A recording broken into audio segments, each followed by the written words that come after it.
Hear ye, hear ye, hear ye. All parties having anything to do before the Honorable First Justice W. Canoni, now sitting in the Dedham Superior Court with and for the County of Norfolk. Draw near, with your attendance, you shall be heard. God save the Commonwealth and this court. Thank you. You may be seated for now in session. Good morning, Dexter. 22117, the Commonwealth versus Karen Reed. Counsel, can I have you identify yourselves for the record? Adam Lally for the Commonwealth. Good morning, Your Honor. Good morning, Mr. Lally. Good morning, Your Honor. Laura McLaughlin for the Good morning, Ms. McLaughlin. Good morning, Your Honor. Alan Jackson. Good morning, Mr. Jackson. Good morning, Ms. Little. Good morning, Your Honor. David Unetti. Good morning, Ms. Giannetti. Good morning, Ms. Reed. Good morning, jurors. So I have to ask you those same three questions. Were you able to follow the instructions and refrain from discussing this case with anyone since we left here on Monday? Everyone said yes or nodded affirmatively. Were you also able to follow the instructions and refrain from doing any independent research or investigation into this case since we were last here? Everyone said yes or nodded affirmatively. Did anyone happen to see, hear, or read anything about this case since we left here the other day? Everyone said no issue. Okay, thank you. May we have Ms. Belair, please?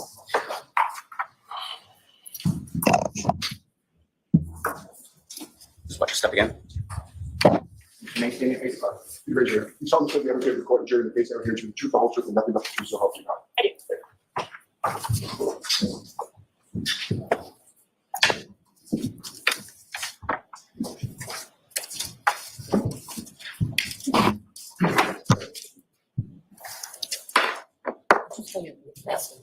Sure. VALLIER. All right, Mr. Lally, whenever you're ready. Thank you, Your Honor. Good morning, ma'am. Now, Ms. Valier, when we had left off the other day, I believe you had just looked at some photos of item 7-16. Is that correct? If you recall. It's been a few days. That's all, Your Honor. Yes.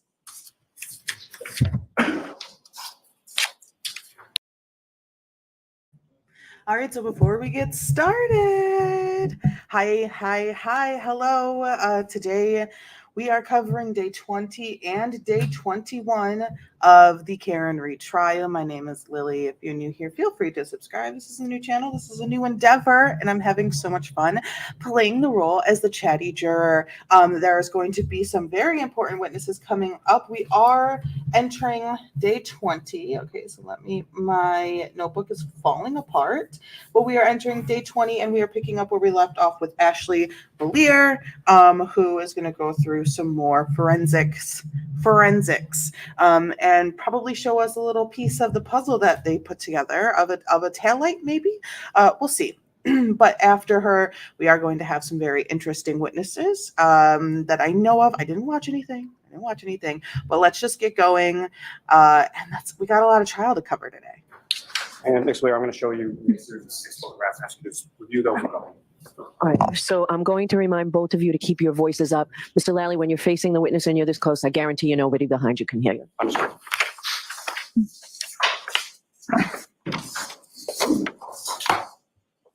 Hey, Ms. Valier, do you recognize what's in those photographs? Yeah. And what do you recognize those to be? Photos that I took of item 7-16. May I approach the witness, Your Honor? Yes. Your Honor, the Commonwealth will seek to introduce in a minute. Exhibits. Can I just see them, please?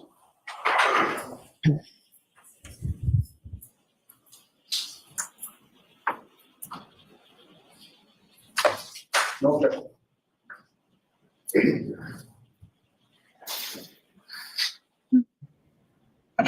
They do all seem to have had their coffee this morning, so that's good. Everyone seems to have had a little bit of coffee. They seem a little bit more energized. I don't think it is as hot in there today by the looks of it, but it's also early in the morning for them. It's around 9 in the morning. So, we'll see. I am just having some caffeine, much needed.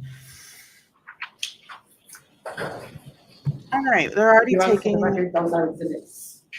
332, 333, 369. This is a continuation of the entering all of the exhibits that this witness is going to go through and speak on, which is quite a process. Thank you, Your Honor. With the court's permission, may I have those published for the jury? Yes. And Ms. Gilman, if I could have photograph 2059.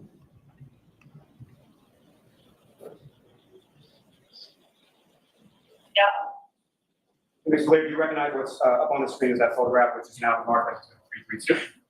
Yes. Is that one of the items from 7-16 next to the ruler with measurements corresponding to that item? Yes.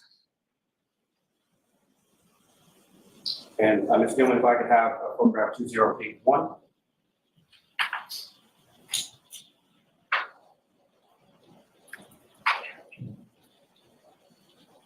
I believe 2061. My apologies.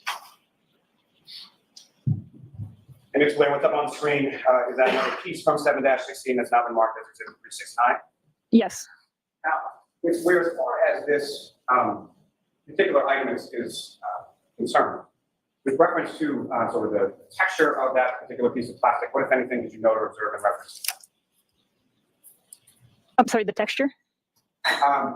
I'm sorry, do you have the laser pointer in front of you? Or? Oh, yes. Now, as far as the surface area of that particular piece of plastic, how would you describe that? I mean, there are little dots on it. They're not just like dimples of a sort. Stippling or dimples of some sort on a piece of plastic? Yes. And as far as those stipplings or dimples on the piece of plastic, were those flush with the rest of the plastic? Were they raised a little bit? How were they sort of configured? I don't recall. And Ms. Gilman, if I could have photograph 20. Forgive me, Your Honor. I talked about this witness last stream. 064. She is going to be very, very particular with her And words. again, Ms. Blair, what's up on the screen is now been marked as exhibit 371. You recognize that? I do. And that is another piece next to a ruler, essentially memorializing its measurements from item 7-16. Is that correct? Correct. It's part of her job. Your Honor, may I approach the witness? Yes. You're dealing with pieces like this little teeny tiny size. You need to be extremely. Ms. Blair, I'm showing you another series of So, 11 photographs. it's part of her nature. Can you tell Mr. Yannetti what those are so he can look at his copies? Counsel has shown each and every one of the photographs prior to the court coming in today. But I'm happy to give them to counsel as well. I'm just trying to save some time. Right, I just need to know the particular evidence numbers at the end.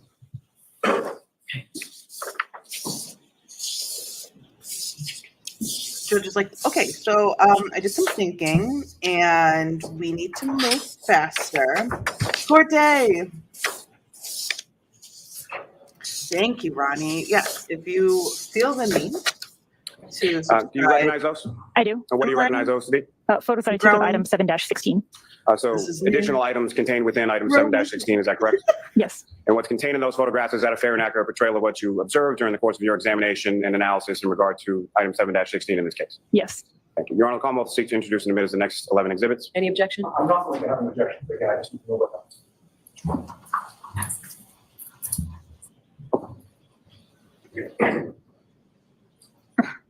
This is a really hard way to start the day. We felt it ending the day. And it is a really hard way to start the day. You get to the place that you're going to be at all day long and you are full of energy. Probably, I don't know, I'd say like 30 minutes into being there. You're like, all right, let's go. Let's do this. And then it's this process. Mhm. It's difficult. Exhibits 373 through 383 mark. Thank you. You clearly saw that they did. And Your Honor, with try court's permission, to if I could publish some of communicate. the photos from this packet for the jury. Okay. And they showed the defense all the pictures, and they said, "Okay, all I just need is Ms. Gilman, if numbers. I You can have don't have to do photograph the whole. 2036. Show me everything to cut down on time." And Ms. Blair, do you recognize what's up on the screen as exhibit 373? That was one of the photos I just looked at. And as far as the evidence back containing items from 7-16, is that correct? Yes. And Ms. Gilman, if I could have 2039. No, the jury is in. We're And just then, Ms. Blair, do continuing. you recognize what's up on the screen, which is now been marked as exhibit 374? I do. We're just continuing with Ashley, just identifying each individual photo of the pieces that were discovered. Now, what the prosecution did not go over before this witness was the extenuating amounts of searches that happened. So there wasn't the discussion yet with any witness about how many times they went back to 34 Fairview and found more taillight and more taillight and more taillight and more taillight and more taillight. We've only directly heard of the event happening in the snow and the wind, and then the second event of the investigation for evidence. And we heard with that person, I cannot remember his name, how he was called out and blah blah blah. What was his name? Oh, I think Kevin O'Hara, how he pulled the big couple pieces in the sneaker. But after that, there was more. We've heard mention of the dates of the pieces of evidence going into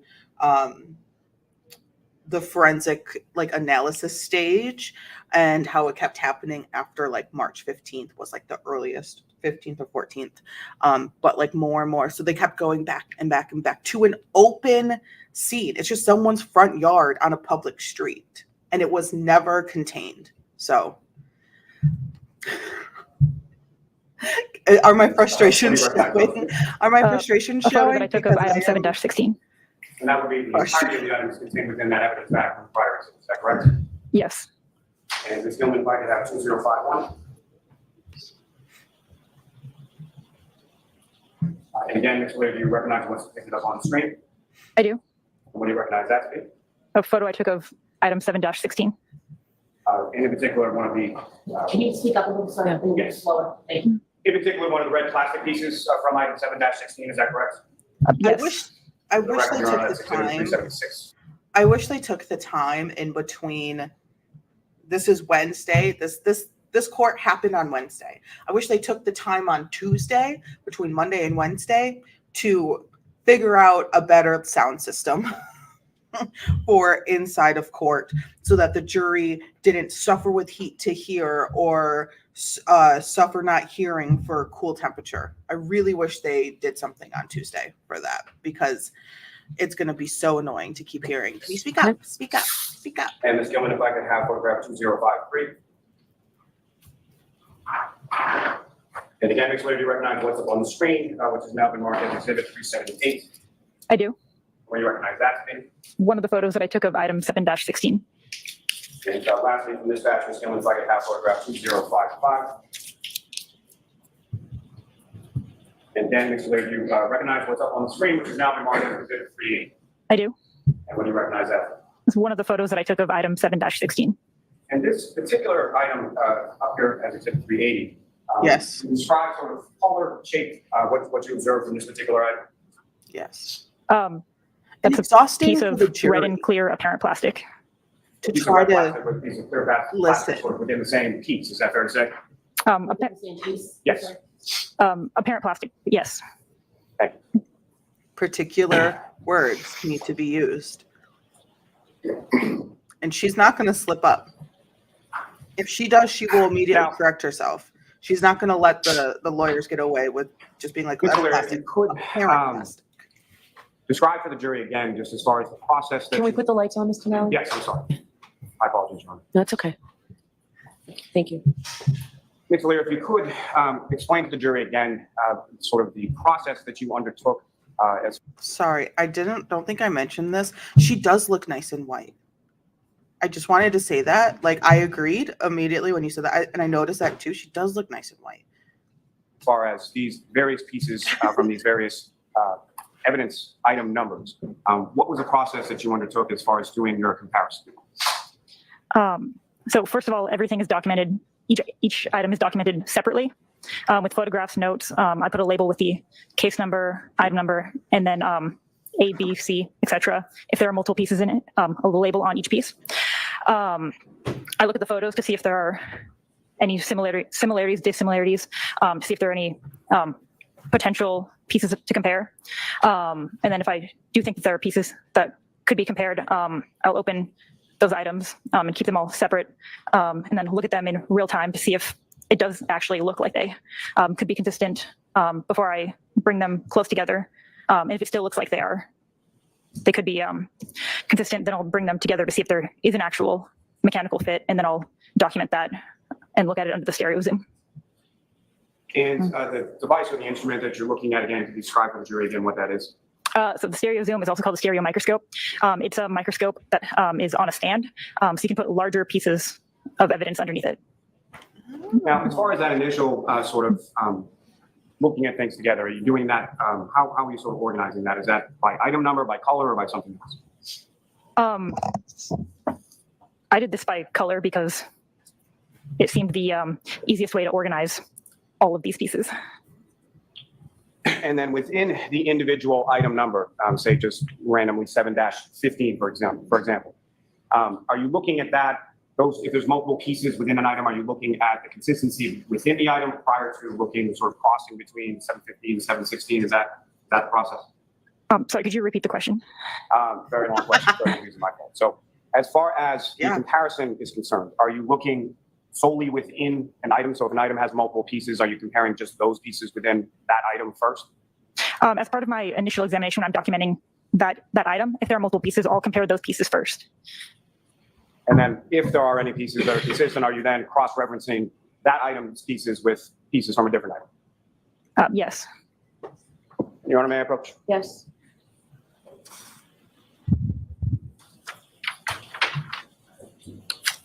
Ma'am, I'm showing you another series of 19 photographs. Just ask you to review those.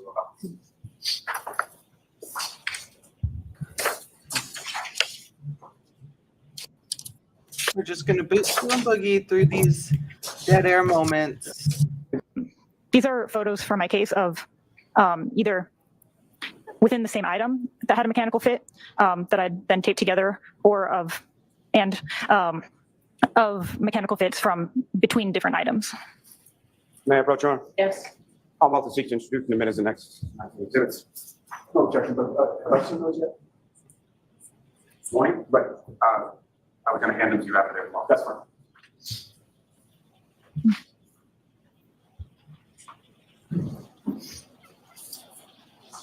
All right, they're going to go through. As she's putting these stickers on, no one can talk. If they do, it is completely off record because the court reporter is marking each piece of evidence. She is also reporting court. Before you get to the photos, Ms. Blair, if I could just ask, as far as your analysis was concerned with reference to each of these items, if I could, excuse me, just ask you some questions about that. Starting first with item 3-1, that was the passenger side taillight housing, is that correct? I believe so. And you analyzed pieces of that along with the sort of housing unit itself, is that correct? Oh, do you mean like there was like the taillight and then there were smaller pieces also in the? Correct. Yes. And you took measurements of the various pieces that you observed? I did. And did you record those within your notes? I did. Do you recall what those measurements were? Not without looking at my notes. With court's permission, may the witness refer to our notes? Yes.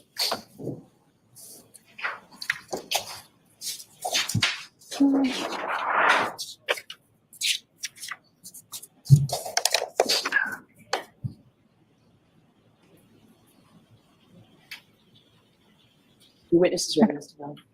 And what were those measurements? Do you want all of them? Just in yes. I mean, first starting with reference to the taillight housing assembly. Okay, so the taillight I called piece A in this case, and it measured approximately 14 inches by 9 inches by 8¼ inches.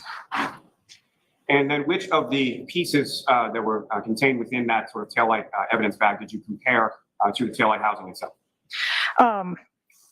So there was a lot of like very, very small pieces that I took pictures of, but they're very, very small, so they were not suitable for comparison, so I didn't look at those.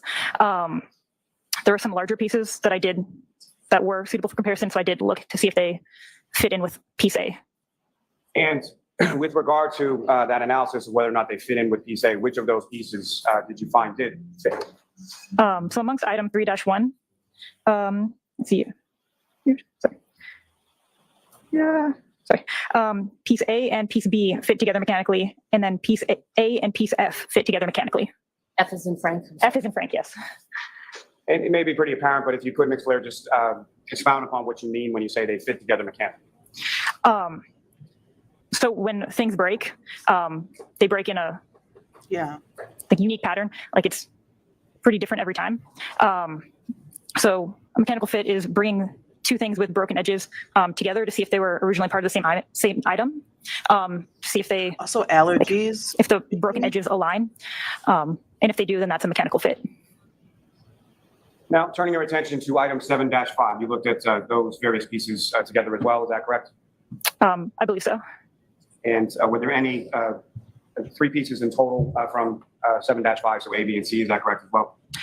May I look at my? She is very sweet. Yes. And what, if any, match did you find with within item 7-5? There were no mechanical fits amongst those 3 items or 3 pieces of the item. And with reference to item 7-6, there were 2 pieces, A and B, within that, is that correct? May I? Okay.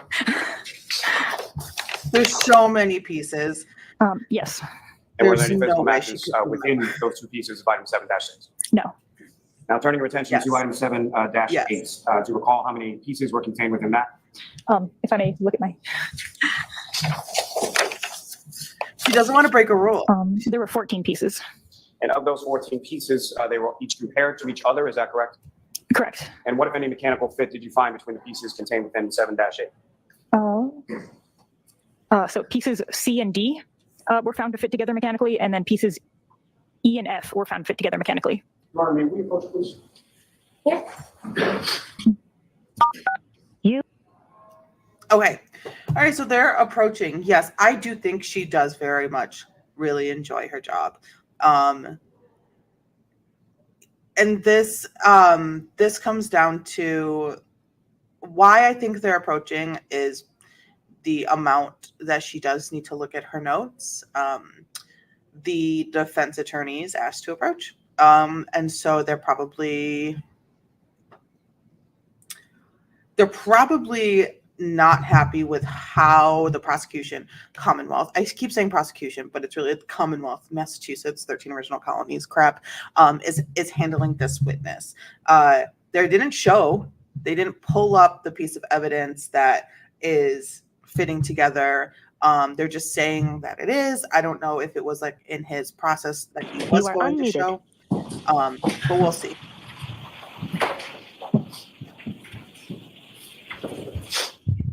Everyone's like, I wanted to go up. What you guys talk about? Karen is very much Next, we're turning your attention to item ingrained in 7-9. her representation, which I You think analyzed good. 3 pieces from that, is that correct? Go ahead. Okay. You know what, Ms. Delaney, you can just look the whole time. Okay. That's cute. Sorry, can Jury you repeat left. your question? How many Room pieces and were legal. contained again within item 7-9? 3 pieces. 7-9. Yes. 3 pieces. And what, if any, physical matches did you find contained within that item 7-9? There were no mechanical fits. And with reference to 7-10, how many pieces? 1 piece. And with reference to item 7-11, how many pieces contained within that? 6 pieces. And what, if any, physical matches did you find contained within 7-11? There were none. In 7-11, how many different colors of pieces were contained within 7-11? There was black, red, and colorless apparent plastic. Now, with reference to item 7-12, how many pieces were contained within that? There were 14 pieces. And of those pieces, again, how many different colors or how many different colors of pieces were within 7-12? They were all colorless. And from those, what, if any, mechanical fits did you observe or did you find within item 7-12? So there were 3. Do you want me to say all the pieces that fit together? Please. Okay. So pieces B, C, D, F, and K all fit together. Pieces E and I fit together. And pieces M and N fit together. Now, turning your attention to item 7-13, how many pieces were contained within item 7-13? 3 pieces. And how many different colors of items were contained within 7-13? It was red and black apparent plastic. What, if any, physical matches did you find within item 7-13? There were none. Turning your attention to item 7-14, how many pieces were contained within that? There was 1 piece. And what color was that 1 piece? It was colorless. And turning your attention to item 7-15, how many pieces were contained within that? There were 8 pieces. And as far as those 8 pieces, how many items were of different color? What color were they? They were red and colorless apparent plastic. And of those 8 pieces, what, if any, mechanical fits did you find within them? So piece F and piece H were found to fit together. And turning your attention to item 7-16, how many pieces were contained within 7-16? There were 7 pieces. And of those 7 pieces, what, if any, differences in color were the 7 pieces within 7-16? It was red and colorless apparent plastic. And of those pieces, what, if any, mechanical fits did you find within 7-16? So pieces A, C, and D fit together mechanically. Now, I'd like to see it. with reference to those pieces, once you did those inspection from or analysis from the individual items, what, if anything, did you do with those individual items with reference to the taillight housing? So before even comparing it to the taillight, She's like, slow down. I compared all of the questioned items to each other. So that's the 7-5 to 7-19 to see if any of those pieces would fit together. And amongst those, I was able to make 5 larger pieces that I called piece 1 through piece 5. Puzzle. She was playing puzzle with And of those random pieces of larger plastic. pieces, which of those larger pieces were you able to mechanically fit together prior to comparing them to the taillight housing? Sorry, can you? From your analysis of those larger pieces and analyzing them together with other larger pieces, what, if any, opinions did you draw? What, if any, conclusions did you come to as far as your analysis of those pieces? So for the larger pieces amongst the different items that fit together mechanically, I can see that those items were once a part of the same unit.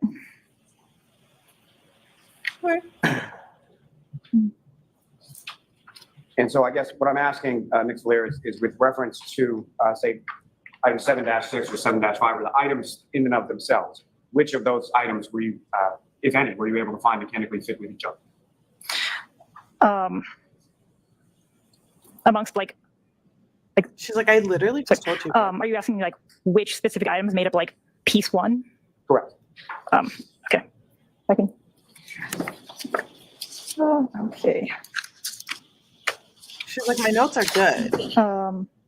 Okay, so piece 1 contained pieces from items 7-5, 7-8, 7-10, 7-11, 7-13, 7-15, and 7-16. And then, so based on their mechanical fit, what, if any, conclusion did you draw in reference to those several items? That those specific pieces from all of those items were at one time together as part of a larger unit.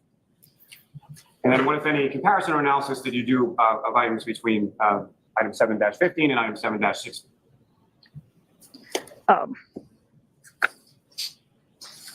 So pieces from item 7-15 and 7-16 were part of piece 1. I could look through my notes and see if they're a part of any of the other pieces that I fit together. With the court's permission. Okay. He's not asking good questions for her. There's too many numbers. There's too much going on. There's too many pieces.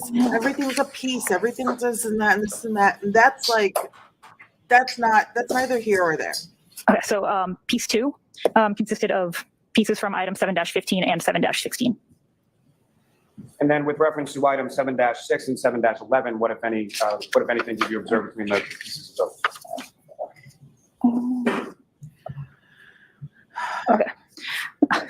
So piece 3 consisted of pieces from item 7-6 and 7-11. And similar to what you had described before with 7, 15, and 16, as far as them mechanically fitting together, and now I'm talking about 7-6 and 7-11, what, if any, conclusions did you draw in regard to that? That those pieces from item 7-6 and item 7-11 were at one time together as a larger unit. And then as far as item 7-8, 7-9, and part of 7-16, what, if anything, were you able to do with reference to those? So piece number 4 consisted of pieces from item 7-8, 7-9, and 7-16. And as far as mechanically fitting those pieces together, again, what, if any, conclusions did you come to in reference to those items 7, 8, 7, 9, and 7-16? That those pieces from item 7-8, 7-9, and 7-16 were at one time together as a larger unit. Now, lastly, with reference to this, in reference to item 7-12 and 7-14, what, if any, analysis did you do with reference to pieces from those items? Sorry, which item? 7-12 and 7-14.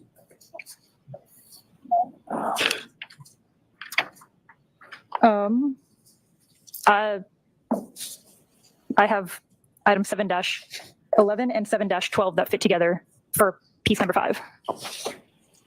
And Your Honor, with what's now been marked as exhibits 384 through 402, if I could ask to publish some of those to the jury. Yes. Yeah, it is. Ms. Gilman, if I could have photograph It's pretty cool. 2069. And Ms. Blair, do you recognize what's up on the screen as now exhibit 384? The last I do. thing I want is Mr. Lally talking about numbers. ever Within again. item 7-16, those are pieces that were mechanically fit together. And Ms. Gilman, if I could have 2096. She used tape. And Ms. Blair, do you recognize what's now been marked as exhibit 386? I do.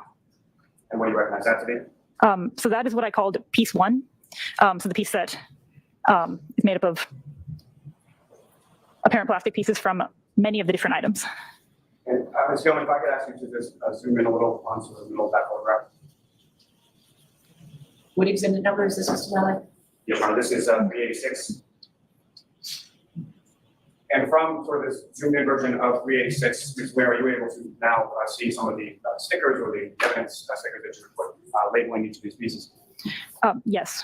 And you could just use the way the point out there and where those pieces in this photograph. Speak up, Lally. So these labels right here are the labels that I put on each piece individually when I initially examine it. So all of the little white labels. Teeny tiny little And white so if I labels. got I mean, 097. Catholics this big. And she is, what, Ms. Blair, do you recognize what's up on the Close screen? to What's now 100 marked as pieces? 387. I do. What do you recognize that to be? That's still piece 1. It's just from a different angle. she puzzled this. That's crazy. Ms. Gilman, if I could have 2101. Now we're past the boring parts. We're to like the impressive, And Ms. Blair, interesting. you recognize what's up on the screen now that has been marked as exhibit 390? I do. What are we looking at here? That's still piece 1 from another photo taken from another angle. And Ms. Gilman, if I could have 2103. And Ms. Blair, do you recognize what's up on the screen, which is now been marked as exhibit 392? I do. What are we looking at as exhibit 390? That is another angle of piece 1. Ms. Gilman, if I could have photograph 2107. Ms. Blair, do you recognize what's up on the screen, which is now been marked as exhibit 395? I do. And what are we looking at in exhibit 395? May I look at my notes? Sure. Okay. So.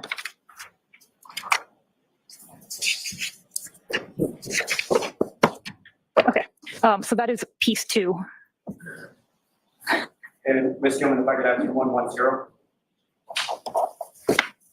Ms. Gilman, if you could just zoom in a little bit on the stickers on this photograph. And Ms. Blair, do you recognize what's up on the screen, which is now marked as exhibit 398? I do. What do you recognize that? That is piece 3. And Ms. Gilman, if I could have photograph 2111. And Ms. Gilman, if you could zoom in for the stickers. Ms. Blair, do you recognize what's up on the screen, which is now been marked as exhibit 399? I do. And what do you recognize that to be? That is piece 4.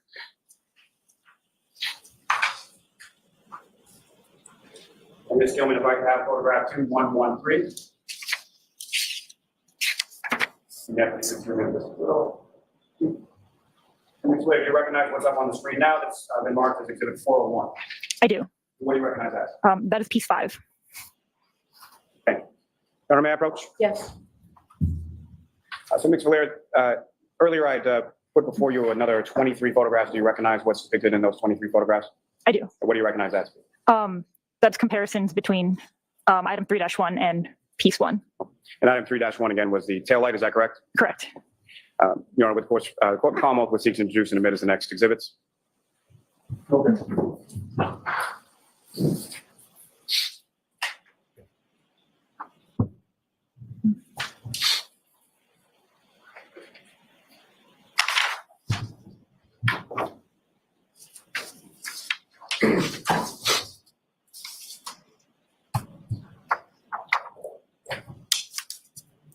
Sorry, I was eating. The puzzling of those pieces of plastic is so impressive to me. Like I am like that's she had just loose pieces of plastic. Probably some idea that most likely it came from a tail light. Put together. No instructions. Nope. That was awful.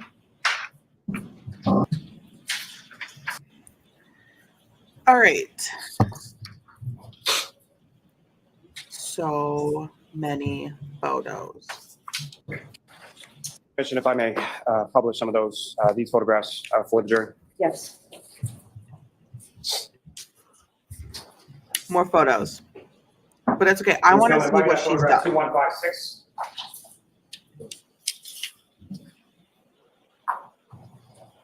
Where do you recognize what's now up on the screen has been marked as Exhibit 403?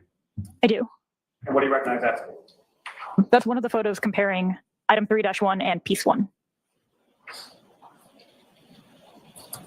Damn. She basically rebuilt a whole entire tail light. Ms. Gilman, if I could have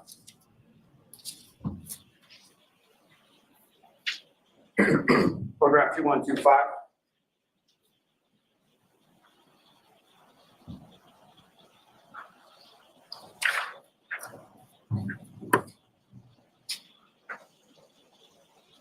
Second.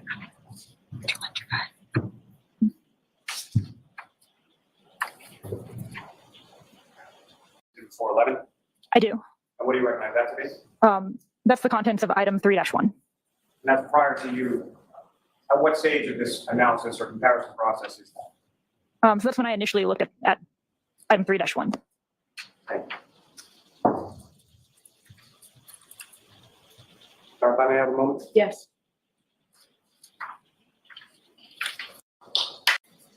Gilman, if I could have photograph 2150.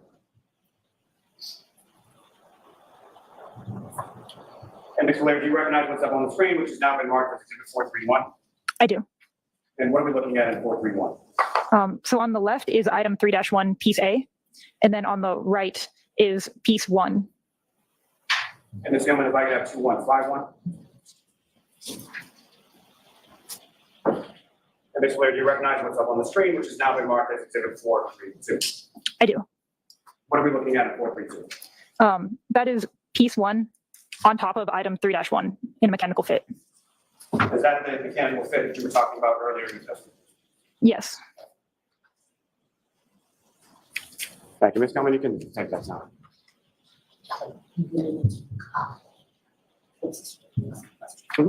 Thank you, ma'am.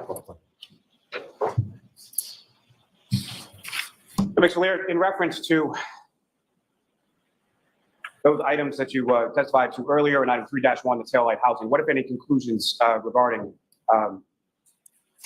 those items as far as a physical match? What, if any, conclusions did you come to?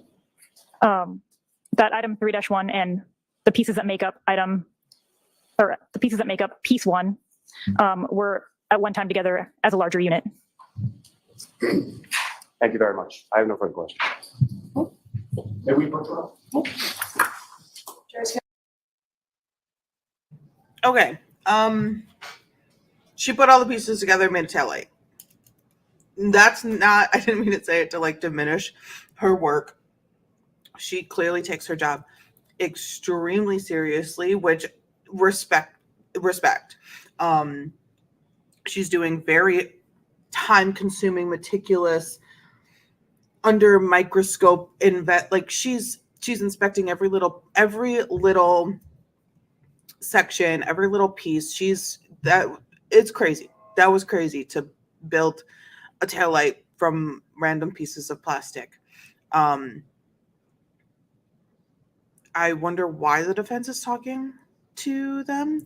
But okay, so here's what I don't know yet though, is how did Karen's taillight and all those pieces, how did those get in the lawn of 34 Fairview, right? Because how did the car physically go? How did the car go? Like, how did it go? How was it? Was it moving forward? Was it moving backward? Did someone hit it? Did she hit something? They've been saying that people saw a car. And then everyone closed their eyes. And her taillight is shattered. And then she finds John at 34 Fairview in the yard. Good morning. Good morning. I need the Commonwealth prosecution to tell me what the hell happened. You have testified that when evidence comes into the crime lab, it's given crime lab evidence or item numbers, correct? Hey. I It's swear. given a case number, and then each piece of evidence gets its own individual item number. Okay, and if you can just keep your voice up because we want to make sure that the last jurors here can hear you. Consistent with Don't be mean to that her. policy, the evidence that your lab received in this case was also given those item numbers, correct? Correct. So I'd like to ask you about one particular item number in this case, 7-18.18. Would you agree with me, and feel free to check your records, but would you agree with me that that was the item number given to, quote, debris from orange t-shirt and gray long sleeve shirt, end quote? I think, okay. And again, She's it's like- 7-18.18. You told me I can, but I'm going to ask the judge if I can. Debris from orange t-shirt, 7-17, and gray long sleeve shirt, 7-18-JO. Terrific. Item 7-18.18 did not include the orange t-shirt itself, correct? No, Believe that you just testified that was given a different item number, which was 7-17?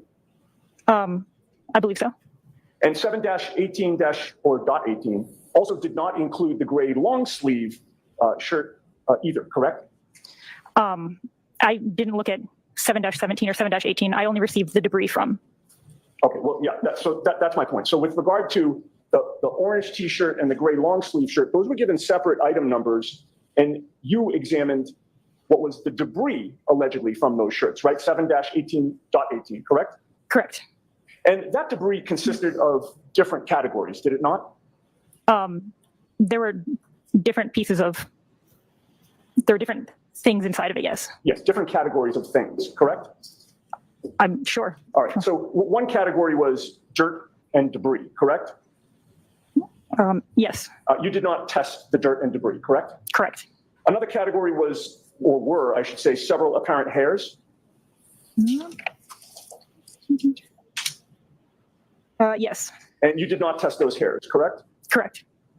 And another category, I believe you've already testified to, consisted of several pieces of red apparent plastic and one piece of clear apparent plastic that measured 1/8 of an inch by 1/16 of an inch. Is that accurate? Okay, so there were several pieces of red apparent plastic and then one piece of clear apparent plastic measuring approximately 1/8 of an inch by 1/16 of an inch, yes. Okay. And I apologize for continually reminding you, but I'm just mindful that everybody needs to hear you. So to the best you can, if you can just keep your voice up, I'll try to do the same. So when those several pieces of apparent red plastic and one piece of apparent clear plastic came into your possession, those pieces were obviously not embedded in either shirt when you examined them, correct? I don't know, I didn't examine the shirt. Well, so to my question, the pieces that you saw were not embedded in a shirt when you examined them, correct? Correct, And again, that's because you never took possession of any shirt in this case, correct? correct. The pieces were loose and they were not embedded in anything, correct? The pieces were, well, I examined the debris from the shirt. I don't know what the person who packaged it did to collect that. Okay, and so it goes without saying that you never saw those pieces on either the orange shirt or the gray long sleeve shirt, correct? I did not. And you obviously had no control over how the evidence was handled before it came into your possession, correct? We have a chain of custody in the laboratory, but I did not follow the evidence as it went through the chain. Okay, and we'll talk about the chain of custody in a minute. Before this evidence came into your possession, you did not witness who seized it, correct? Correct, You did not witness who handled it, correct? correct. Before it came into your possession, you don't know who had access to that evidence, correct? So all of our evidence is stored in locked facilities. Right, but I guess let me modify that question. Before it came to your lab, you don't know who had access to that evidence, correct? Correct, You also don't know, before it came to your lab, whether the shirts in question were at all times kept separate from the red or clear plastic pieces of, pieces of plastic that were in the possession of certain members of the state police, correct? Correct. Ooh. The chain of custody at the crime lab started with noting the state trooper who actually delivered the evidence to your lab, along with the date, correct? Sorry, could you repeat the question? Sure. The chain of custody at the crime lab starts with noting which state trooper delivered the evidence to your lab and the date that he or she delivered it, correct? Or a crime scene responder, but the person who drops off the evidence to the laboratory, yes. Okay. And in this case, which particular state trooper delivered the orange t-shirt and gray long sleeve shirt to your crime lab? I don't know. Well, which state trooper delivered the pieces of red and clear plastic pieces, I should say, that you just testified about? The item 7-5 to 7-19. Right. The several pieces of red apparent plastic and one piece of clear apparent plastic measuring 1/8 of an inch by 1/16 of an inch. That's what I'm referring to. Right. Sorry, could you repeat the question? Yes. You understand what I'm talking about, right? In He's terms of talking about several the pieces of red debris apparent from the plastic and then the shirt, one piece of clear not the plastic ones that you we have the just measurements saw. for? You're talking about the apparent plastic that I noted in the debris of 7-18.18? Correct. Which state trooper was it that delivered that?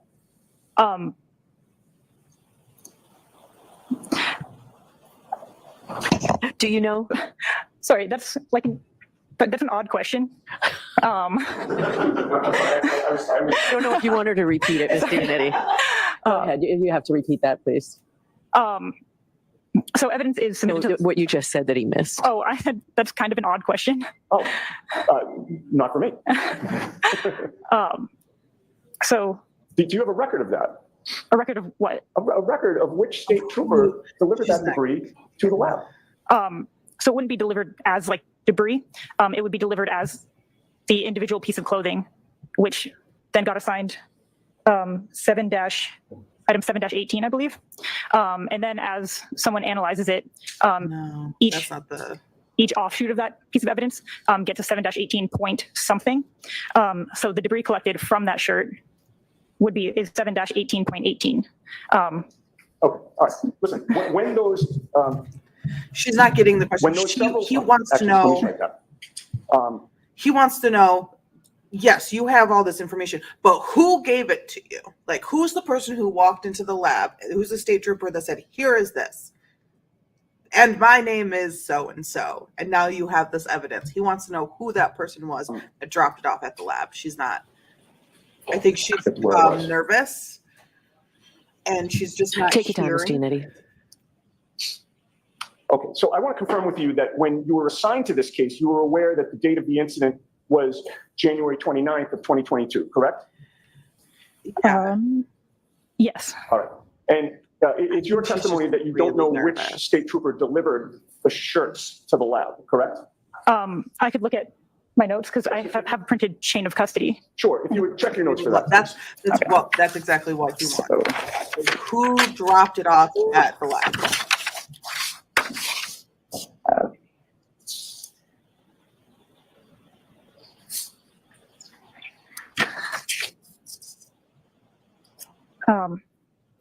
Okay, so submission 7, which is everything that's item 7- in this case, was submitted by Trooper Michael Proctor, I believe. Oh, that was the answer to my question. That's all he wanted you to say. How long after January 29th of 2022, according to your records, did Michael Proctor deliver that clothing to the crime lab?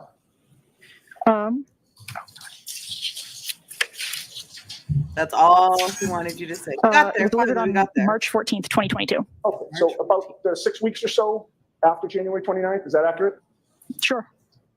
Given that your lab received this evidence on March 14th of 2022, you can't testify to the chain of custody of the clothing or the pieces of plastic prior to March 14th of 2022, correct? Correct.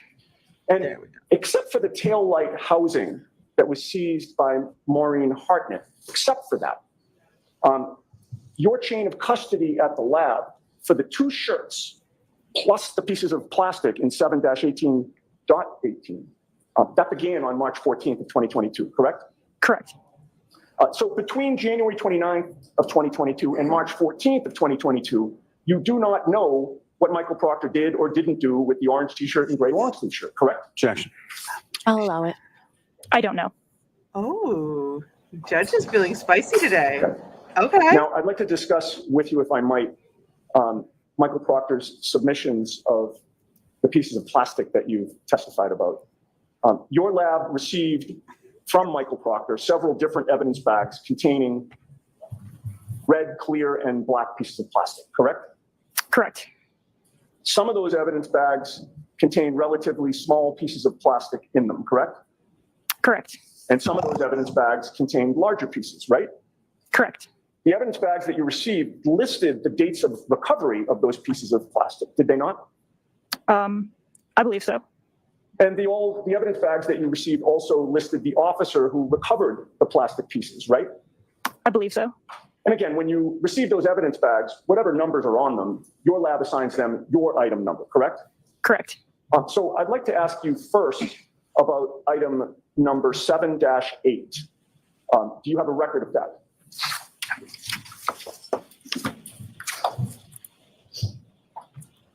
Yes.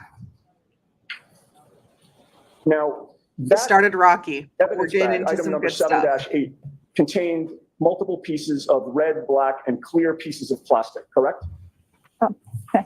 Okay.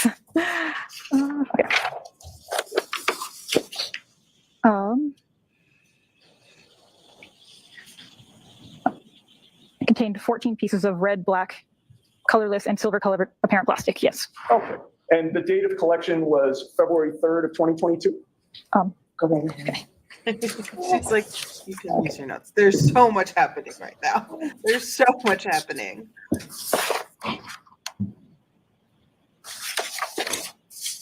Item 7-8, Yes. February 3rd, 2022. Okay. And that was, if you have that in front of you, that was also collected by a trooper named DeChico, correct?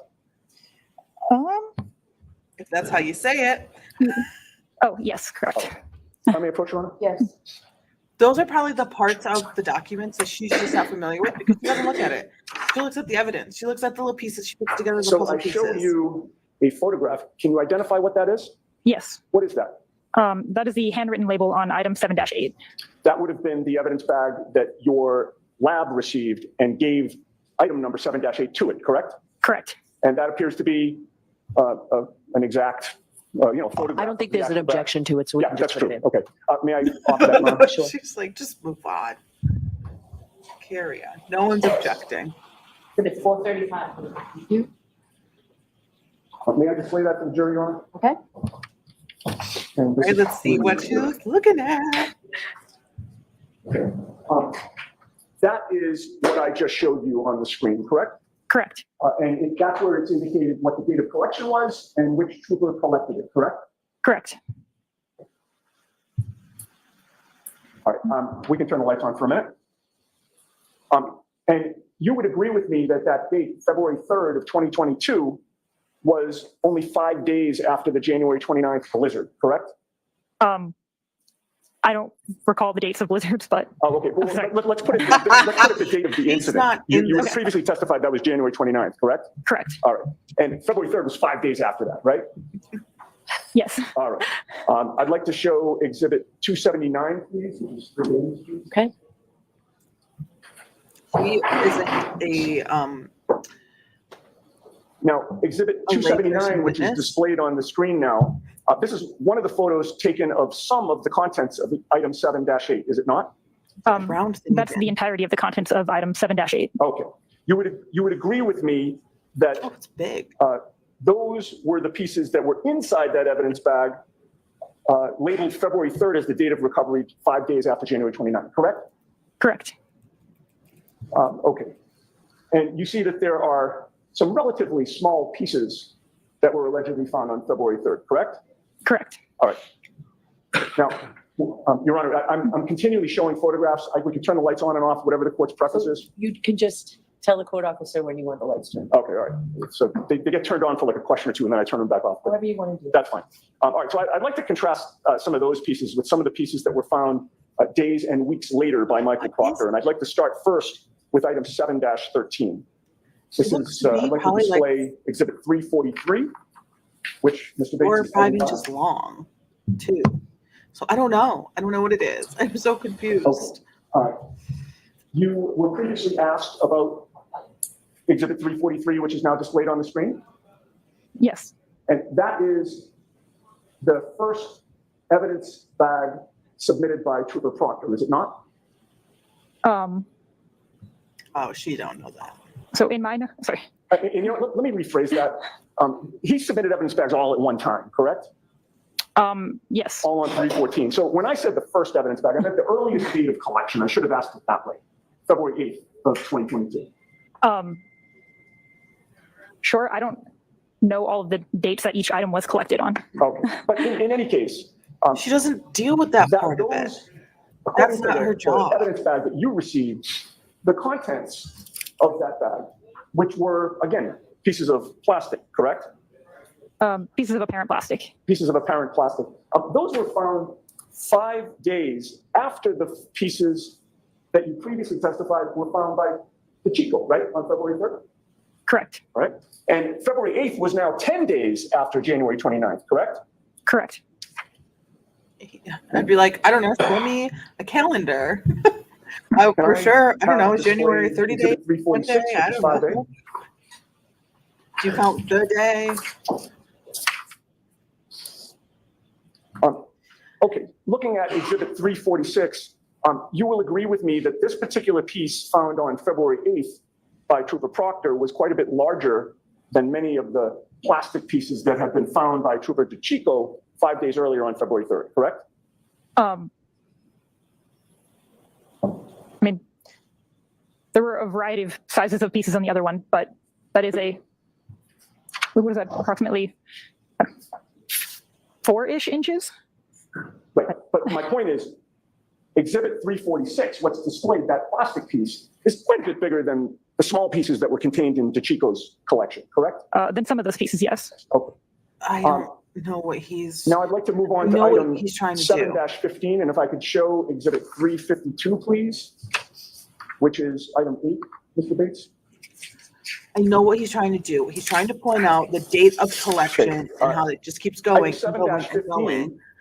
7-15, the evidence bag that supports that lists the law enforcement officer who recovered the plastic pieces as Trooper Michael Proctor, correct? Correct. And the date of recovery of those pieces was February 11th of 2022, correct? Correct. And again, hearkening back to DeChico's evidence bag from February 3rd, this is now 8 days later that these pieces are found, correct? Correct. And it's now almost 2 weeks that these pieces are found after January 29th, right? 13 days? Correct. All right, if I could show Exhibit 355, which is 8A, Mr. Bates. If You this would agree was with the only me witness- that this particular piece found by Trooper Proctor on February 11th, If this was the only witness he could do this with, then that's fine. But he should have changed or modified his strategy after Monday when he saw her on the stand, right? The questions need to be very straightforward and specific at the same time. And he wants to play, see, it just keeps going and going and going and make it big and make it grand and get the jury's attention. And he wants everyone to pay attention. Look at this date, look at this name, look at the date. And she's just like, okay, but like that's not my job. I put these under a big ass microscope to see if they fit together. My job isn't to like know who is coming in. Like we have the evidence. It came in an evidence bag. It was from the troopers. Like I do the looking at it part. I don't do the looking at the paper part. It's a hard witness to do it with. He's doing it with this witness. I wish he sort of modified his strategy. And I know he's the type of person that if he does have to talk loudly, it's going to come off like he's yelling at someone, like pointing his finger at someone, like she had anything to do with it. And that's, I think, what's coming off to me a little bit is that he's like trying to add her to the conspiracy of the cover up, when in reality she was just doing her job, and the name on the paper means nothing to her. The evidence inside means everything. So 11th is That's also my quite a bit feelings. larger than those small pieces that were contained in Trooper DeChico's evidence collection, correct, on February 3rd? Correct. All right, I'd like to move on to item 7-16, which is number 9, Mr. Bates. What exhibit number is this, Mr. Chairman? And this has not yet been introduced, so I'm about to introduce it. And in fact, why don't I do that first? Okay. If I can approach the witness. Sure. And in fact, why don't I? There's no objection to this, Mr. Lally? No, Your Honor. Okay. I'll just have the witness identify it and then offer it. Do you recognize what that photo depicts that I've handed to you? I do. What is it? The handwritten label from item 7-16. Okay. I would offer that, Your Honor. Okay. Okay. Exhibit 436. Thank you. Okay, so if I can display exhibit 436, which is number 9. Sure. And again, you just identified that as the bag supporting item 7-16, correct?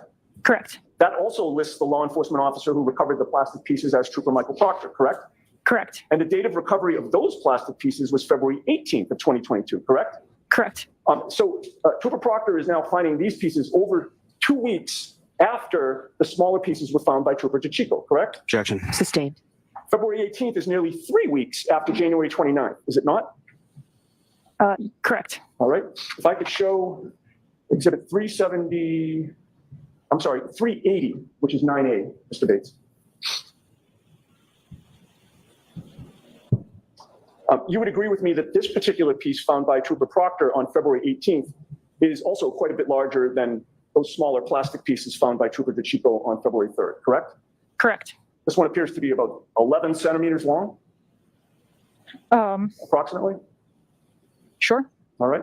If I could show So he's playing so they were able to exhibit find the really 376, small which is pieces 9B, Mr. Bates. through the snow, but they couldn't find these big ass pieces.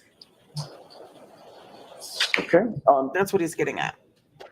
And you would agree with me that this particular piece found by Trooper Proctor on February 18th is also quite a bit larger than those smaller plastic pieces found by Trooper DeChico back on February 3rd, correct? It's over 6 Correct. inches In fact, long. that appears to be You're larger than telling the me piece that you just identified in exhibit 380, correct?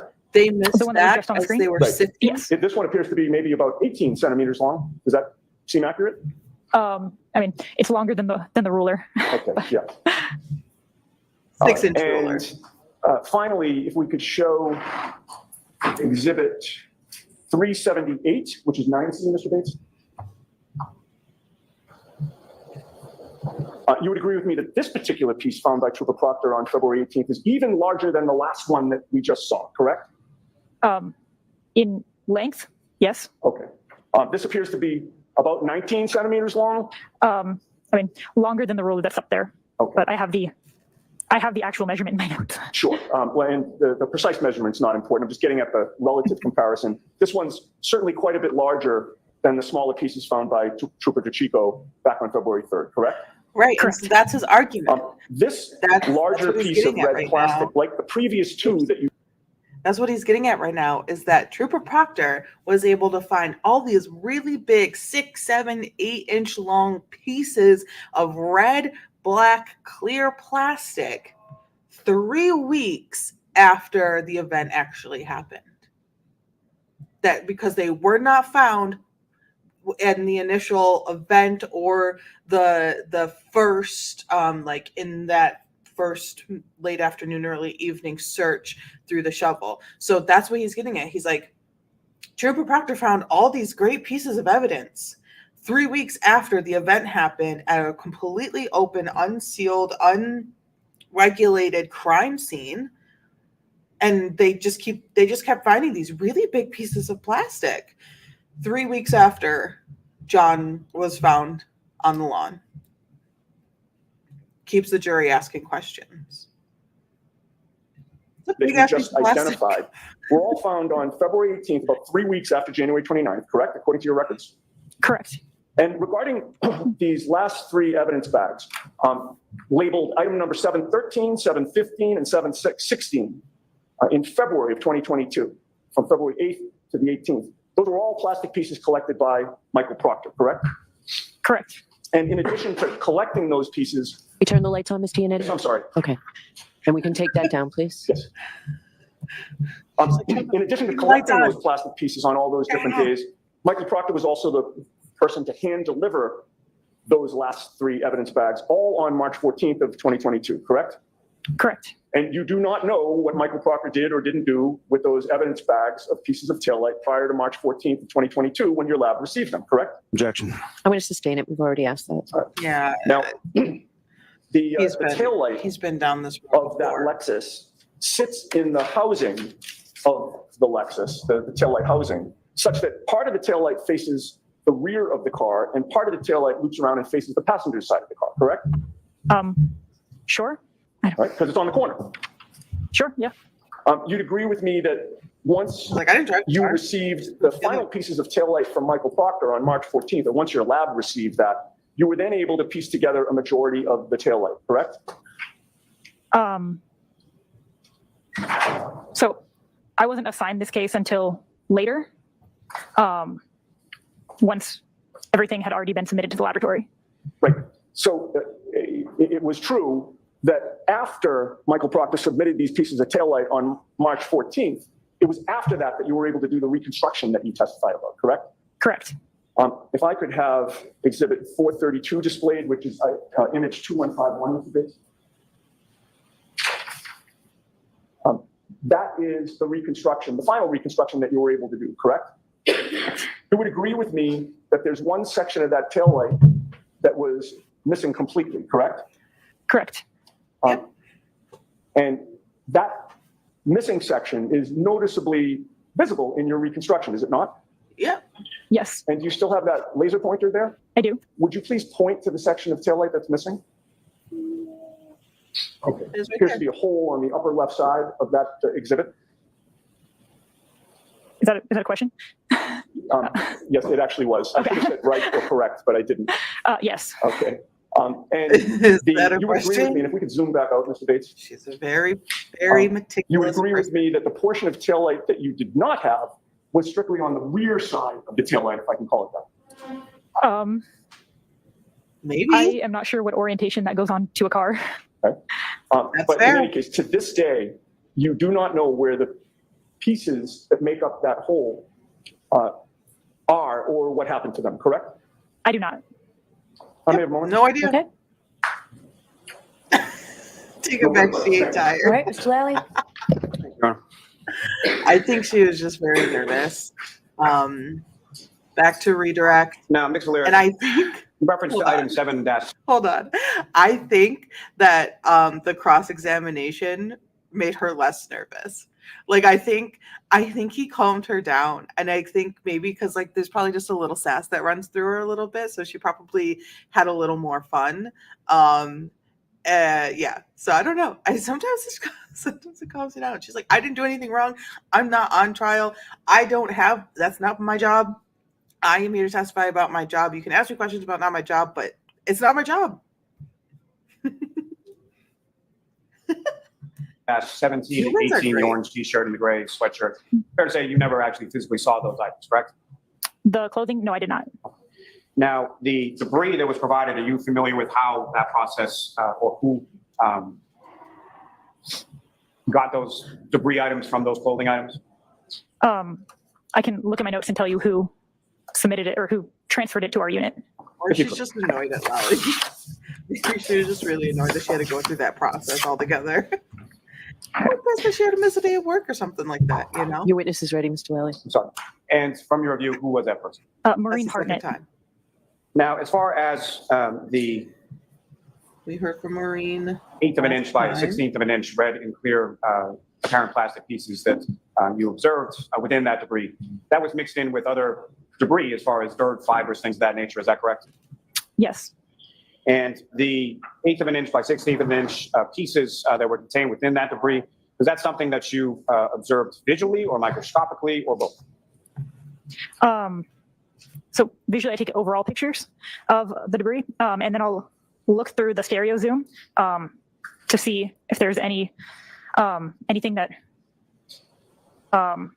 looks different, and then I'll take a picture of that. So that is what I did. I looked through the stereo zoom.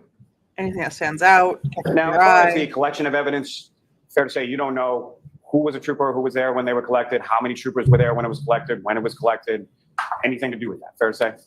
Yes. And as far as the pieces that you testified to, as far as fitting them mechanically together, all of those pieces then fit mechanically onto the taillight housing taken from the defendant's vehicle, correct? Correct. Nothing further. Nothing on that. All right, Mr. Lair, you are all set. Thank you very much.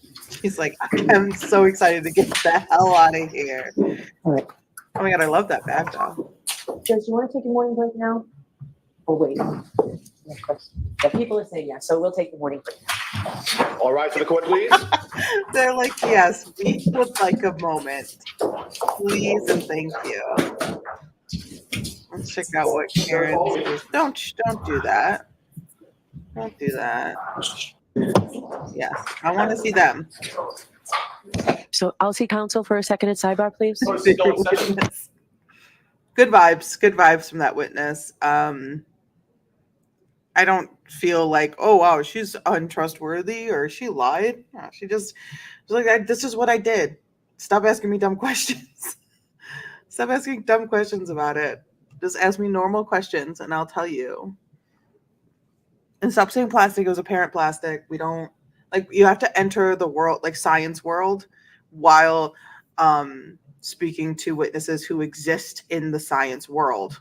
You know, like, as the lawyers, you should like respect it and do your research and prepare for that person who is going to speak in science words. You can ask them to like dumb it down. Give me a layman's term.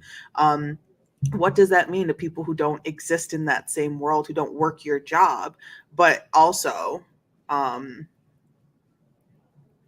respect that this is what they do every single day, you know? Let's see what's going on right now. Oh, she's gonna, judge is gonna take a little break. You are muted. Great. That was a good first witness. They are going to probably, let's put my face up. Hi, this is my face. We're gonna scoot and boogie through the break. Hey there, do you guys have, shush, I'm not listening to an ad. Thank you, Law and Crime, but I'm not listening to an ad. So we're gonna get into the next witness right now. Well, not like right now. The jury's coming in. Thank you. Maybe see the quick back. All right, Mr. Lally, your next witness, please. Yes, Your Honor, Commonwealth call Ms. Christina Hanley to the stand. Christina Hanley. Do we think it's with a CH or a K?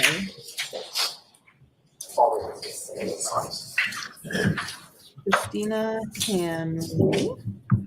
I'm thinking Hanley. You saw this on the evidence of the court and jury. The court and jury choose the whole truth and nothing but the truth. So help you God.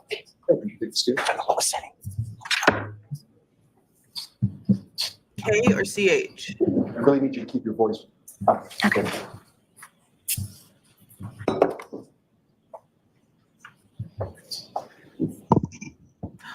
I love your glasses, Christina. Whenever you're ready, Mr. Lally. Thank you, Your Honor. Good morning, ma'am. Good morning. Could you please state your name and spell your last name for the jury? Sure, it's Christina Hanley. Hanley is spelled Hanley. And what do you do for work, ma'am? I am a forensic scientist at the Massachusetts State Police Crime Laboratory. And how long have you been at the She looks Massachusetts State Police hella Crime Lab? professional. I have been there for approximately 16 years. Now, ma'am, if I could ask you just a little bit about your educational background, starting with where did you go and what any degree did you receive with regard to your undergraduate? Sure. I have a Bachelor of Science in Chemistry with a concentration in Forensics from Merrimack College. And then after receiving those degrees from Merrimack, where did you go from? I began working at the Massachusetts State Police Crime Lab in 2008. And from your work there in 2008, what did you do next? So I began as a chemist 1 in the drug identification unit. Once I completed my training in there, I was promoted to a chemist 2. In 2009, I transferred into the trace unit as a chemist 2, which is the equivalent of a forensic scientist 2 currently. And in 2017, I was promoted to a forensic scientist 3 in the trace arson and explosives unit. And if you could describe for the jury sort of the difference between a forensic scientist or a chemist 1, forensic scientist 2, forensic scientist 3 within your lab. Sure. So forensic scientist 2 is considered like a bench analyst working on casework. Hey, Ms. Hanley, I'm going to ask you to keep your voice up really loud, okay? A forensic scientist 3 is a unit supervisor, and I also perform casework. And how long is it you've been a forensic scientist 3 or a supervisor within the trace unit? I have been a supervisor since 2017 for approximately 7 years. Keep your voice up, please. Now, Ms. Hanley, with reference to starting in general terms with the trace unit, if you could describe to the jury what is the trace unit and what type of analyses are done within that unit. Sure. So the type of examination that we do in the trace arson and explosives unit, I examine and compare trace evidence such as paint, fibers, hair, glass, tape, miscellaneous items, and I also do physical match examinations as well as serial number restorations on firearms. What type of training did you receive at the lab?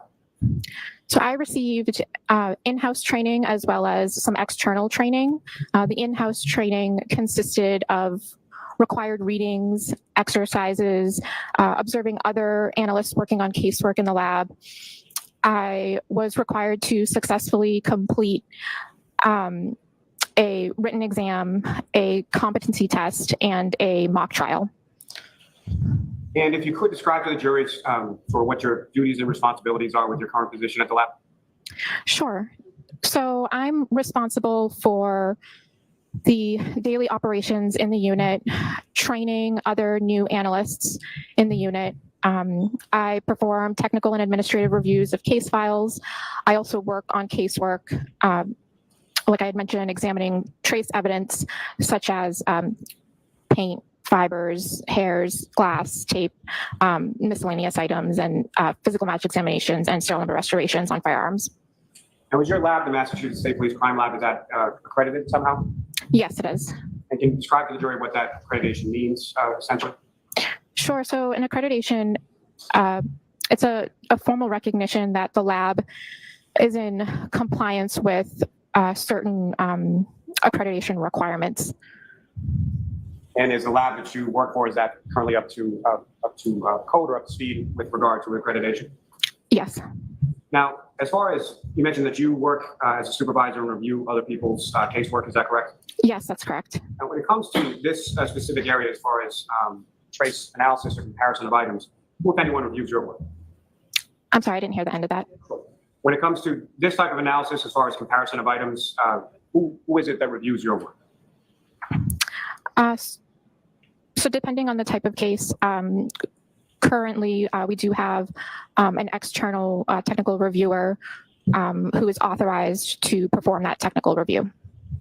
And is that external review, is that essentially as a result of there's no one else at the lab that can do what you do? With some of the disciplines that I perform casework in, I am the only one. So when I do those types of cases, we utilize an external technical reviewer. Now, are you familiar with the proficiency test? Yes. Can you explain to the jury what that is and how that plays into either your work at the lab or the accreditation process that the lab goes through? Sure. So a proficiency test monitors an analyst's performance. It's a quality assurance process, and I am required to complete at least one external PT annually. Due to the multiple sub-disciplines in trace, I do typically perform or complete more than one proficiency test per year. And Probably. are the proficiency tests that you take, are they required by the accrediting body, ANF? Yes. Most And likely. have you passed each of those proficiency tests that you've undertaken over the years? I have successfully completed my proficiency tests. Now, turning your attention to this case, at some point, did you become involved in analysis in reference to a lab case number 22-02184? Yes. And the name of the suspect on that is Karen Reed, is that correct? Correct. And if you could describe to the jury, again, just in a general sense, in any sort of case, when items come into your possession at the lab, how is that done, and sort of what do you do with those items when you first receive? I just checked the date on the Sonia Farrick stuff. This case happened after, like the event happened after that anyway, but yes, very interesting. And there has been no allegations of drugs whatsoever in this case. But yeah, probably if it's all sort of one, if all of the state happenings when it comes to forensics happen in the same building, then yeah. Sure. So evidence is submitted to the lab through the evidence unit. It's assigned a unique lab number and barcode. The information for the case is input into our LIMS system, which stands for Laboratory Information Management System. And a chain of custody of the items is tracked in that LIMS system.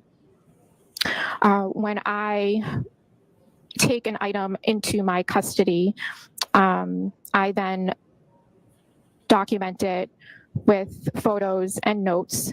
And then I proceed with sampling and microscopic examination and instrumental analysis. Now, specifically when it comes to, you mentioned you have a variety of sort of subdisciplines or different types of testing or casework that you do, is that correct? Yes. Specifically as it applies to an analysis or an examination of items of glass, what, if any, experience or what types of cases would it be that you've looked at those types of items in the past?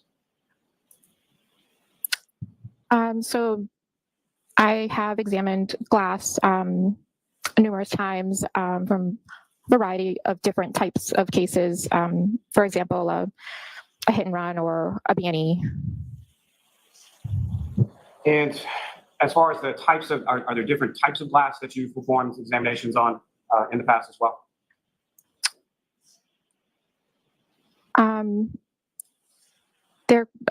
Yes, I mean, there could be a variety of type of glass that I could come across for examination. And with respect to examination of glass, what are some of the steps, or what is the process, or what, if any, instrumentality are you using to conduct your examination? Sure. So when I examine an item that is glass, I document it with photos and notes, making general observations of appearance, color. I examine a portion microscopically and observe certain optical properties. And then I will also check to see if it fluoresces under UV light. And I also will sample it for analytical analysis using a GRIM, which stands for Glass Refractive Index Measurement. If you could explain to the jury the GRIM device, how does that work? Sure. So it measures the refractive index. Your refractive index. Your sample is placed into an oil of a known refractive index, and that then gets placed onto a hot stage of the microscope of the GRIM instrument. And it goes through a process of cooling and heating, and it looks for the match point temperature. And from that match point temperature, we're able to determine the refractive index of the glass sample. Now, as far as that determination of the refractive index of a glass sample, how is that? Is that something that you're viewing, and how are you viewing it? What are you viewing from? It's viewed through the software that the GRIM instrument uses. And how does that appear as far as visually when you're looking at it? So it essentially, you watch the cooling and heating process of the sample, like I had mentioned, and it determines the match point temperatures, and it takes an average, and it then calculates the refractive index for the sample. Now, is there another device that you utilize in the lab called an FTIR? Yes. And can you explain, first of all, what that term stands for? Sure. It stands for Fourier Transform Infrared Spectrometer. Sorry. And what is that device, and how is that used in your examination? So it's an analytical technique that's used for certain types of analysis. Basically, your sample is exposed to infrared light and it reacts in a certain way. And what's produced is what we call a spectrum or a graph. And it's just a series of peaks and valleys that are representative of the sample. Now, turning your attention back to this case, 22-02184, starting with, were there some glass pieces that you examined in reference to that case? Yes, And what were the item numbers associated with the glass pieces that you examined in this case? sure. So the item numbers it was item 3-2, 3-3, 7-12, and 7-14. And if you recall, as far as starting with item 3-2, was there any other sort of label associated with that beyond just item 3-2? 3-2 was a clear, apparent drinking glass. And item 3-3? Item 3-3, I believe, was the clear, apparent glass pieces recovered from the bumper of the vehicle. And then item 7-12? That was some clear, apparent glass that was recovered. It was recovered from the ground. In the ground at 34 Fairview Road, is that correct? Yes. And lastly, item 7-14? 7-14 was also a clear, apparent piece of glass that was recovered from the road. Now, with reference to item 3-2, the drinking glass, what, if any, observations did you make or did you note during the course of your examination of that? Sure. So it appeared to have broken, irregular edges. And that was all I had noted at that point. Did you take measurements as far as height and width? I did. Do you recall what those were? I would need to refer to my notes for that. Yes, you can use your notes.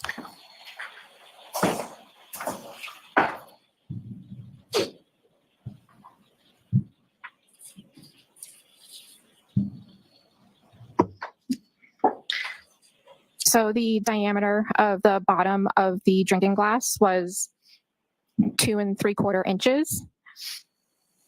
Approximately 2 3/4 inches, and it measured approximately 2.5 inches in height. In addition to the measurements that you took, what, if anything else, did you note as far as the interior and the exterior of that glass cup? That there was some dirt debris material noted on the exterior and interior of that item. Now, as far as item 3-3, the apparent glass on the rear bumper of the vehicle, what, if any, observations or measurements did you take in reference to that, or how many pieces were there? Sure. So it consisted of 5 clear pieces of apparent glass, with broken irregular edges.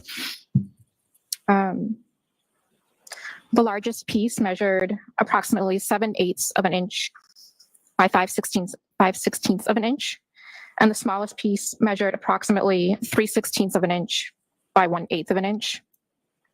Now, within those 5 pieces in items 3-3, were they then given each of those pieces respectively an additional label or marker? Yes. And was that an alphabetical one, essentially A through E? Yes, I labeled them A through E.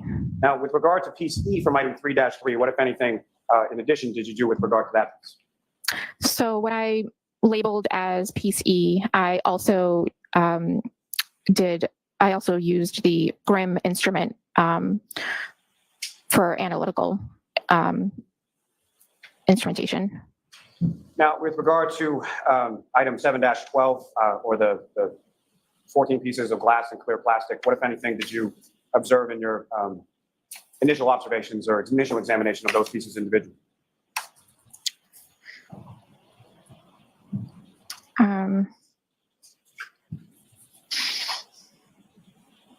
So in item 7-12, it consisted of 5 pieces of clear apparent plastic and 9 pieces of clear apparent glass, all with broken irregular edges. Now, specific to the 9 pieces of broken glass, what, if any, examination did you do of them initially? So the 9 pieces of apparent glass were examined microscopically. Now, lastly, with regard to item 7-14, the pieces of glass recovered from 34 Fairview Road, what, if any, did you note during your initial examination of them and observations did you make in regard to that? Sure. So item 7-14 consisted of 1 clear piece of apparent glass with broken irregular edges. Now, as far as the microscopic appearance, so when you're putting something under the microscope and you're looking at, what kind of things are you looking for? What kind of characteristics are you looking for when you're examining something microscopic? So I look at several things. So initially, I look at the color, whether there are like flat, smooth surfaces to the glass, whether it's flat or curvature. And then I may sample some more to examine under a polarized light microscope and check to see if there are certain optical properties under a polarized light microscope that are characteristic of glass. And in addition to looking at each of these items individually, then what, if any, comparison did you do between those various items, 3-2, 3-3, 7-12, and 7-14? So between those items, I first examined them to see if there was a physical match between item 3-2 and item 7-12 and 7-14. And then I also did a comparison of 3-2 to item 3-3. And then I also compared item 3-3 to 7-14 for possible physical match. And in addition, I also sampled some pieces for use for examination on the Grimm instrument. Let me ask you, just as far as classification goes, are you familiar with terms as far as a class characteristic versus an individual characteristic? Yes. Can you explain what those terms mean and how they relate to each other within your specific forensic field? Sure. So a class characteristic is when a material can be associated with a group of items that share characteristics. Like for example, fibers or tape. An individual characteristic is when a material can be associated with a single source, for example, a physical match. Now, with reference to your analysis between items 3-2 and 7-12, what, if any, conclusions were you able to draw from your examination or comparison of those items? Sure. So, right, there are several items that I'll just have to refer to my conclusion, if that's okay, my report. Yes, you can go ahead and look at your notes. So item 3-2 was found to have a physical match with 6 of the pieces of clear apparent glass from 7-12. But there was no physical match with the 3 other pieces from 7-12. Based on that physical match that you determined, what, if any, conclusions can you come to with regard to those items that were physical? Sure. So item 3-2 and the 6 pieces from 7-12 were at one time together as one unit. So then item 3-2 and all 9 pieces from item 7-12 were examined microscopically. However, there was no physical match found with the piece of clear glass from 7-14.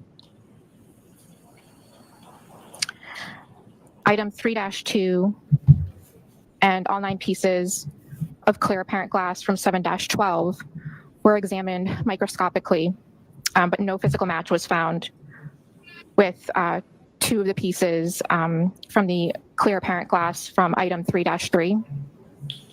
Now, with reference to item 3-3 and item 7-14, what, if any, comparison? Okay, I'm just going to do a quick pause.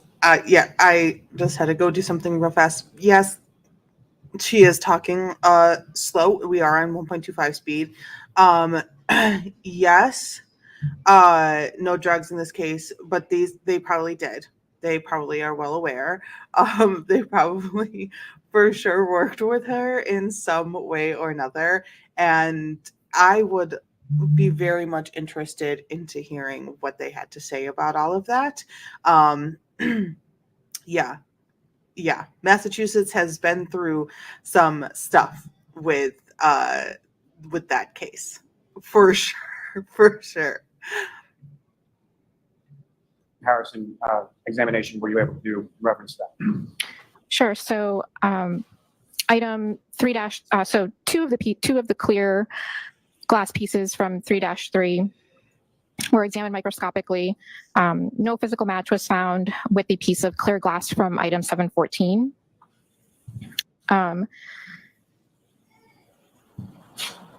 One of the pieces that I had labeled as piece E from item 3-3 Going on with the was found to be consistent in physical and instrumental properties with examined portions of the piece of clear glass from item 714. So accordingly, the examined portion of the piece of clear glass that I labeled as E from item 3-3 could have originated from the examined portion of the piece of clear glass from item 714 or from another source with the same characteristics. Now, Ms. Hanley, you used the term in there as far as instrumental properties. Can you explain to the jury what that term means and how it relates to your examination in this case? So the instrumental properties, that's referring to the Grimm analysis that I did. So in comparing the refractive index from 3-3 versus 7-14. So the clear apparent glass from item 3-2 that was recovered from the scene was a physical match for 6 pieces from 7-12, which were additional glass pieces found from the scene, correct? I'm sorry, say that again? So the the drinking glass from item 3-2 was a physical match for 6 of the pieces from item 7-12, which was glass recovered from the scene, correct? Correct. And then the 2 of the pieces from item 3-3, or one of the pieces, excuse me, piece E from 3-3, which was from the bumper of the defendant's vehicle, was consistent with a piece of clear glass from 7-14, which was found on the ground, correct? Correct. Now, Ms. Hanley, in addition to that trace analysis that you performed with regard to the glass pieces, what, if any, other excuse me, additional examination did you do with regard to items of debris? Sure. So I also examined item 3-1 and 7-18.18. Now, starting with item 7-18.18, what, if any, other description did you have as far as what that item was or where it came from? So 7-18.18 is scrapings, trace material recovered from the victim's clothing. And that would be both an orange T-shirt and a gray long sleeve shirt, is that correct? Correct. And those particular items, as far as the debris, that was provided to your unit within the lab by whom? I believe it was Maureen that did the scraping of the clothing and had those scrapings transferred to our unit for further examination. And that would be Maureen Hartnett, is that correct? Yes. And then as far as what, if any, items, the other item was 3-1, is that correct?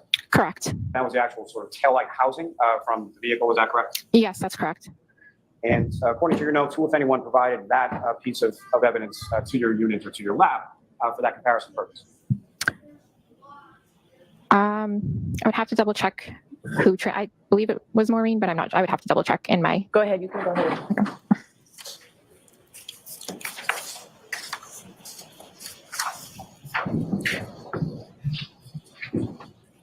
Oh, okay.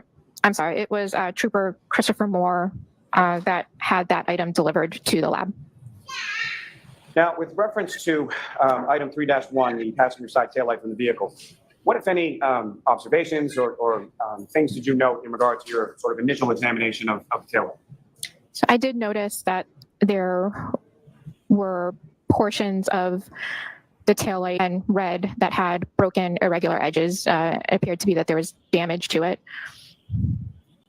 Now, with reference to your examination just of the taillight now, what, if any, instruments did you utilize in the course of your examination of the taillight?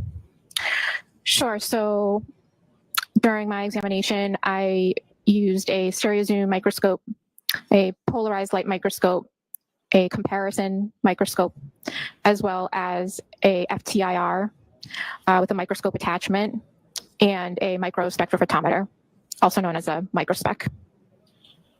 Now, the Graham and the Lab FTIR, technology you've already is so discussed cool. in your testimony. As far as the microspec is concerned, can you explain to the jury sort of what that instrument is and how Yes, it's used and how you used it in this examination specifically? explain to Sure. me. So a microspec is used to examine items that have color. So essentially, your sample is exposed to visible light, reacts in a certain way. Some of the light gets absorbed, some of it gets transmitted, and we get a spectrum, and it's representative of the dye or pigment in the sample. Now, with reference to item 7-18.18, that being the debris from the victim's clothing, what, if any, observations or measurements did you take in reference to that particular item? Sure. So I noted that there was some clear plastic material, as well as some red plastic material. And I would have to refer to my report for exact measurements of those items. You can go ahead and do that. Thank you, Your Honor.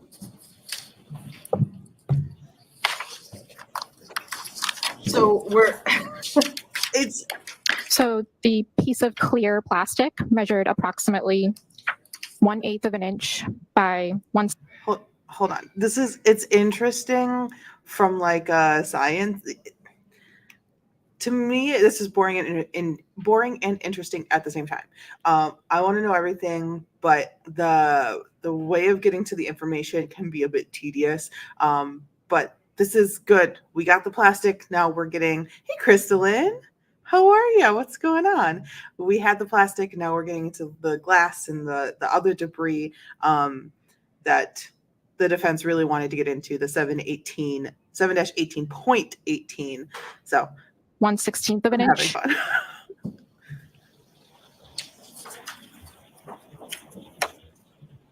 And the largest piece of one of the red plastic pieces measured approximately 1/16 of an inch by less than 1/16 of an inch.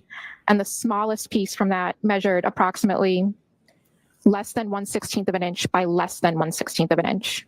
Very teeny tiny. As far as measurements go, as far as your examination, as far as the lab is concerned, is 1/16 of an inch sort of the bottom row as far as measurements go?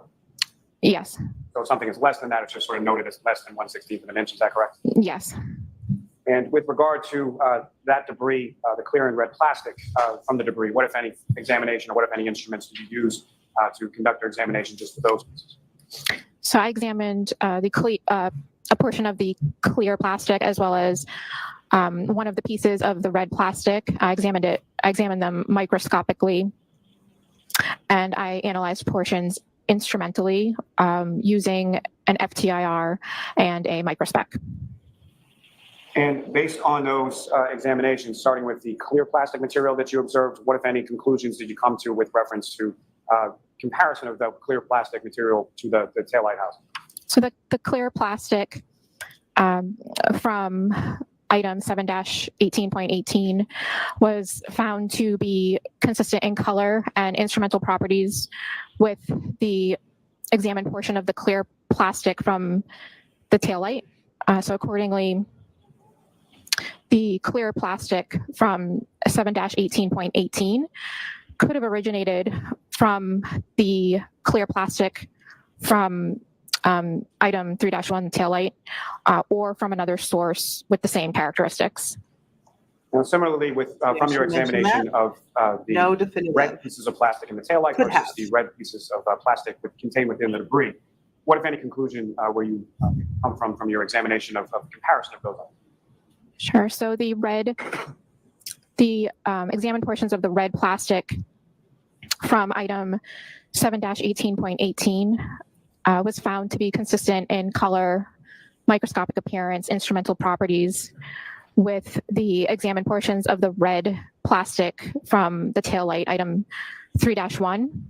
So accordingly, the red plastic from 7-18.18 could have originated from the red plastic from item 3-1, the taillight, or from another source with the same characteristics. Hey, Crystalline. So this is Christina Hanley, and she is a forensic scientist, and she analyzed some plastic and glass. She just spoke about the glass, like the drinking glass pieces that were found at the scene.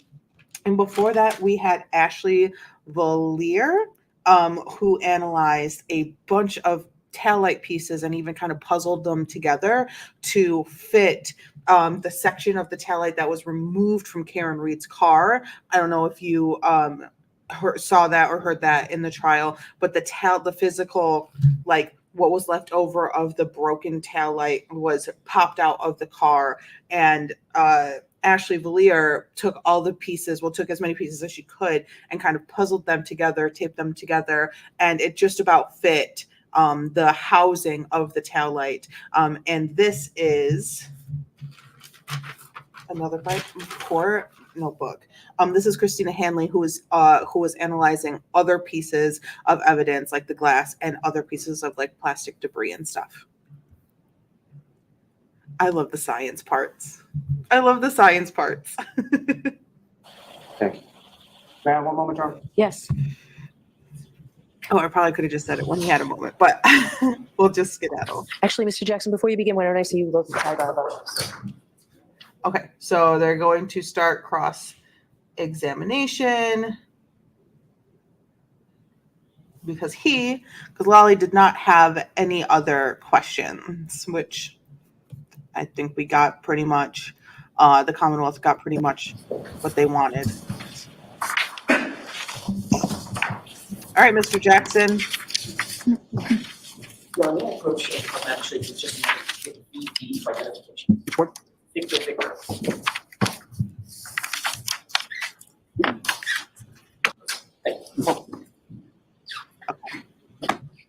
May I inquire? Yes, thank you. Good morning, Ms. Well, almost afternoon, Ms. Hanley. Good morning. I'd like to show you a document just to begin our conversation this morning, if I may. May I approach? Yes. This has been previously identified as VV, as in Victor. And I'd like to ask you, first of all, to take a look at that and tell me if you generally recognize what that document is.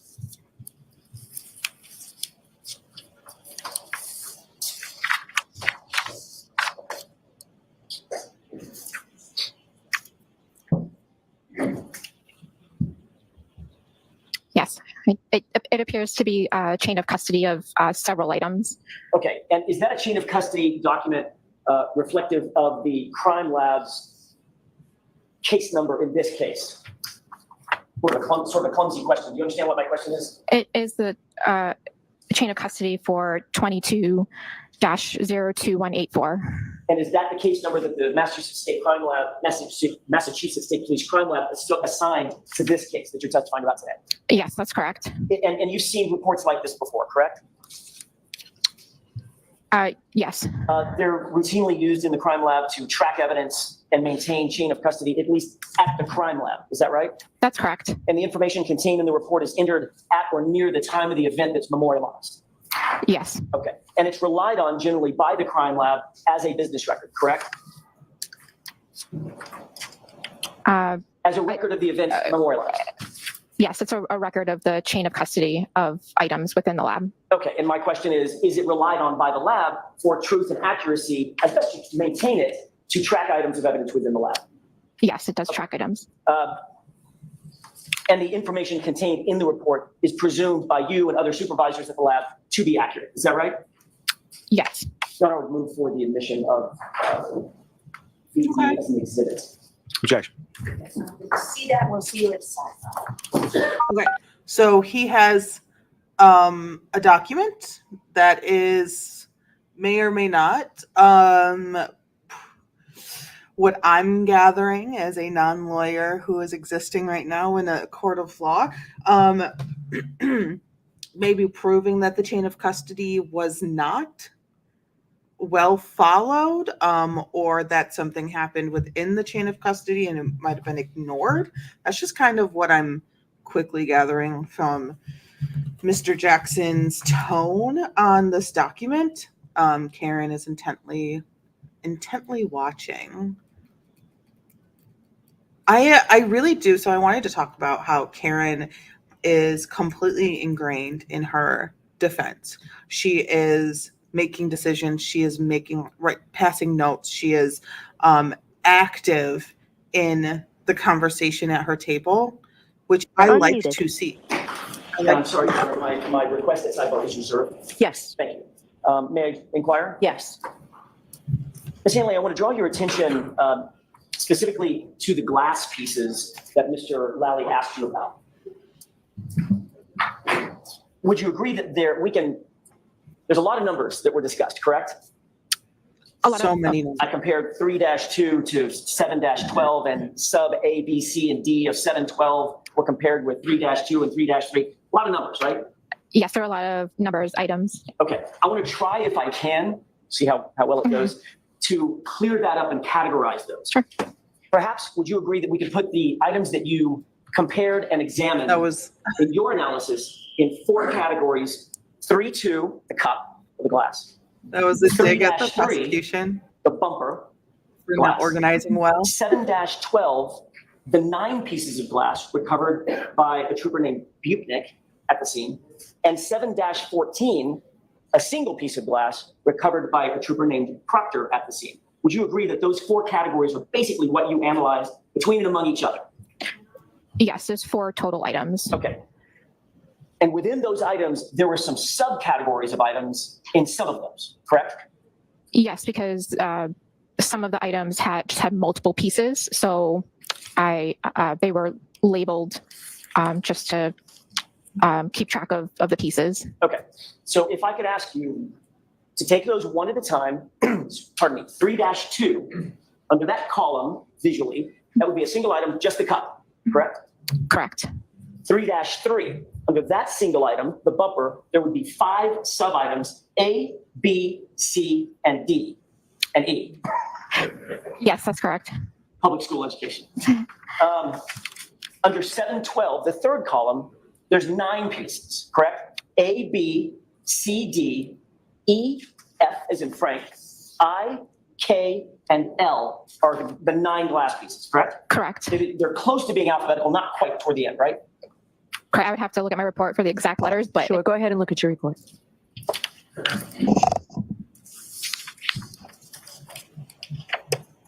I'm really interested in what he's getting at. I am really interested. How is he going to build doubt? so the 9 pieces of clear apparent glass were labeled as A, B, C, D, E, F, I, K, and L. Okay. And then, of course, the last category would be 7-14. That's a single piece of glass that was recovered at the scene by Trooper Proctor, correct? Correct. All right. Objection, Your Honor, just So I'm going to see counsel at sidebar for just a minute on this. Because I don't think Mr. Lally likes where this is going. I don't know why, because I don't know where this is going. Because I'm a juror and I don't know what the plan is. I don't know where this is going. I don't know what is happening. Yes. All right. So the last category we were talking about, 7-14, that was a single piece of glass, correct? That's correct. Okay. First of all, I'm going to ask you to take your comparisons one at a time, if I can. You compared the cup in 3-2 to the 9 pieces recovered at the scene: A, B, C, D, E, F, I, K, and L, correct?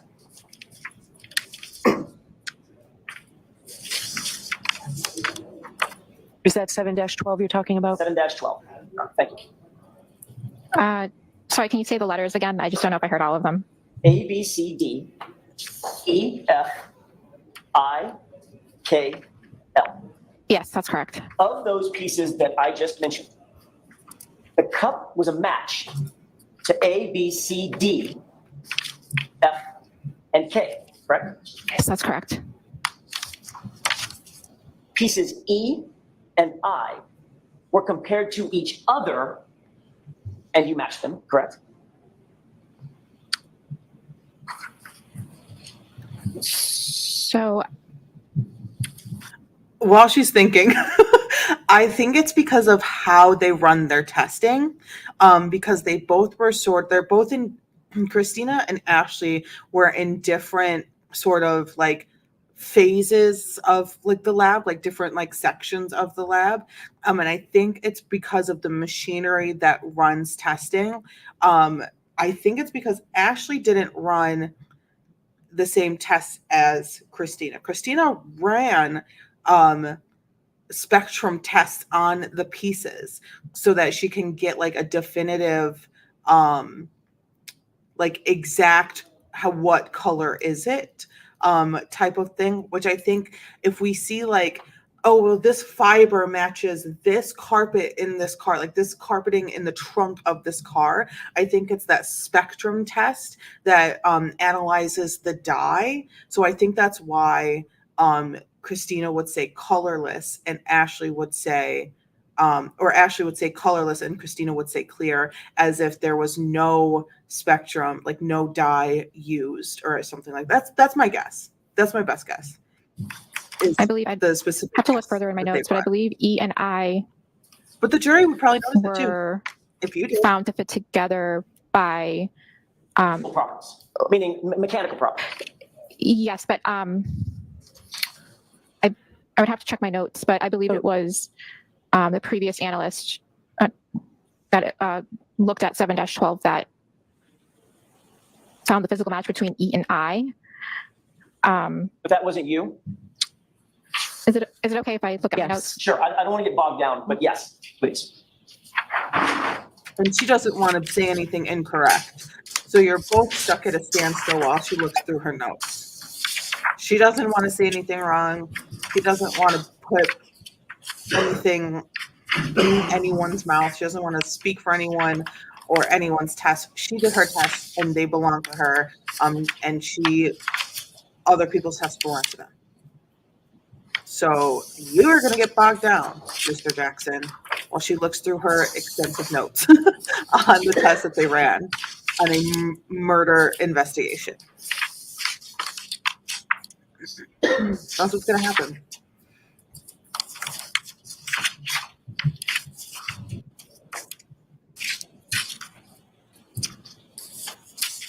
Judge is like, damn it.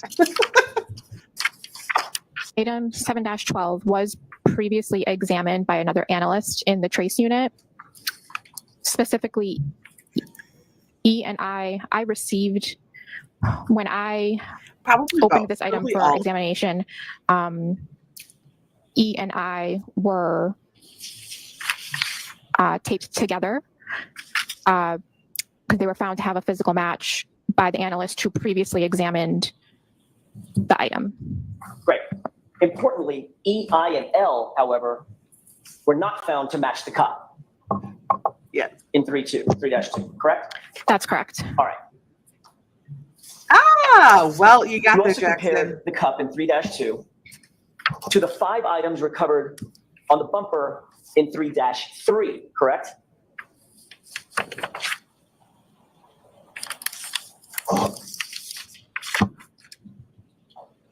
I'm sorry, say that again? You also analyzed the cup in 3-2 against the 5 items, A, B, C, D, and E, in 3-3, the bumper glass, correct?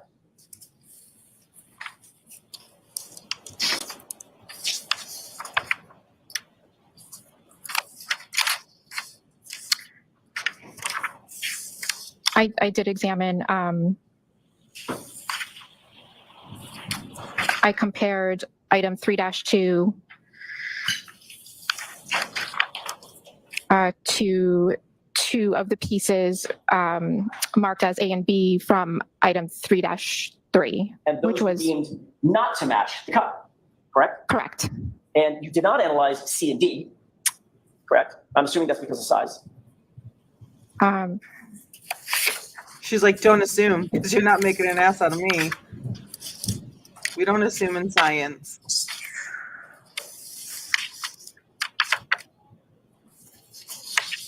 So the rest of the items were not used for physical match examination due to size and condition. So as you sit here, Like, none of you're the not gonna items assume.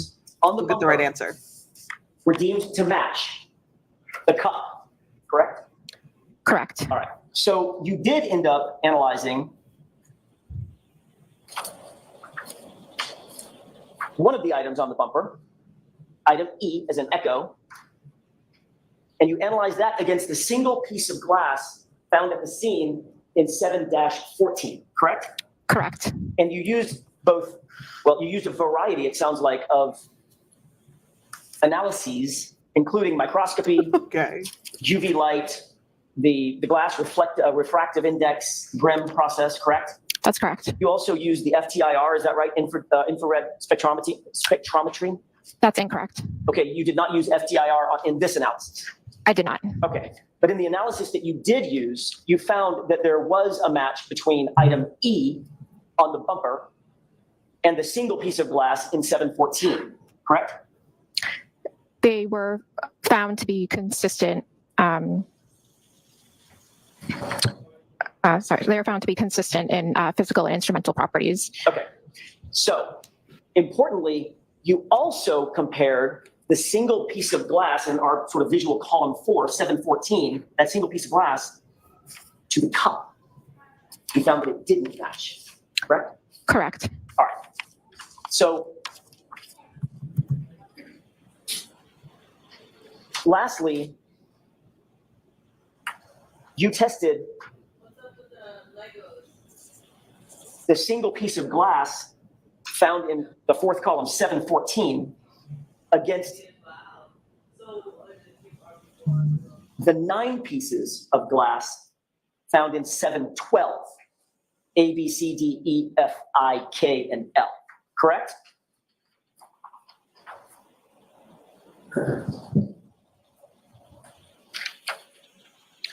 I did compare item 714 to item 3-2 and the 9 pieces in item 7-12. So another way to put that would be you analyze column 4 against column 3 now, correct? I examined them for a possible physical match. And they did not match, correct? There was no physical match to item 714. Okay. Your Honor, may I approach briefly? Okay.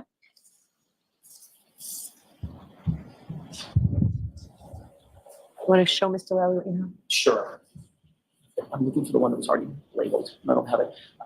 May I approach the court magistrate and ask if he's got WW by chance? No, I do. Can I borrow that from the court? Thank you. I'd like you to take a look at that document. Just glance it over for a second and let me know when you've had an opportunity to study that.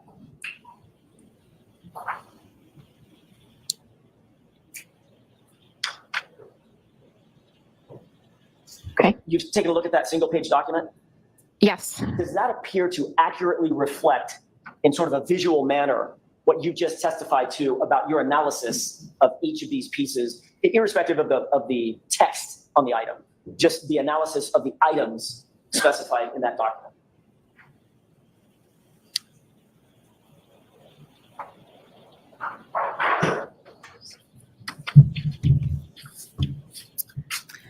Hello. If you need help, it's Lily. I'm not a lawyer. Feel free to subscribe. I'm not quite sure what. We're the Chatty Jurors, so we chat. I've never seen this before. I'm not quite sure what. I think you It's have like, to I don't move know. along, Mr. Jackson, for all the reasons we talked about at sidebar. I understand. I don't know what the hell this is. My What do question you want me to do with is a it? relatively simple one. Is this and if you don't understand something on the document, just say so. Is this a visual representation, an accurate visual representation of what you just testified to in terms of what matched and what didn't match? Where the green matches, the circle with the red doesn't match. He sectioned everything off. I would need to go through my conclusion and compare to confirm. Fair enough.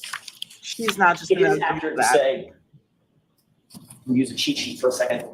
It is accurate to say that the cup was not found to match any items that were found on the bumper. That's correct, correct?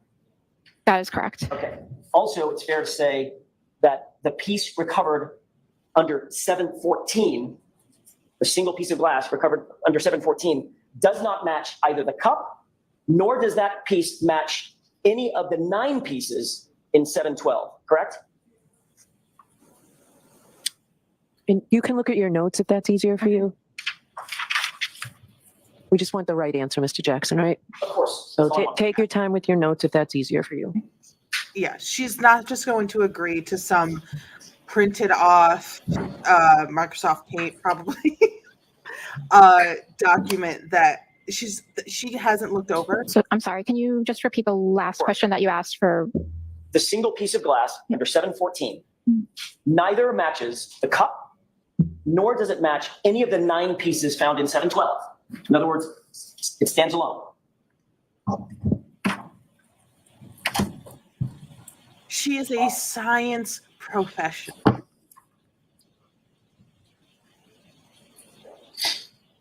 Period.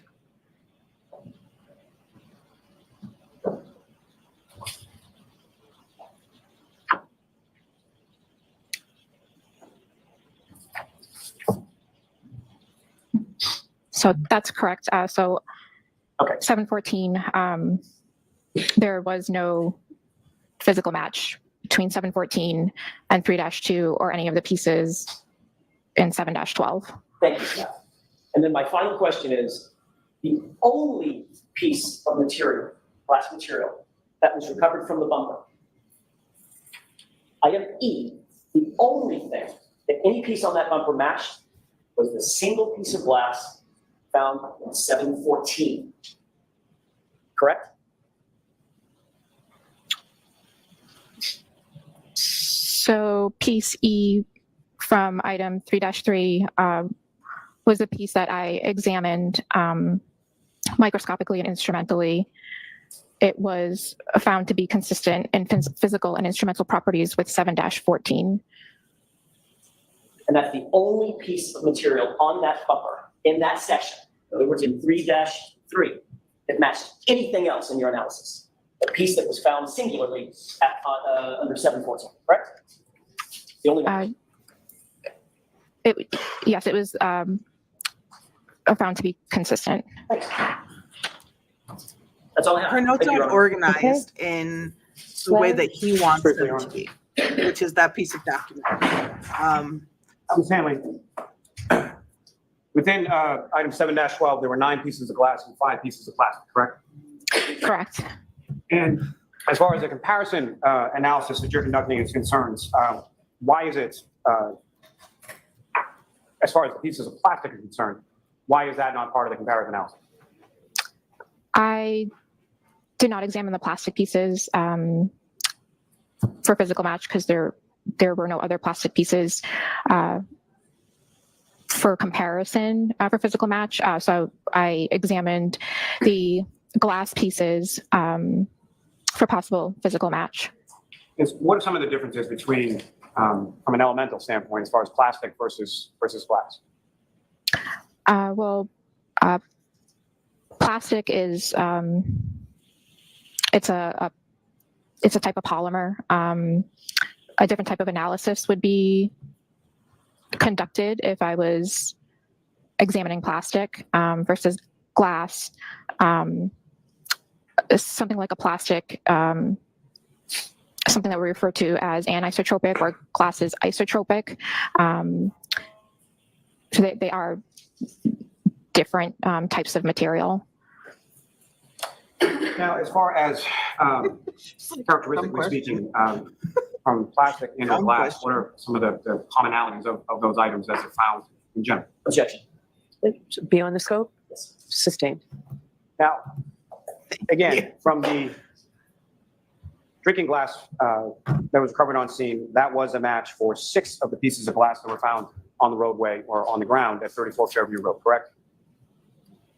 I believe it was 6. I just would have to confirm in my Go ahead report. and you can go ahead and look at your notes. The judge will confirm.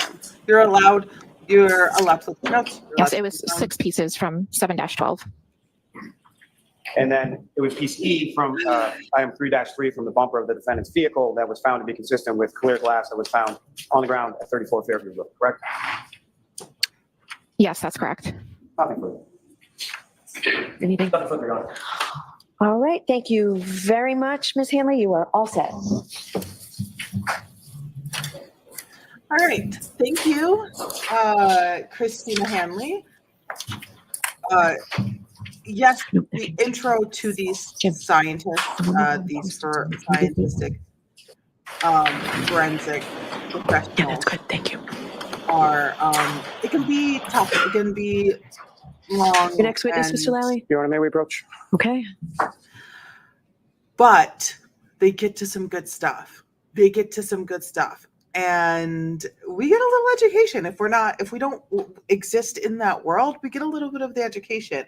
I also would love to play with those those microscopes, and I would really like to see the FTIR, the spectrum,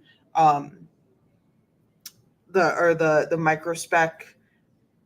microscope, to see like the spectrum go through something and see what comes out of it, and like interpret that into a specific dye or like color. That's so cool to me. That's so cool.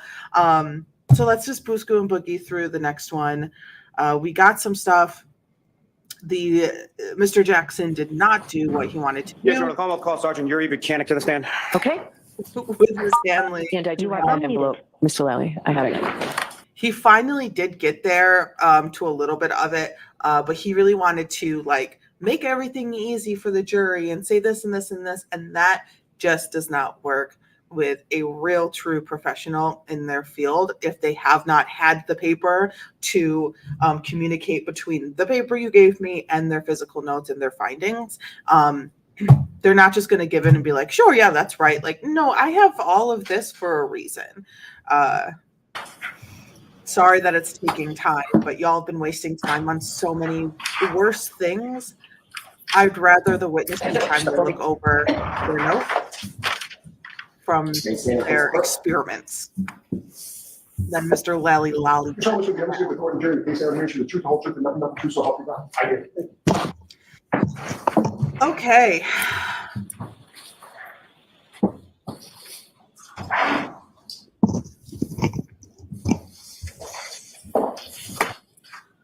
Next witness. Whenever you're ready, Mr. Lally. Good afternoon, sir. Good afternoon.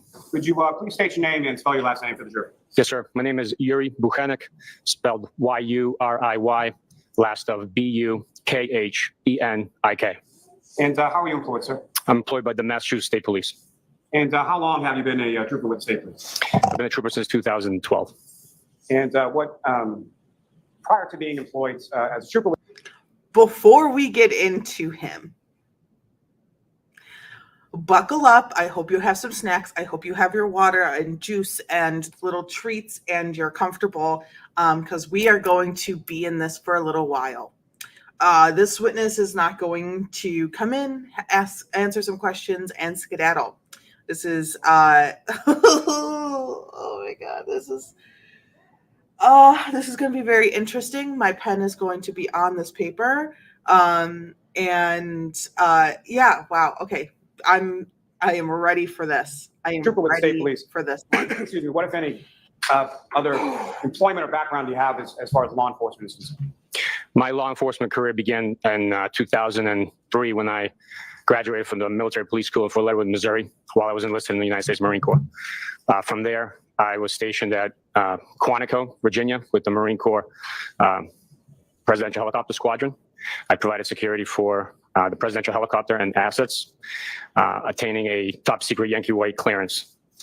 I was promoted meritoriously to corporal and sergeant and had a platoon of 44 Marines. From there, I was stationed in Kent County, California, where I was a patrol supervisor on base as a military police officer. Once my enlistment ended, I decided to come home and pursue a law enforcement career here in Massachusetts, in the communities that I grew up in. I first worked with the VA Hospital Police, where I attained a secret clearance, which was a requirement of the employment. After that, I worked at the Attleboro Police Department in uniform patrol, as well as the SWAT team with Attleboro, Massachusetts Police Department. In 2011, I applied for the Massachusetts State Police, graduated, and worked at the Sturbridge Barracks, Millbury Barracks, and Foxborough Barracks. In 2015, I was selected to come to the Norfolk District Attorney's Office with the detective unit and worked homicide cases as a trooper. 2021, December, I was promoted and took on a supervisory role within the unit. Now, with respect to your work within the unit of the detective unit at the Norfolk District Attorney's Office, what, if any, specialized training did you receive in regard to your work there? I've attended numerous homicide conferences, training in various aspects of digital device analysis and investigations in We'll get into that. major crimes, homicides, drug investigations, and so forth. Now, were you working in that capacity with the State Police Detective Unit on January 29th, 2022? I was. And were you on call that day? I was on call as a supervisor. Now, can you explain to the jury as far as the on-call system within the detective units? Well, let me ask you this first. What, if any, duties or responsibilities do you have as a sergeant or as a supervisor with reference to on-call duty and sort of how that works? As a supervisor on call, responsibilities include answering the detective that's on call any questions that might arise. Obviously, we don't all have the same experience, so we put our heads together, and if it's a situation or case, a scene that they have not been exposed to before, they call the supervisor for guidance, suggestion, or bounce questions off of them in order to help them navigate that case. And who was the on-call detective on this particular date of January 29th? January 29th, the morning hours up until 7 a.m., it was Trooper Michael Proctor. And do you know Trooper Proctor? I do. And how long have you known Trooper Proctor? Since he came into the office in 2019, I believe it was September, October 2019. And have you supervised Trooper Proctor sort of throughout his work within the office? I have supervised him throughout my supervisory position. So his entire time in the office, while I was a supervisor, I've supervised him directly, yes. And as far as that on-call system or that on-call rotation is concerned, how is that determined, or how does that sort of come into existence? The on-call system is formulated, it's compiled the month prior. So for example, if it was December, beginning of December, the troopers in the office would submit their days requesting not to be on call due to trials, training, personal reasons, or vacations they had planned. Those days are submitted in the beginning of the month, and then if it's in the beginning of December, for example, the on-call schedule for January is then compiled a month in advance, really. So these are generated well in advance of whatever specific day the trooper is on call, correct? That's correct. And as far as the detective unit within the Norfolk County District Attorney's Office, who, if anyone, is your supervisor? Currently, my supervisor is Lieutenant Fanning, and the unit commander is Detective Lieutenant Brian Tully. In that sort of pecking order, if you will, was that the way that it was set up in January of 2022 as well? Yes, it was. Now, on this morning of January 29th, 2022, at some point, do you get a call in the morning, and from whom do you initially get a call? I received a call approximately 6:44 in the morning or so from the H Troop headquarters, which is the field headquarters for the Metro Boston area, which also covers our county. And they advised me that there was a body in the snowbank in Canton. I asked for further details and advised them that I was not on call, but I would call the on-call trooper and let them know that there was a call out requesting their assistance. So that's what I did. I called Trooper Proctor and advised them to contact Canton Police. And following that initial contact that you had from the H Troop and then your call to Trooper Proctor, what happened next? Trooper Proctor began making phone calls, gathering information. Sustained. Next question. What was the next thing that happened as far as your involvement was concerned? I was advised of the circumstances under which the body was located and what was transpiring. And I told Trooper Proctor that I would start shoveling out during the blizzard and then proceed to meet him in Canton to begin our investigation. And where was it that you and Trooper Proctor first met up on that particular morning? We met at the Canton Police Department. And do you recall approximately what time it was that you arrived at the Canton Police Department? It was approximately 9:15. Due to the amount of snow that was on the ground, the time that it took me to shovel out the main roads, actually no roads were plowed at the time during my track. So I decided to drive my personal truck to Canton Police Department because it was a 4-wheel drive and meet Trooper Proctor there. Now, as far as your personal truck versus you have a work vehicle as well, That's correct. and you mentioned that the truck is 4-wheel drive. What is the difference between your personal truck and its capabilities in weather versus the work vehicle? Well, at the time, there was approximately 10, 15 inches of snow that had accumulated already. My work vehicle is a sedan, low to the ground, low clearance, front wheel drive. It would not be able to navigate the road conditions at the time. My 4-wheel drive vehicle is higher clearance from the roadway and was able to navigate the conditions at the time. And sir, when you arrived, so at approximately 8:22 in the morning or so, where is it that you were at that point in time, if you know? At 8:22, I would say I was still blowing the snow out of my driveway, clearing the path for my truck to leave the driveway. And when you arrived at the Canton Police Station, you mentioned that you met Trooper Proctor there. Do you recall who arrived first? Trooper Proctor was in the parking lot in his vehicle, and I pulled in, backed in next to his, and we walked in together into the police department, I believe. And when you walked into the Canton Police Station on that morning, sometime after 9 a.m., where is it that you went? Who, if anyone, did you talk to when you first got there? We walked into the police department, were guided to the detective department division of the PD, and we met with the detectives from Canton and Sergeant Good, who was the uniform patrol sergeant and having been the first responder to the scene as well. Now, without reference to anything that was communicated between the two of you, at some point prior to getting to the Canton Police Station, did you have conversations with Trooper Proctor? Yes, I did. And did Trooper Proctor make you aware of conversations that he had with other people prior to getting to the Canton Police Station? Objection. No, I'll allow that. That's a yes or no. Yes. And so you get to the Canton Police Station, you and Trooper Proctor then proceed to talk to Sergeant Good, is that correct? That's correct. And again, without any reference to what was said to you by Sergeant Good, he relayed some information to you as well. That's correct. No, I'll allow that. That's correct. And if you know about how long was the period of the conversation that you had with Sergeant Good at the Canton Police Station? The conversation with Sergeant Good was probably 25 to 30 minutes. He walked us through his... Next question, please, Mr. Riley. I'm going to stop you from answering that, Sergeant. Yes, Your Honor. So, Sergeant Koenig, in reference to, at some point, did you learn the name of the body or the person that was found on the lawn on Fairview Road? Yes, I did. Who did you learn him to be? Mr. John O'Keefe. And in reference to where Mr. O'Keefe's body was at that point, what, if any, information did you receive about that? Objection.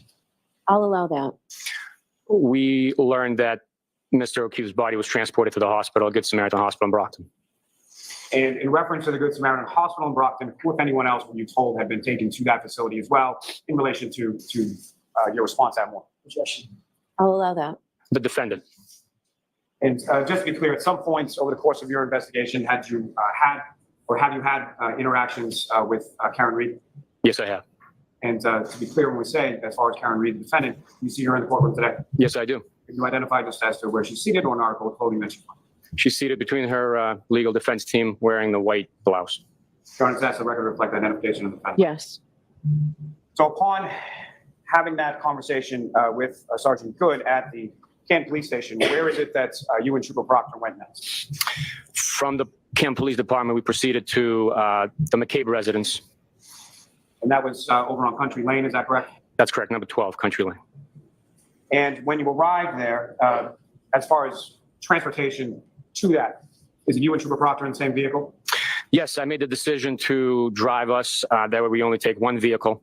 In addition to Trooper Proctor being able to make phone calls and facilitate other logistics as necessary, allowed him that freedom to do so while I operated the vehicle in the dangerous snow conditions.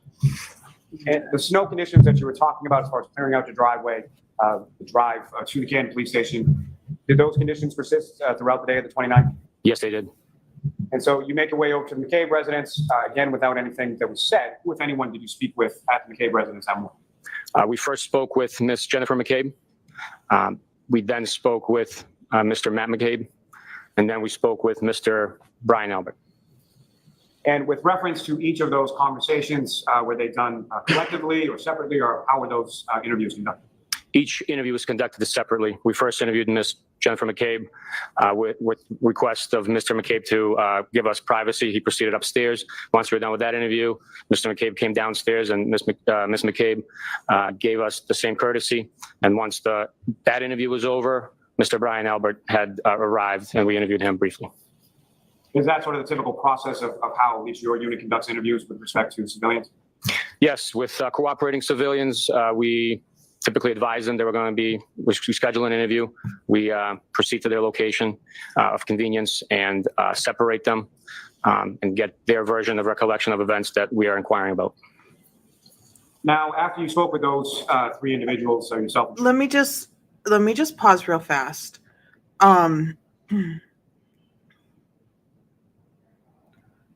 Why did they go to Jen's house first? Why not go to the scene and go knock on the door of 34 first? Just a question I have. Proctor at the McCabe residence, where is it that you and Trooper Proctor went next? We proceeded to the Good Samaritan Hospital in Brockton. And where within the Good Samaritan Hospital did you go? We went to the emergency department. And within the emergency department, were you led to a specific room? Yes, we were. And what, if anything, did you observe when you were in that room? Once in the room, we observed Mr. O'Keefe's body on the medical bed or gurney, and his clothing, which had been cut off of him, were on the floor at the foot of the bed, a couple of feet away at the foot of the bed. Now, first, with regard to the clothing, what, if anything, did you do with regard to that? After viewing Mr. O'Keefe's body, we proceeded to identify the clothing items and bag them into evidence bags, notating which item and the brief description about each item of clothing. So let me ask you just a little bit about that as far as that process is concerned. So when an item of evidence is collected by you or by your units during the course of an investigation, is there sort of a policy or protocol, or how are things, what do you do with things when you collect them and take them into custody and evidence? If we deem an item to be of evidentiary value, we identify the item, we take a brief description of it, and we label the evidence bag with that description. We notate who is taking the item into custody, typically who located the item, the time that it's located, and the location from which it was seized or taken or collected. And with regard to items of clothing, is that something that would be placed in just one big bag of clothes, or like how would those be packaged in evidence bag? Mr. O'Keefe's clothing, which was already in one big pile on the floor, we packaged all. Okay, jurors, feel free to stand up and stretch. Yeah.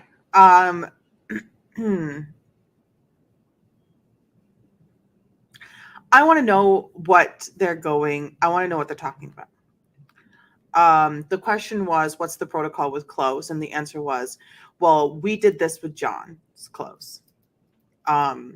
Yes, this is going to be very difficult for the family. This is going to dig back deep into the day of the events and all of that stuff. So again, condolences to the family of the deceased.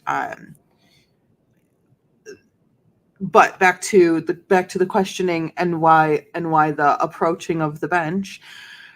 I don't know.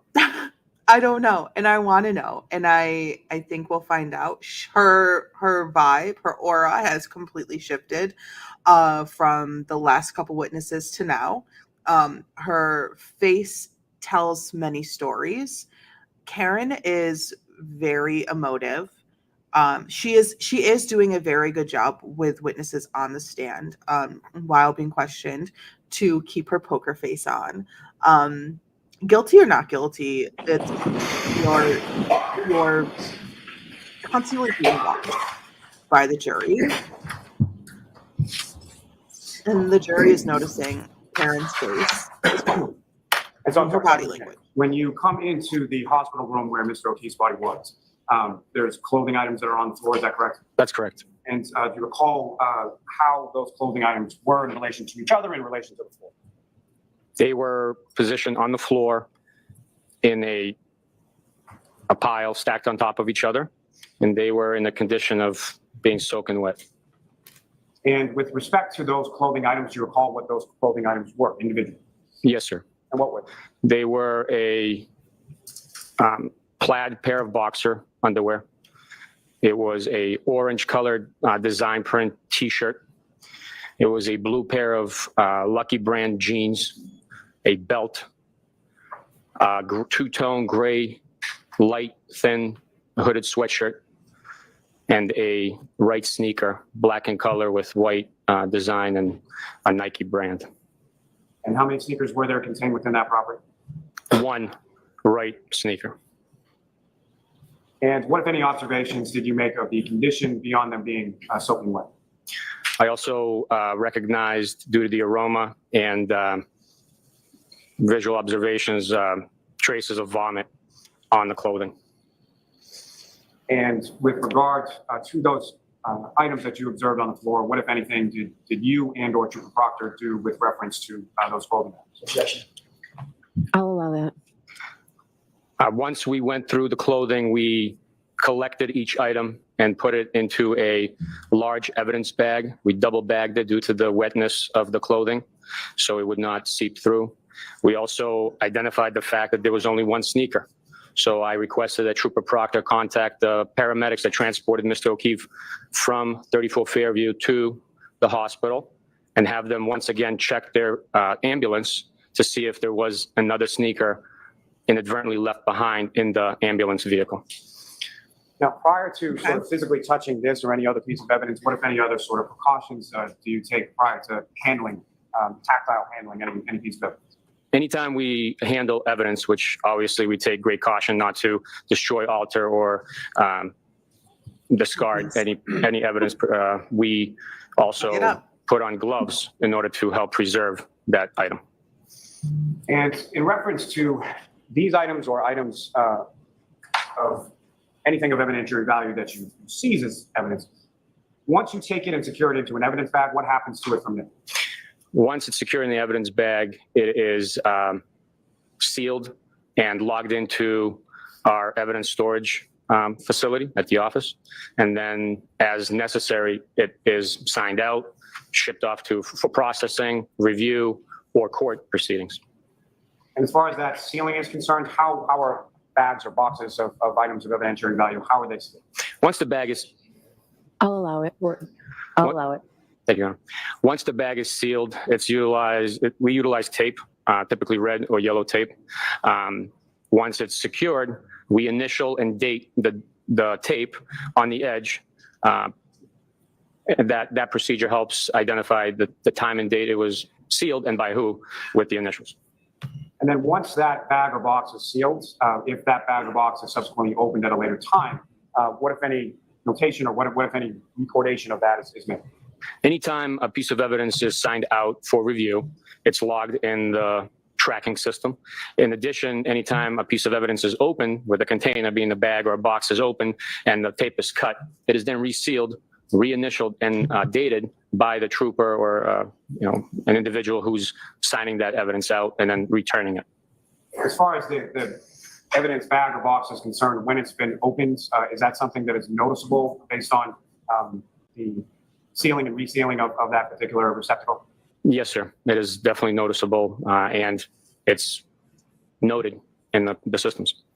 Now, with regard to, you mentioned or made some mention earlier in the testimony in regard to evidence storage facilities at your office. Yes. Can you describe what those are and who, if anyone, has access to those evidence storage areas? Within our office, we have 2 troopers that are designated as evidence officers. Those individuals have access to the secure rooms designated strictly for evidence storage. Those rooms are inventoried and kept under not just lock and key, but also digital access control and alarm systems. They are the only ones that have access to those facilities, in addition to our unit commander. But I'll tell you that our unit commander does not access that room without the evidence officers. I myself, even as a supervisor, do not have access to that room. You don't have access to that evidence room, is that correct? That's correct. Trooper Proctor, is he one of those evidence officers? Does he have access to that room? He does not.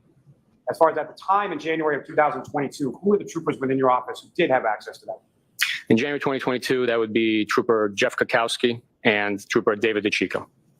And that would be in addition to Lieutenant Tully, is that correct? Detective Lieutenant Tully, I believe, has access to it, but I cannot speak to that. I just believe that he does as a unit commander to facilitate any next assignment. Now, with reference to any items that you were physically present for that were taken into custody or taken into evidence, including that clothing from the hospital on January 29th and any other items throughout the course of this investigation, when they were taped and sealed, what happened with each of those items once they were taken back to your office? Objection. I'll What allow was it. the question? Each item that was sealed, it was processed in, it was logged in, and then it was stored after processing. It was stored in the evidence room. Now, returning back to the Good Samaritan Hospital, within that hospital room, they mentioned that you secured items and that you made observations of Mr. O'Keefe. Is that correct? That's correct. And can you describe to the jury, as far as Mr. O'Keefe's body, what were those observations that you made? Mr. O'Keefe's body was laying on his back. The observations I made were of bruising to the eyelids of his face. Based on my experience and having cases with head trauma, I can tell you that during subdural hematoma, Yeah, I'll sustain the objection. You can build a foundation if you can, Mr. Lally. Over the Right, that was a course big of jump. your work That was a big with jump. this unit in particular, if you know about how many homicide or let me step into it this way. As far as your work within this unit, as far as it's concerned, what, if any, jurisdiction does the State Police Detective Unit of the District Attorney's Office have with reference to not only homicide but death investigations within Norfolk County? by statute, Chapter 38, Section 4, each county, the district attorney's office is provided jurisdiction over all death investigations. As a result, the law enforcement entities that are assigned to that Norfolk or that district attorney perform the investigations. In Norfolk County, those individuals are members of the Massachusetts State Police assigned to the State Police Detective Unit within our office. And so as far as death investigations, what exactly or what type of investigations would that encompass? Death investigations that we have jurisdiction over are all unattended deaths. Unattended death means that a physician, a doctor, is not overseeing the individual that passes. Those deaths would be suicides, homicides, overdose type deaths, natural deaths, accidental deaths, and so forth. Any type of death that is not overseen by a doctor at a medical facility or in a hospice type situation. So as a result of your assignment to this unit and that sort of exclusivity of jurisdiction over unattended deaths within Norfolk County, if you know approximately how many death investigations have you been a part of over the course of your work with the State Police Detective? Over the last 9 years, I would venture to say it's over 500 death investigations that I was a part of. Damn. And Sergeant, over the Over course of 500? your involvement within those investigations, if you know how many of those investigations involved some indication or some type of head trauma? Scores of investigations that involve some sort of head trauma. And through the course of your investigations, in those cases that have involved, I did some quick math.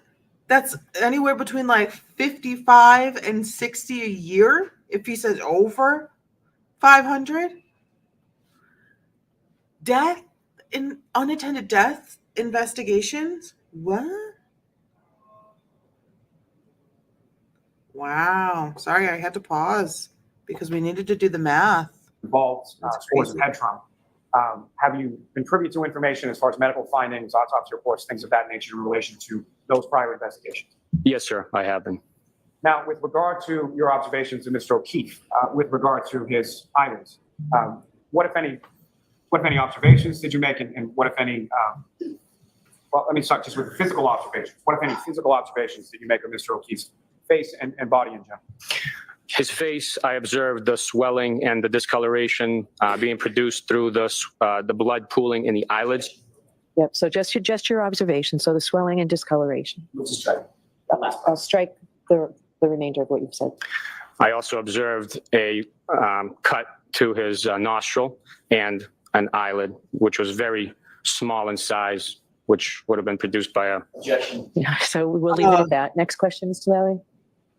Based on your training experience, what if any conclusions or what if any opinions that you have in He's gonna regards to say swelling that. around the eyes? Objection. Yeah, I'll see you at sidebar here. Yeah, this is not a doctor. This is not a doctor. This is a police officer. He was about to say which was produced by something. Produced by what? Produced by what? Right? Like, you don't know, you weren't there, you did not see, right? Allegedly, you weren't there. You did not see what happened. You did not see it happen. This was an unattended death, and you investigate 50 cases of them a year. What? I am. This is going to be a Yes. wild thing. So Sergeant Mechanic, with reference to your prior death investigations, have you had occasion to make observations of bodies that there was a later determination of some sort of subdural hemorrhage? Objection. I'll allow that. Have you made those observations? Have you been part of those investigations? Yes, Your Honor. Yes. And what you observed in regard to Mr. O'Keefe, was that consistent or inconsistent with what you had observed on those prior investigations? Objection. That I'll allow. It was consistent. Now, in addition to the injuries that you observed to Okay. Mr. O'Keefe's face, what, if any, injuries did you observe to his extremities? His extremities produced abrasions to his upper forearm and lower bicep area on his right arm. And just as you use that term, I'm not asking for any sort of medical definition, but as far as you use that term abrasions, what do you understand that term? I understand that term to be a injury sustained through blunt force trauma or friction to the epidermis of the skin, where Oh. crushing of the vascular system occurs and produces that type of sign on the skin. And from your observation of the injuries to Mr. O'Keefe's arm, I am which- sorry to pause. I am sorry to pause. I get it. You have been in this field forever, right? You have been an officer of some part, of some kind forever. I get it. But sir, you're not a doctor. Okay? To use those words, we all just heard them, the epidermis. Stop it. Stop it. which arm was this again? That right there makes me feel like he's trying to be the ultimate witness. He knows everything, right? I don't like it. I don't like It was his right arm. I do not like As that. far as your observation of those injuries to his right arm, what, if any, as far as the consistency of those injuries, what, if anything, did you note or observe in reference to those? Objection. Consistency with what? With the Let me rephrase this. Yeah. How were the abrasions that you're describing positioned in relation to each other? Each abrasion appeared to me to be linear and concentrated in a specific location on the arm. It didn't go any further north of a point and did not go any further south of a point. So it was concentrated in the elbow, a few inches below the elbow, a few inches above the elbow on the right arm. Now, while you were at Everywhere has an the endpoint. Good Samaritan Hospital, did you endeavor to speak with Ms. Reed? We did attempt to, yes. And was she present at the hospital at that time? No, she was not. And at some point subsequent to that, did you receive, or what, if any, information did you receive as to her whereabouts? We were made aware that she was located at 345 Country Hill Drive in Dayton at her parents' home. And where did you go from the Good Samaritan Hospital once you left them? We proceeded to that location. Now, sir, with reference to the items of clothing that you recovered from the Good Samaritan and Mr. O'Keefe's, do you have those items of clothing with you here today in court? Yes, I do. Your Honor, with the court's permission, I would ask that the witness be allowed to retrieve those items and display those items. Okay, are they in the courtroom? I believe so, yes. Okay, yes, May I approach? yes. Okay.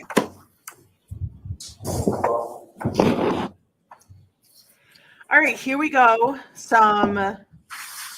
We are going to see IRL, the clothing. So fair warning. That we've seen. How many items are we talking about? Four. Jurors, if we go a little past one, my intention would be to still just take a half-hour lunch today and come back. So I'd rather just go through this if we could. So we're going to see the Yes. item. This item, do you recognize that? Yes, I do. And what do you recognize that We've to already be? seen pictures. The sweatshirt from Idea of what they look like. the hospital room Fair where warning. Mr. O'Keefe was located. And, Your Honor, the call will take to introduce and admit that as the next exhibit. Okay, any objection, Mr. Jackson?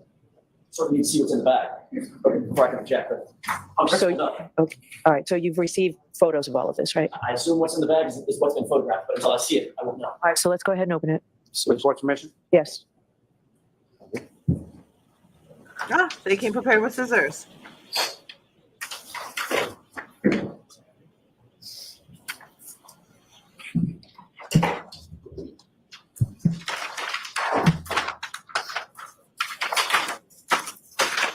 Sorry for the sound.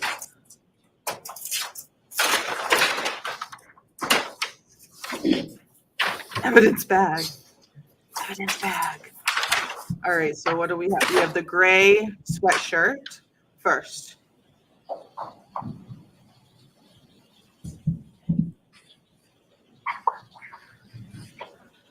Oh, that is a lot. It looks heavier than what I was imagining. No objection. Okay, maybe not. So Lally, why don't you come take a bag?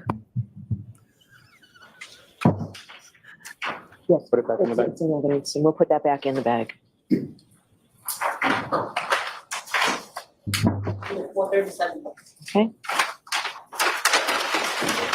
Sorry if you're wearing earbuds like me.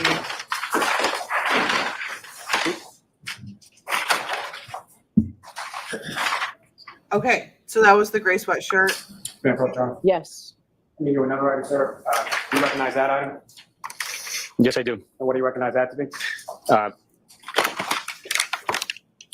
says it's a one orange T-shirt. And Your Honor, with the court's permission, if the witness could remove that item and display it for the jury as well. Yes. So what I noticed on the first bag was that there was just one ring of the red tape. Yes, they do, honestly. There was only one ring of red tape.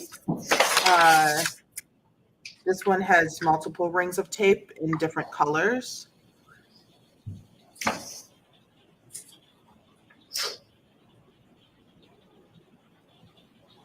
Show me that was just the back. I want to see the front.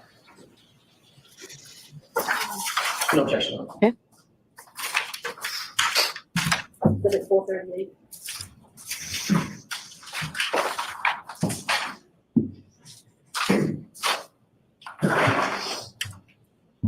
Sorry, All right, I'm folks. frivolously Yes. taking notes. Another item, sir. Do you recognize that? Yes, it's the right sneaker recovered from the hospital room. Okay, sneaker. Your Honor, with the court's permission, if the witness could remove that item from the Yes. bag. Display for the jury. This is the right sneaker that was on John when he was taken to the emergency room. Lots of tape. This has been opened a couple of times.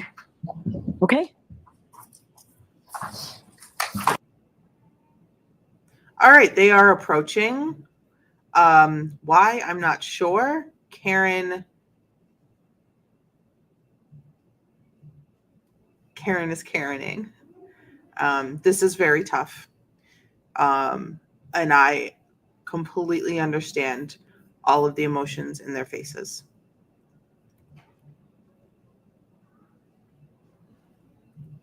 The final moments of their loved one is, and the clothes that they're wearing in their final moments are being displayed to the world, essentially. And I do not take that lightly. There are moments in this process where I'm able to find like joy in the process. I'm learning things, I'm experiencing things, and that's just me being a human and taking it as I am. But that is not without remembrance of John was taken. Can his you, life was Sergeant? taken. Family is You are suffering. unmuted. And I tried to make note of that as much as possible.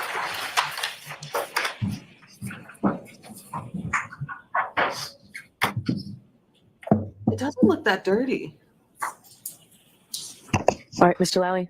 Yes, thank you. Looks really You could clean. return that to the back, please. Introduce and minutes of that. Yes, I'm going to, thank you.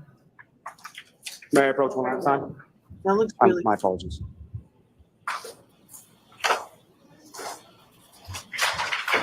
Your Honor, I guess I should have said no objection with what we discussed. I understand. Thank you. Your Honor, may I approach the witness again? Yes. From that set, do you recognize that? Yes, it's a bag containing a blue jeans, black belt, and plaid boxer shorts. And Your Honor, with the court's permission, may the witness remove just the jeans and the belt from the back? Yes. Fair.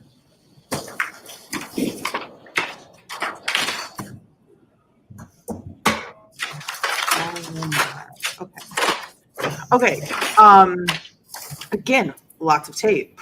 Well, not as much tape because I'm looking at the fold over. These were the jeans John was wearing.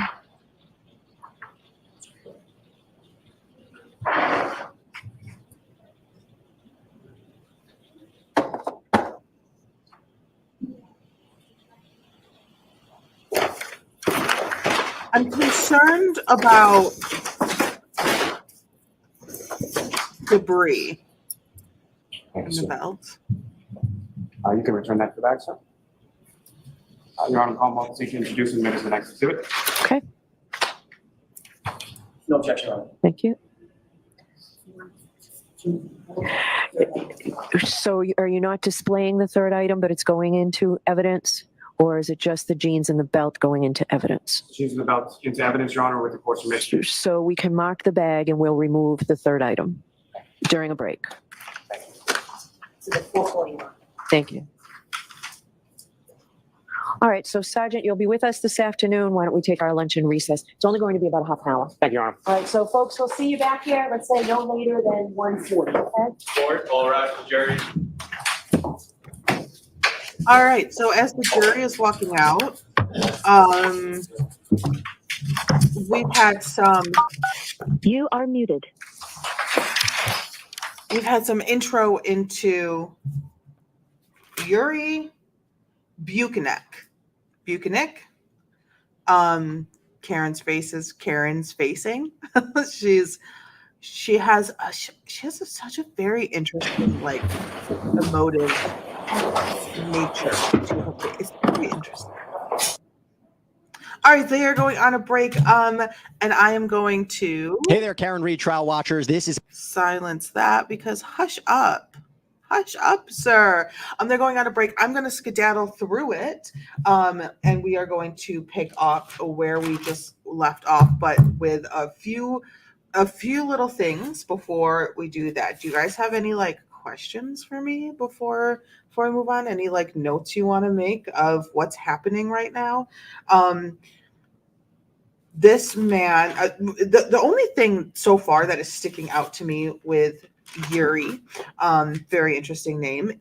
He has had an extensive profession in being an officer, of having authority, of having power and people under him, not people in his, I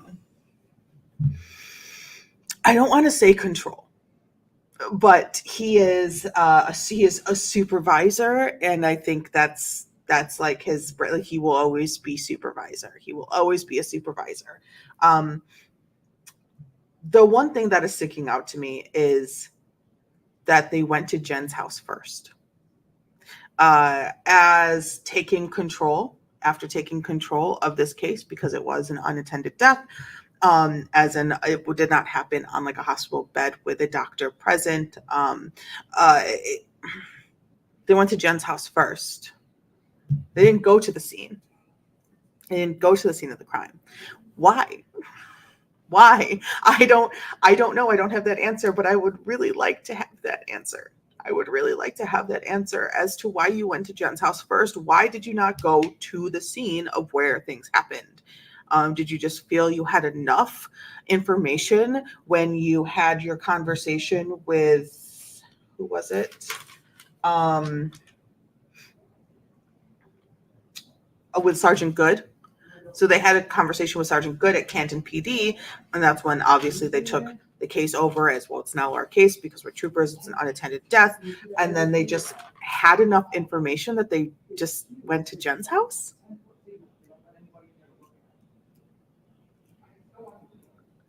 So let's boot, scoot, and boogie. I don't know. We have answers. We have answers that we need because we have questions. Here we go. All right. All right, Mr. Lally. Yeah, may we approach this briefly? Okay. She's like, God damn it. Come on, you guys. But the days are elongated in the sense that the jury is shortening their time outside of the courtroom. So their lunch went down from like an hour to 45 minutes and now to 30 minutes. They do still have their morning session and afternoon session breaks, but those are fairly quick. They're reminded by the judge to feel free to stand up and stretch, because they have to fit as much court in the days that they have court, because, oh my gosh, why are there only like 2.5 days of court a week? I know it's very tough, and I don't like that they keep panning to the family. So far, nobody with memory loss. So far, no memory loss. But we'll see. I think there might be some. There might be some soon. What was it? 2:13 already.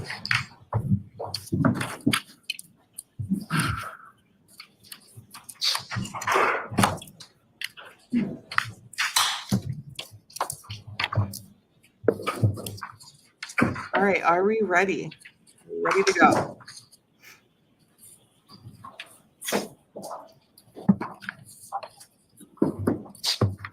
Okay, you can go ahead, Mr. Lally.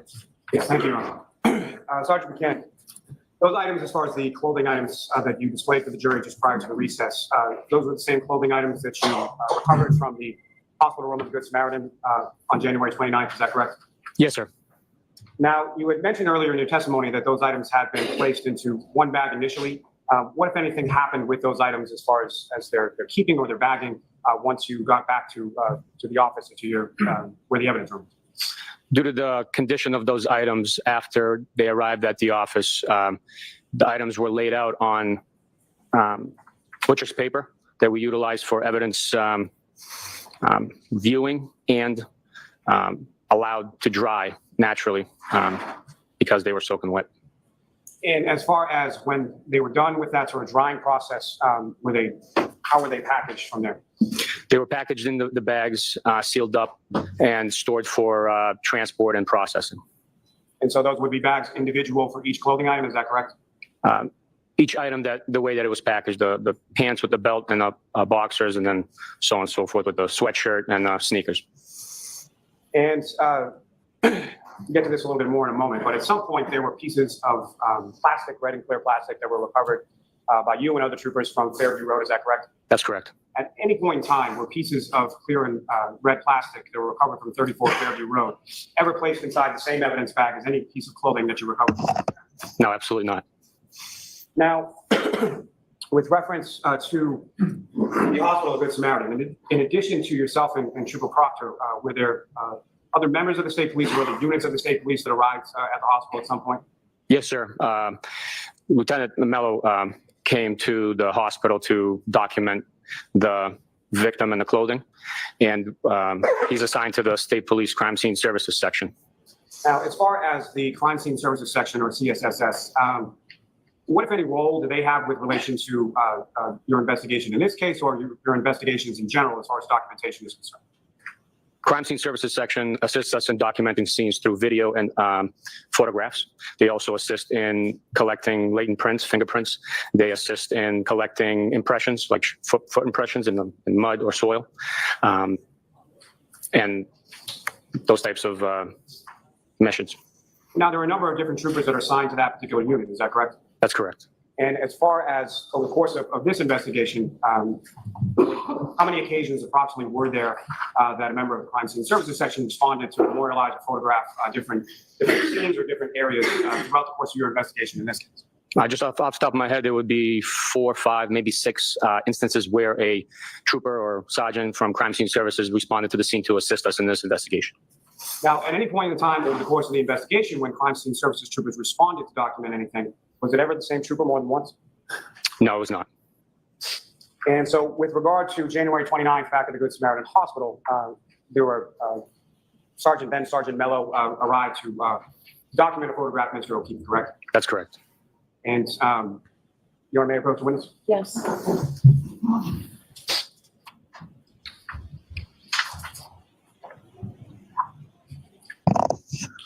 Mr. Lally, do you want me to give my instruction now or in a few minutes?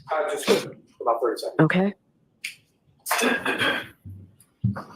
So Sergeant Mechanic just placed 3 photographs before you. Do you recognize what's depicted in those 3 photographs? I do. And what do you recognize those to be? That is Mr. John O'Keefe. And what's contained within those photographs is that a fair and accurate portrayal of what you saw of Mr. O'Keefe's body at the Good Samaritan Hospital on January 29th. Yes, it is. Your Honor, may I approach again? Yes. Your Honor, the Commonwealth seeks to introduce in the midst. All right. So there's no objection, right? All right. So folks, the Commonwealth is introducing into evidence through this witness certain photographs that are not pleasant and may be considered graphic photos. Sometimes evidence is presented that creates an emotional reaction in jurors. For example, it's natural and understandable to feel sympathy and empathy when you hear about a person who was injured in some serious way or suffered in some way or who has passed away. But as We will not jurors, see you've these taken an photos. oath to follow the law, and I instruct you that you must separate any emotional reaction on your part from the informational value and weight of the evidence. You must not be influenced in any way by the nature of some of the testimony, and you must find the facts in this case based only on the evidence. You can't find facts or base your decision on sympathy, anger, passion, or prejudice or pity for or against either side in this case. Rather, your verdict must be based solely on the evidence and my instructions on the law. All right, with that, Mr. Lally, those photos will be in evidence. Okay, I'm pausing just to let you know, I am not going to be showing these photos. If you do want to see these photos, I don't even know if they're going to show them on Law and Crime. I don't know if they're going to be streamed or not. Depending on how graphic they are, most likely not. If they do get streamed, I will not be showing them. So that's that. Evidence. Thank you, Your Honor. Your Honor, with the court's permission, may I publish just briefly each of the 3 respective photographs? Yes. Thank you. Here's my face. And Ms. Gilman, if I could have photograph 2866. Okay, good. They're not showing it either. And Sergeant, Cameras direct your are attention to the panning. screen. Is that Good job. what's displayed on there now has been marked as Exhibit 441? Do you recognize that? Yes, I do. And using the laser pointer on the desk before you, if you could draw the jury's attention to what, if anything, of significance you observed in this particular photograph of this rookie. I observed the swelling of the eyelids, slight laceration of the nostril and the eyelid, the blood pooling on the bed, and that depiction of Mr. O'Keefe. The camera Ms. moves. Gilman, can I photograph 2857? Again, Sergeant, you recognize what's up on the screen, and it's now marked as Exhibit 442. I do. And similar to the prior exhibit, if you could, using the laser pointer, direct the jury's attention to what, if anything, of significance to observe in this photo. I observed the parallel lacerations, abrasions, and markings on the skin of Mr. O'Keefe, limited between that point there and that point there, as I described earlier in my testimony. And Ms. Gilman, if I could have 2859. And again, Sergeant, you recognize what's up on the screen, and it's now marked as Exhibit 443. I do. And this is what do you see in this photo? It's the same abrasions to Mr. O'Keefe's right arm, just further up on the bicep, tricep, shoulder area. And so let's go when you can take that.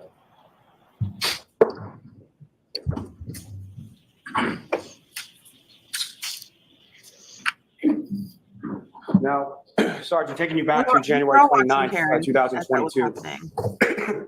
After you left the Good Samaritan Hospital, where is it that you went? Went to 345 Country Hill Drive in Dayton. And that was the residence of Ms. Reed's parents, is that correct? That is correct. Now, on your way from the Good Samaritan in Brockton to the residence in Dayton, what, if any, communication did either you or Trooper Proctor have with regard to the Dayton police? I advised Trooper Proctor to contact Dayton Police Dispatch and advised them that we would be responding to the location, 345 Country Hill Drive, and seizing a vehicle. And we were requesting uniformed patrols to assist us in that mission. And why was that request made of the local PD? We were going into their jurisdiction. There was a blizzard going on. We were considerate of the circumstance and wanted to be courteous to the Reed residents and not just show up without any uniform presence. We have never met the Reed family. They have never met us. And with the clothing that we were wearing, it would be difficult for them to see that we were law enforcement. And so as you arrived in that area of the residence in Dayton, where did you position yourselves and when did you arrive in relation to the marked unit from Dayton? We called them while we were still on the highway and gave them an approximate time of arrival. GPS was not accurate due to the conditions at the time on the roadways. Once we arrived to Dayton, I positioned my vehicle at the top of Country Hill Drive, awaiting a marked uniformed officer from Dayton to meet us there. And if you know, about how long approximately did it take you to get from Brockton to Dayton on that particular day? From Brockton to Dayton, it took us about 45 minutes to an hour to travel that distance. And if you know, about what time was it that you arrived at the residence in Dayton? We arrived approximately on the street at 2:30 or so in the afternoon, and we waited for a significant amount of time for the uniform patrol to arrive. And when the uniform patrol arrived, at some point, did you learn the name of at least one of those officers that arrived at the residence with you? At the time, I did, yes. And was that an Officer Barrows? Yes, it was. And so when Officer Barrows arrived, where did you then proceed with Officer Barrows upon his way? Well, the road was only plowed the width of one vehicle, so even though he and his partner were in a F-150 or 250 marked police cruiser, we could only travel in single line. We traveled up to the cul-de-sac, turned around and positioned our vehicles facing back out to the way that we entered the roadway or that street. We parked on the roadway since the driveway was not plowed, and we waded through the snow to the front door of the residence. When you say the driveway was not plowed or you waded through the snow, can you describe to the jury sort of the condition of the driveway as you made your way from the street to the house? With the blowing winds and the drifting snow, there were locations along our walk to the property with snow varying from knee-high to up to my waist. For reference, I'm 6'1", so it was quite deep in some locations. And as you made your way to the home, what, if anything, did you observe in the driveway? As we walked up to the driveway, in front of the garage, we observed a large Lexus black in color SUV bearing Massachusetts registration 3GC684. And subsequently, did you come to find out whose vehicle that was? Yes, once we queried the plate, we learned that the vehicle was registered to the defendant. And as you're going by this vehicle, what, if any, observations did you make of the vehicle as you were walking past it toward the home? I observed a damaged rear right taillight fixture on the vehicle. From my vantage point, I also told Trooper Proctor to approach the vehicle closer and confirm what I was seeing, which he did. And as far as that damage to the right passenger taillight area, can you describe sort of what it was that you saw during that initial phase? Absolutely. During the initial phase, I observed snow compacted and caked onto portions of the taillight casing. There were pieces missing, and I knew that because the left side taillight was intact. And as you made your way past the vehicle to the home, at some point, are you greeted or do you meet someone in the area of the home? Yes, once we walked up to the front door, I rang the doorbell and Mr. Reed opened the front door with the storm door, glass storm door, unable to open due to the level of snow on the ground and on the front steps. And so where were you directed to enter the home from? Mr. Reed directed us to the garage door, at which point it opened up and Trooper Proctor and I entered the garage. We were once again greeted by Mr. Reed and invited into the home. And Officer Barrows, where did he remain when you and Trooper Proctor went in the home? He remained outside with the vehicle. During our time in the home, Officer Barrows came in and asked what the plan was and offered to have DPW plow out the driveway because the tow truck was not able to maneuver into the driveway in order to retrieve that vehicle. Now, as far as during any time that you were on scene or at this residence in Dayton, did you yourself or did you observe Trooper Proctor touch that vehicle and at any point in any way while you were there? No.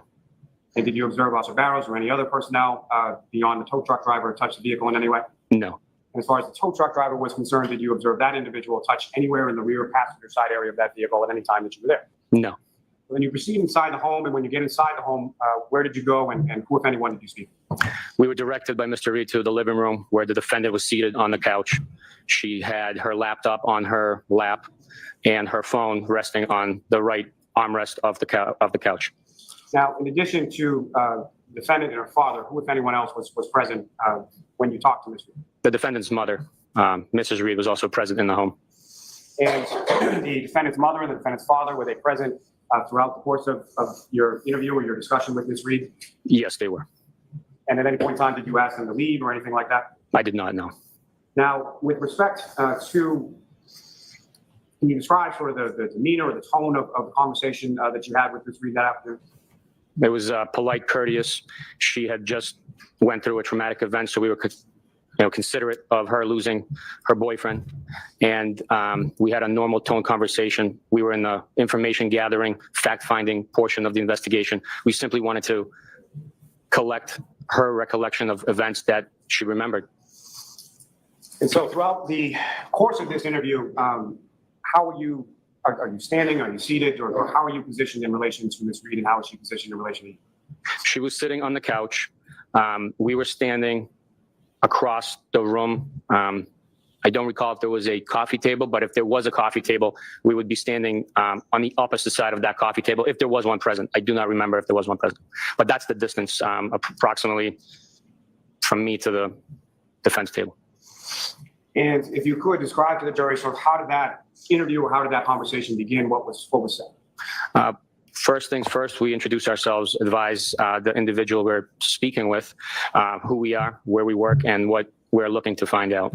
The defendant was advised that we're looking to get a recollection of the events, what happened, what she observed, what she remembers from the night before, and to walk us through the last 24 hours or so of activity.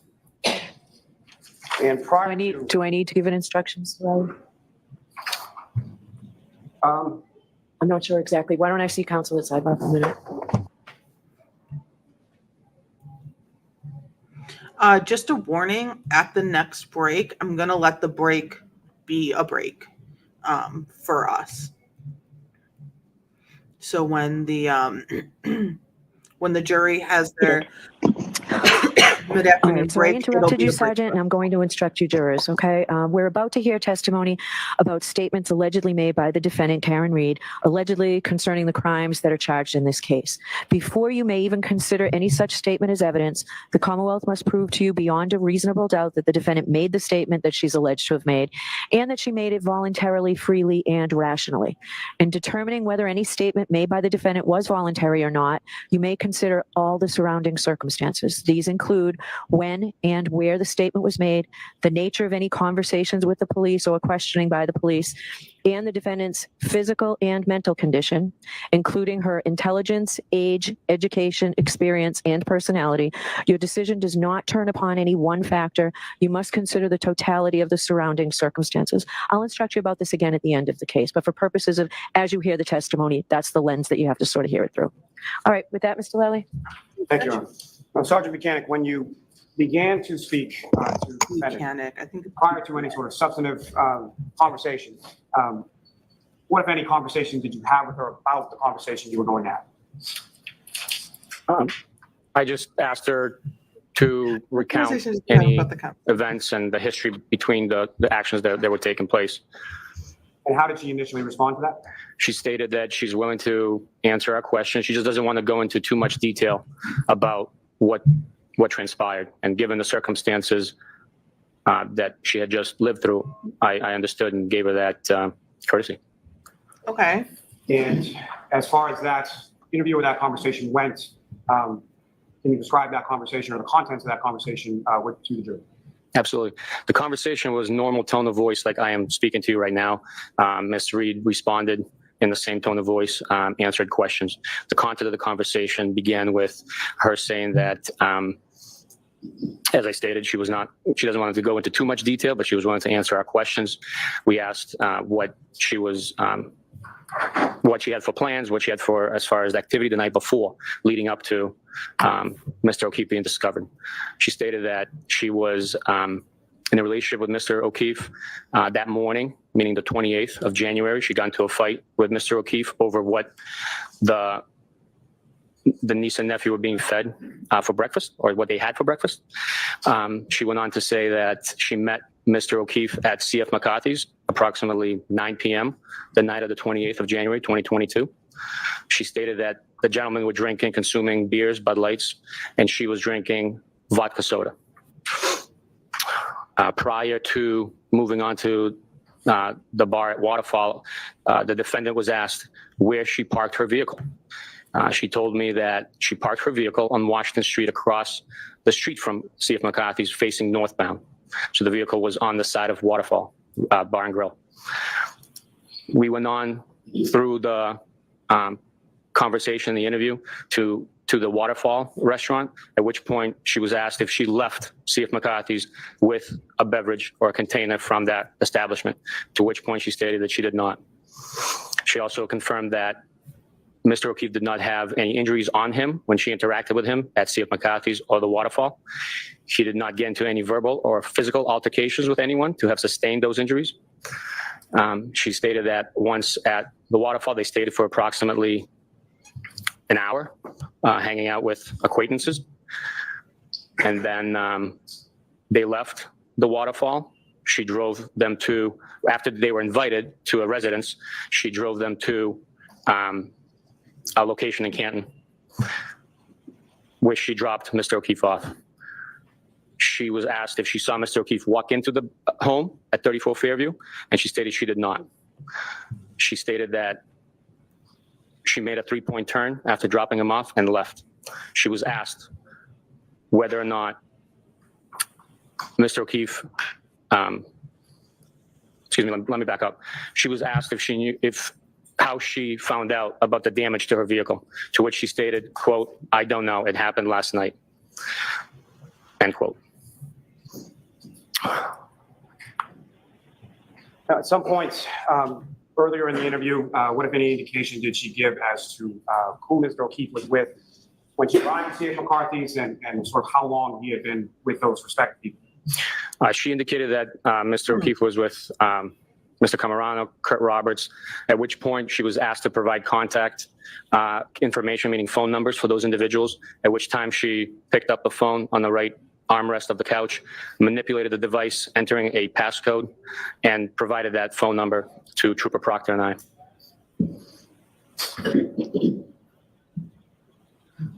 Yeah. So she got the number. At any point in time in the conversation or interview you had with her, what, if anything, did the defendant say in regard to why she had not gone into the residence at Fairview Road herself? The defendant stated that she was having stomach issues and did not want to enter the residence. Now, what, if anything, did she tell you about later on that morning of the 29th?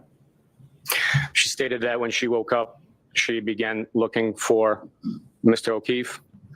And when she found him in the snow, she began CPR on Mr. O'Keefe. And what, if anything, did she say to you about any observations she made of Mr. O'Keefe later on that morning as far as any injuries to Mr. O'Keefe? The defendant stated that while she was performing CPR, Mr. O'Keefe had sustained injuries and was bleeding from the nose and the mouth. And if you recall, what, if anything, did she say about Mr. O'Keefe's eyes at that time? The defendant stated that Mr. O'Keefe's eyes were swollen. Is that both eyes? Is that correct? That's correct.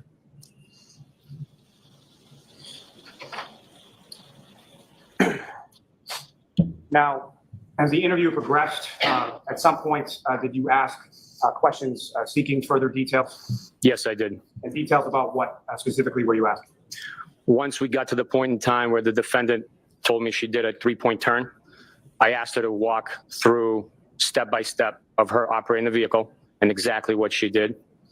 Prior to that, I asked her, so she was asked to give a step-by-step recollection of how she, what she did in manipulating the vehicle and leaving the scene. And at that point, was the interview terminated? Yes, it was. Now, once the interview concluded or was terminated, what, if anything, did you do with reference to Ms. Reed's phone and the defendant's vehicle? Once the interview was terminated, I advised Ms. Reed that her phone was going to be seized as evidence and her vehicle was going to be seized as evidence as well. And did you subsequently seize both of those items, sir? Yes, we did. And similar to the clothing, Mr. O'Keefe, as far as evidence was concerned, was that packaged and taped and transported back to the office in a similar fashion? The device was, the vehicle was transported via tow truck that was dispatched by Dayton PD on our request. And so when you get back outside of the residence after the conclusion of your interview with the defendant, what, if anything, did you observe going on with regard to the driveway and or any other vehicles that weren't there when you went into the house? During our interview, I glanced out the window and I saw flashing amber lights and a tow truck plowing the driveway. So the driveway was plowed and the tow truck was, plow truck was plowing the driveway, not the tow truck. And the tow truck was loading the vehicle onto the flatbed. And Flatbed, we found out at any how. point in time when you were outside of the residence, what, if any, observations did you make as far as cameras or anything like that on the exterior of the home? I did not see. One of my questions from the last session was how was the car towed? So it was towed with a flatbed. So from my experience of seeing things on the internet, it is the flatbed and it kind of tilts and chains come down, they hook it up and it pulls the car onto the flatbed and the flatbed kind of levels back out and it's locked up and so drives away with the car on all four tires on the flatbed locked on. Nothing's being dragged. Not like if your car is being like repossessed and they just kind of, one of those tow trucks with like the little hooks on it and it just goes shink, picks up by like two tires and like pulls it type of situation. See cameras on the exterior of the home at that point in time. Subsequent to that day, did you become aware that there were exterior cameras that record on the exterior of the home and that? Subsequently, yes, we learned that there was video recording of the residence and the driveway. John, may I approach? Yes.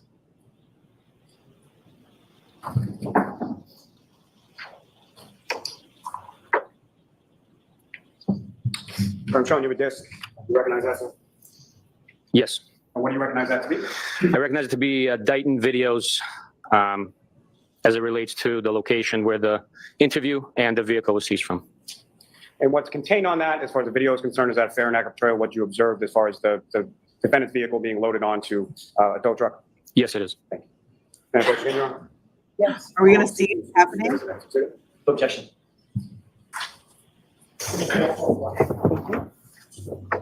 Are we going to see it happen?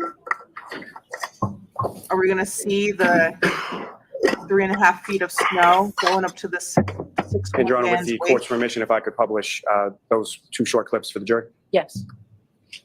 All right, looks like we're going to see it.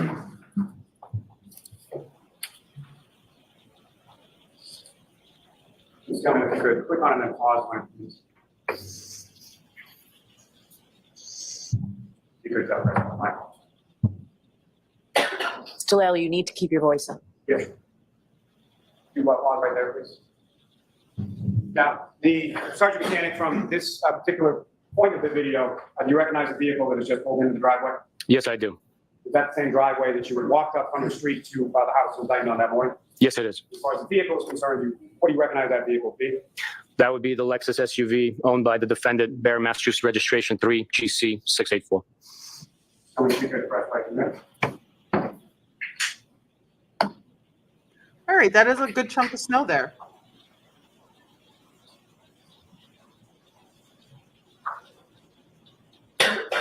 this woman, if you could pause right. Two individuals just exited that vehicle, is that correct, Sergeant? That's correct. Do you recognize who those individuals are, as far as who they are, from what part of the vehicle they exited from? Yes, the passenger side exit was the defendant, and then the driver's side vehicle was Mr. Reed. That'd be the father, is that correct? That's correct. Just going to be placed again.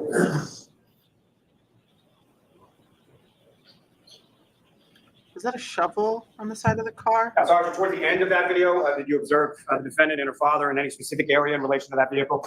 Yes, I observed the defendant and her father at the rear right taillight, gesturing or signaling towards the affected, damaged, and missing parts of the taillight. Objection.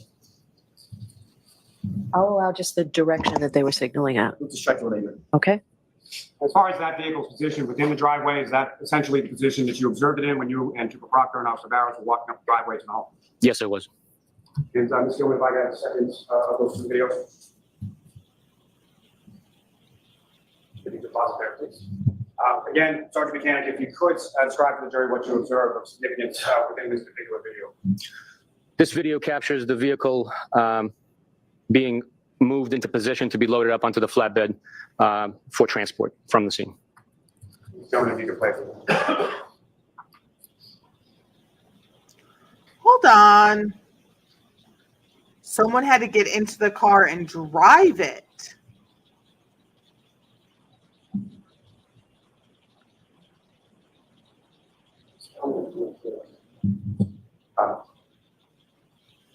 Hold on. I just asked her to pause right. Yeah, you really have to keep your voice up. Yeah, she said it so many times. Someone had to get into this car, back it out, do a little bit of a finagling of the car, and drive it onto the flatbed.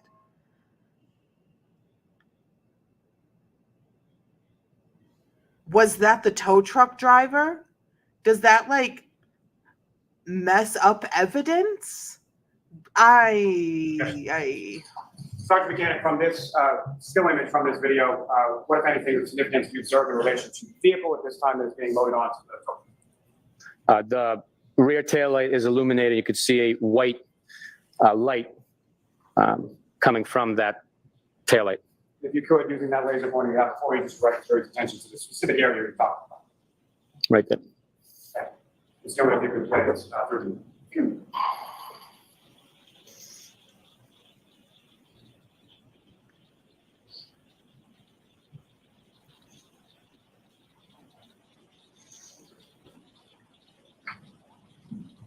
Whoa.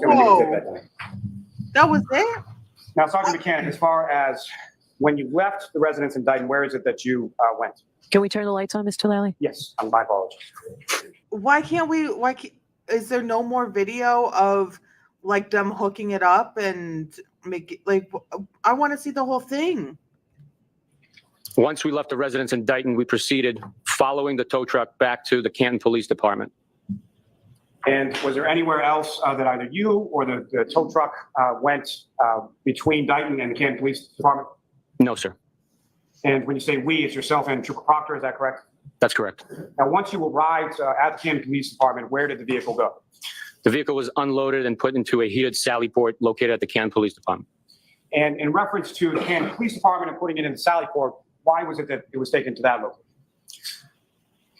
It's a location that serves as a storage for a vehicle that would suffice for the size of the vehicle. The location is, as it related to the crime that took place was investigated, was in that town. So we utilized their facility. It was also a heated facility to help melt the snow that had been accumulating on the vehicle. And at some point, as far as some point subsequent to this, did you learn that there are exterior cameras of the Canton Police Department as well as cameras within the Sally Port garage area? Yes, I did. And have you reviewed each of those respective cameras prior to your testimony here today? Yes, I have. May I approach, Your Honor? Yes.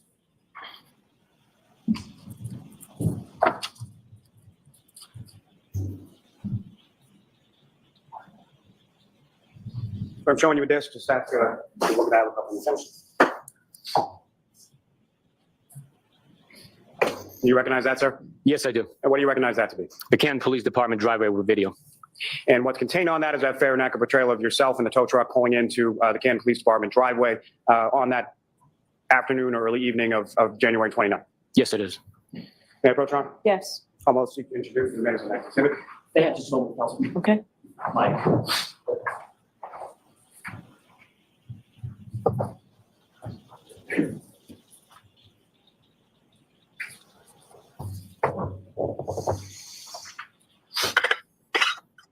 We're having a little powwow.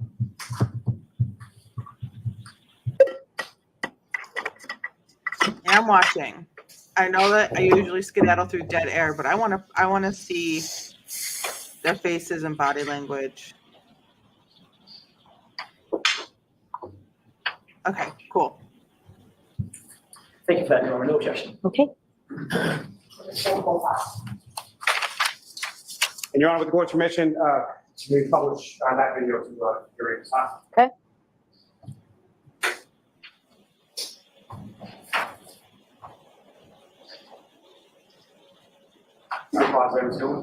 And just for reference points, in regard to this view of this camera, Sergeant, you're familiar with the Canton Police Station?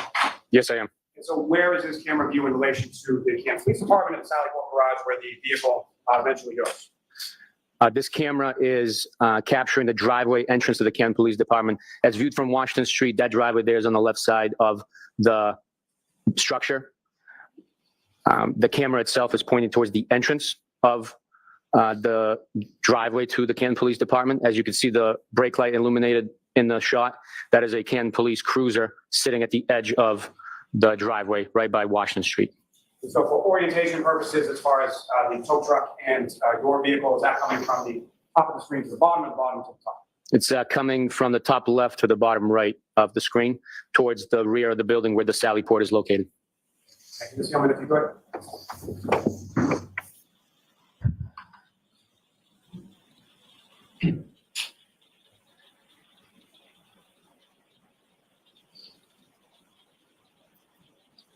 Pause there, Ms. Gilman. As far as what's depicted in this still shot of this video, Sergeant, what if anything do you observe? That is the tow truck transporting the defendant's vehicle, arriving at Canton PD. My vehicle with Trooper Proctor inside, me operating, are following closely behind as we did the entire way from Dayton all the way to Canton. So if you could play that to the end.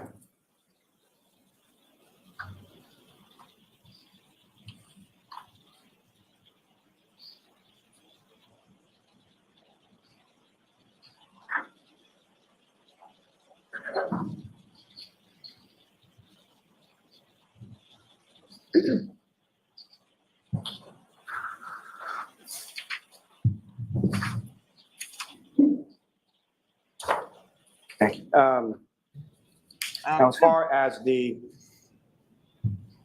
interior of the Sally Port garage, Put the lights. Thank you. as far as the interior Sally Ports of the garage, you mentioned that that is a heated area, is that correct? That's correct. And as far as the heat within that, do you know how that is produced or how hot it gets in there as far as the time that you spent within there? I do not know, but it was a standard garage heating system that blows hot air. As far as temperature, when the doors were open, that day it was freezing cold. It was, I believe, like 18 degrees with, winds blowing. So inside the garage inside the Sally Port with the doors open, it was quite cold. Once the doors shut, the temperature rose above freezing and the snow began to melt off of the vehicle. And from the arrival of that vehicle into the Sally Port garage area, are you aware or have you reviewed video in reference to that? Yes, I did. And Your Honor, may I approach? Yes.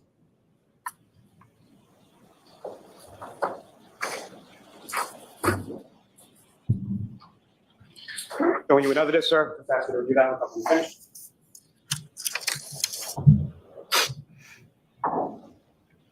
Another video. And do you recognize that, sir? Yes, I do. Does that contain the video that you were just testifying about as far as the arrival of the vehicle at the Canton Police Department Sally Port garage? Yes, it is. Thank you. May I approach, Your Honor? Yes. How about proceed to introduce in the minutes of that exhibit? No objection, Your Honor. Now, Sergeant, before we get to that video, if I could just ask, if you know, approximately what time was it that you left Dayton following that tow truck back to the Canton Police Department? We left Dayton approximately 4:15, 4:20, and we followed the vehicle back to Canton arriving probably around 5:30 or so p.m. Thank you, sir. And Your Honor, with the court's permission, if we could Okay. publish that video. That was getting for the bad. jury. Okay.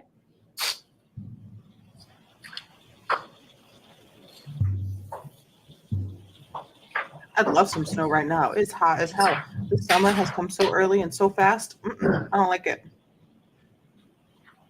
Oh, slipping.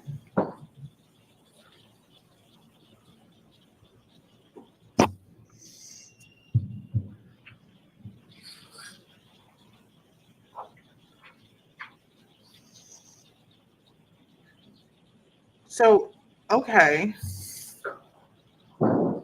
Ms. Kevin, if you could just pause there for a moment. Sergeant, direct your attention up to the video on the screen just for orientation purposes again. First of all, do you recognize what's depicted in this video? Yes, I do. What do you recognize it to be? That is the Sallyport two-bay garage at Kent Police Department with the antique Kent Cruiser on the bottom of the screen and the open spot for a vehicle in the middle of the screen with the four-wheel drive all-terrain vehicle at the top. Now, as far as, again, for orientation purposes, the driveway that the jury just witnessed in the prior exhibit, is that to the left of the screen, the right of the screen, or something else? The driveway is to the right of the screen. And this vehicle, the defendant's vehicle is sort of taken into the garage from the opposite side or the left of the screen, is that correct? Correct. Ms. Gilman, if you could, wait. This is interesting. It looks like there was already a car there. Okay, could you pause that, Ms. Gilman? It looks like there was already a car there. That was about, I think it said 5:16 p.m.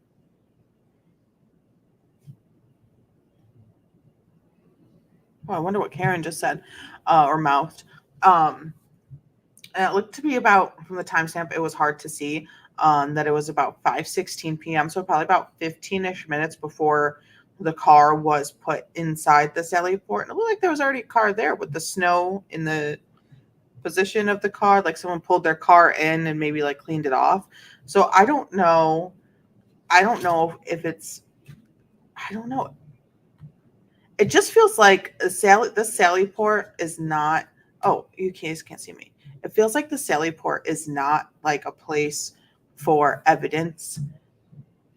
It looks just like it's used as kind of like storage. There's that weird like boxing mannequin thing there. And there's an old antique car there. There's the four-wheel drive golf cart thing there. Is this really where evidence, like, is this the best place where evidence is to be collected? And the car is evidence, and it needs to be processed. And I know that it needs to go somewhere that isn't, sitting outside in the snow and the. Take a short afternoon break on our long days at about a half an hour, but I think the better use of our time is to give you a 10-minute break now. And then we'll go straight until 4 o'clock. But if anybody needs a break. All rise for the court, please.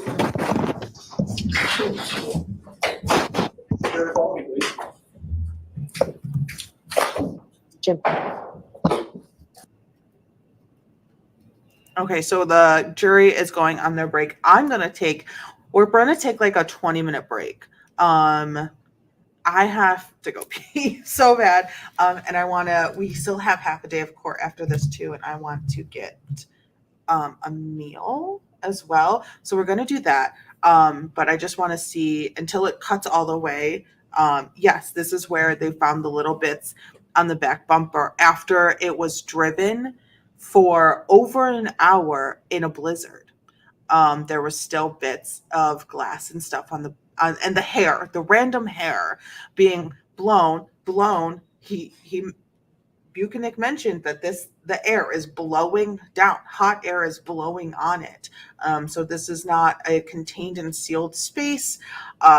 Someone had to get into the car to drive the car. I'm going to say that was the tow truck driver. Were they wearing gloves? I think it's very interesting. The process was very May the witness leave the stand just for a moment. Sure. Yeah, we'll see you back here in about 10 minutes, Sergeant. All right, they're going to chat about something. You are unmuted. Okay, so you want us to watch this now? If you please, the court, yes. All right, let's watch this and then we'll take our break.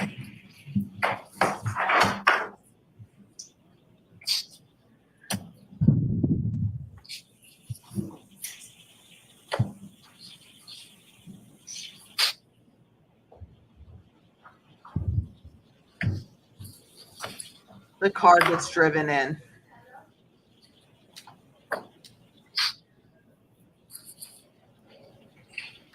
With two people in the car? May I get just a little closer? Sure. Can we turn out the lights, please, Dave? Thank you. Oh. What is going on?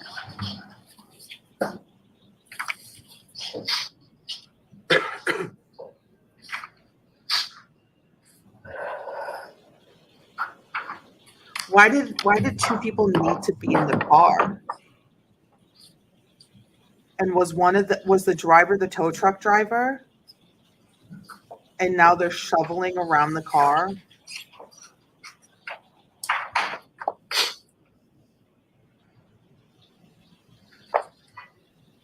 I don't think this was handled right.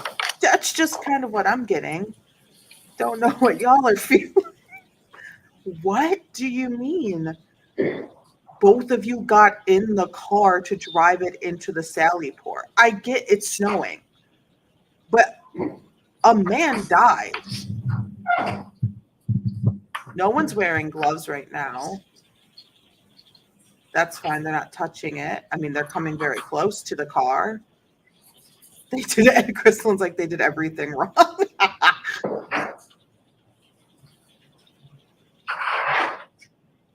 At this point, yes, and also the state troopers, because at this point the state troopers have taken over. Buchanan was there. I don't know if he was the passenger or the one driving it, and he's a state trooper because, yes. Why couldn't this been shoveled out before the car arrived? They knew the car was arriving. Oh, I have concerns. This is just giving me so. And we'll watch this in open court. The jury is not here. The witness is not even here. Look at him just like flinging. Yeah, okay. If you insist, law enforcement in general, yes, I do insist that all ACAB, but like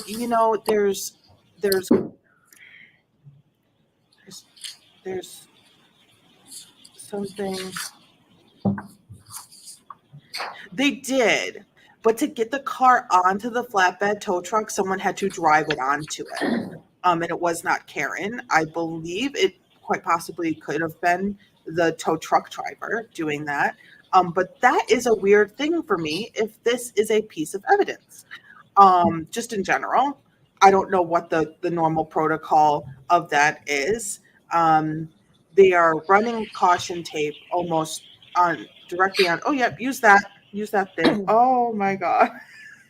Oh yeah, just lay it right on top of the car. Sure. They weren't prepared for this. Yeah, move that closer. Give it a good kick.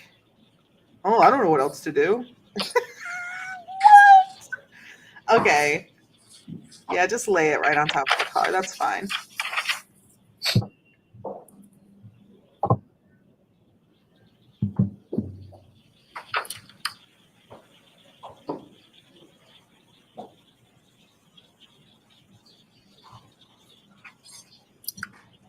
What? What? Wow. Okay. This is a choice. The punching guy for the tape, it just gets better. Yeah. And why is that there? Is that the end of it, Mr. Lally? Or I believe so, yes. is that the end of it, Ms. Gilman? Okay. All right. Lights on, please, Dave. Thank you.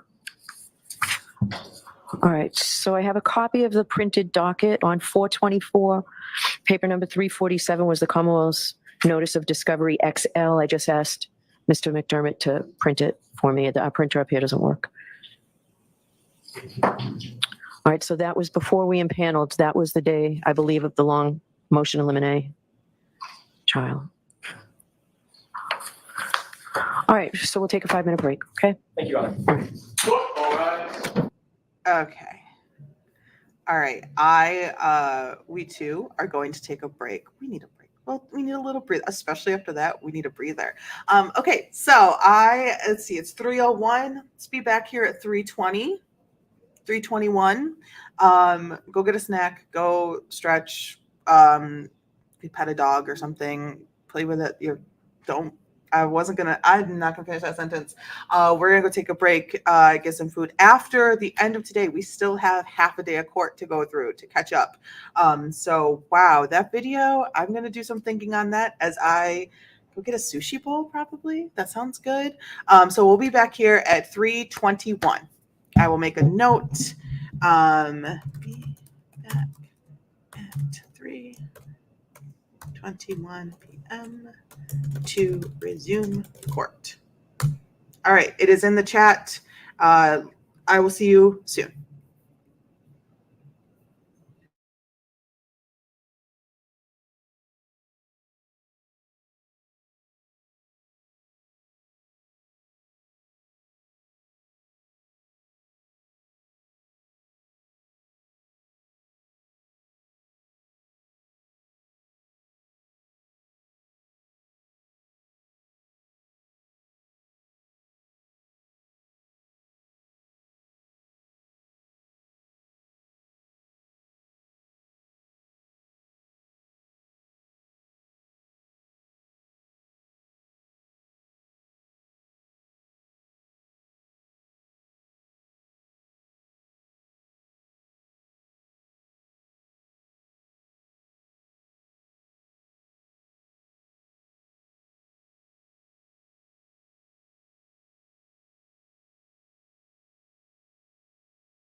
Okay, I think I'm only a minute late.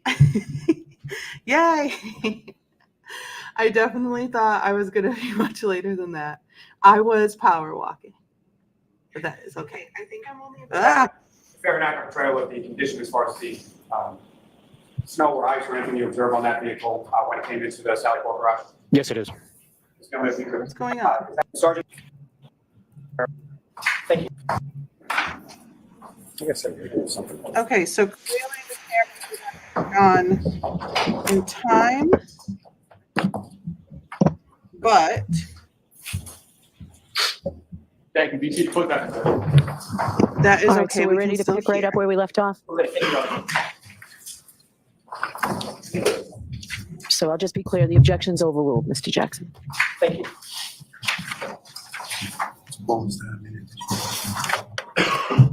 Sergeant, we're gonna start up again with the video.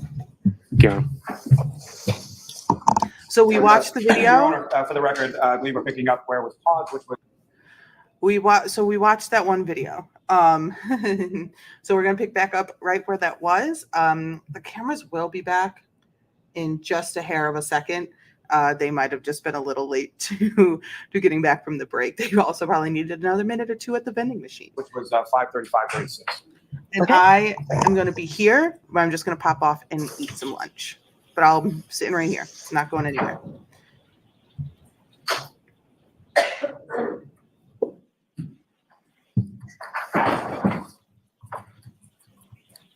And yes, I got another sushi bowl. If you could pause right there. And Sergeant, as far as the condition of the vehicle as you observe it in this sort of pause still shot of the video, is that fair and accurate portrayal of the condition as far as the snow or ice or anything you observe on that vehicle when it came into the Sally Port garage? Yes, it is. Just know if you could type in there.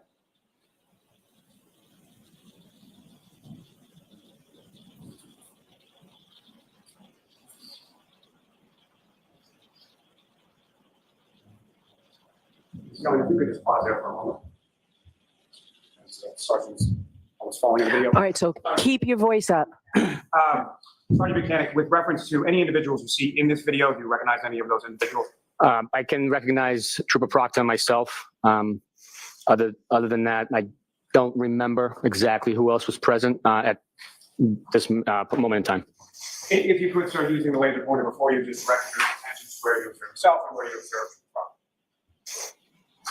That's Trooper Proctor and myself. Yeah.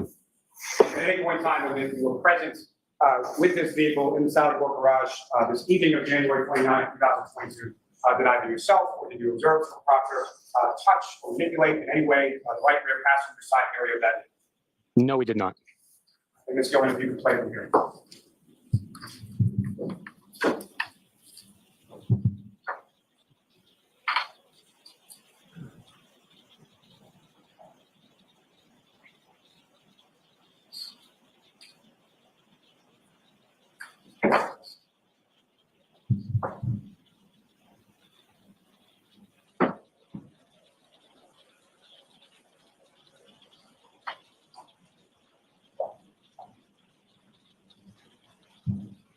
It looks a lot blurrier this time than it did last time, does it? Or is that just my eyeballs?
me to pause there just for a moment. Sergeant Mechanic, what you're observing in this video, what you've seen or what you recall from this, what is it that you and Chief Proctor and some of the other officers are doing now? We're establishing a perimeter around the vehicle with yellow tape in order to prevent or alert and advise anyone in the area to stay away from the vehicle. No one can get this place yet, please.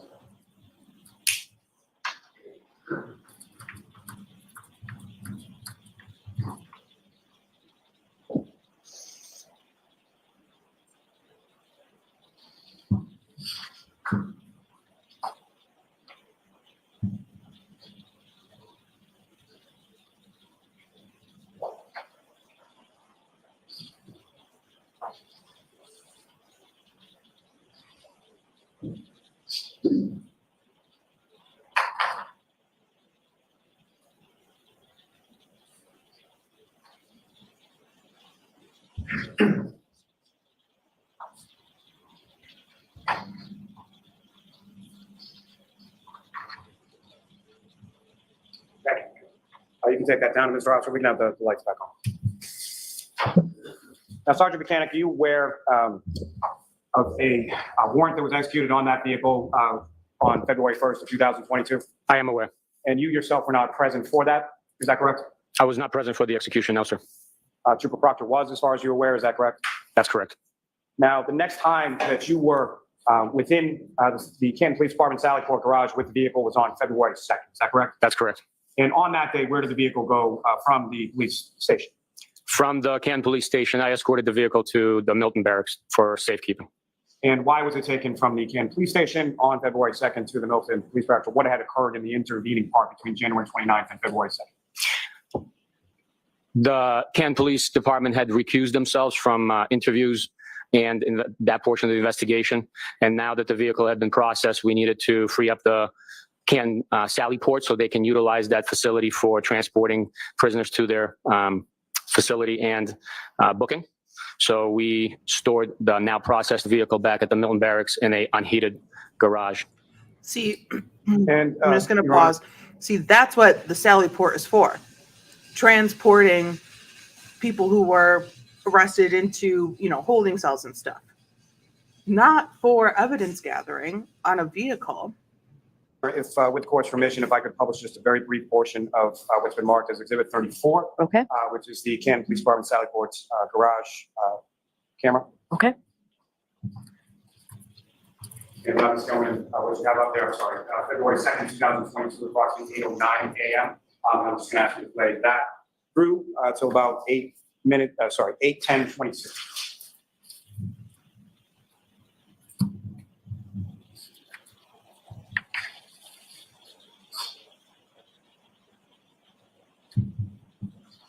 If you could pause there briefly.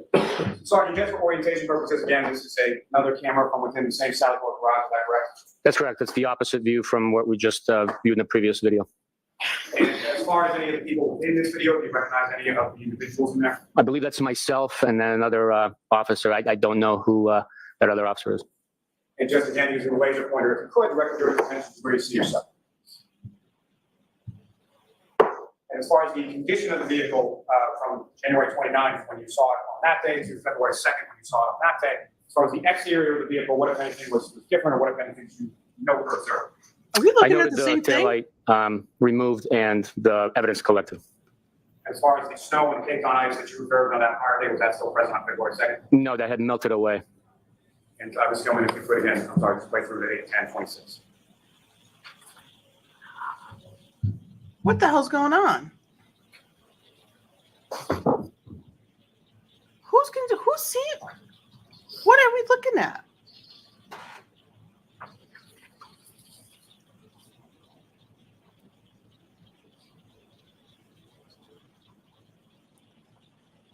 I'm not seeing nothing. I mean, I see like lines and like outlines of things.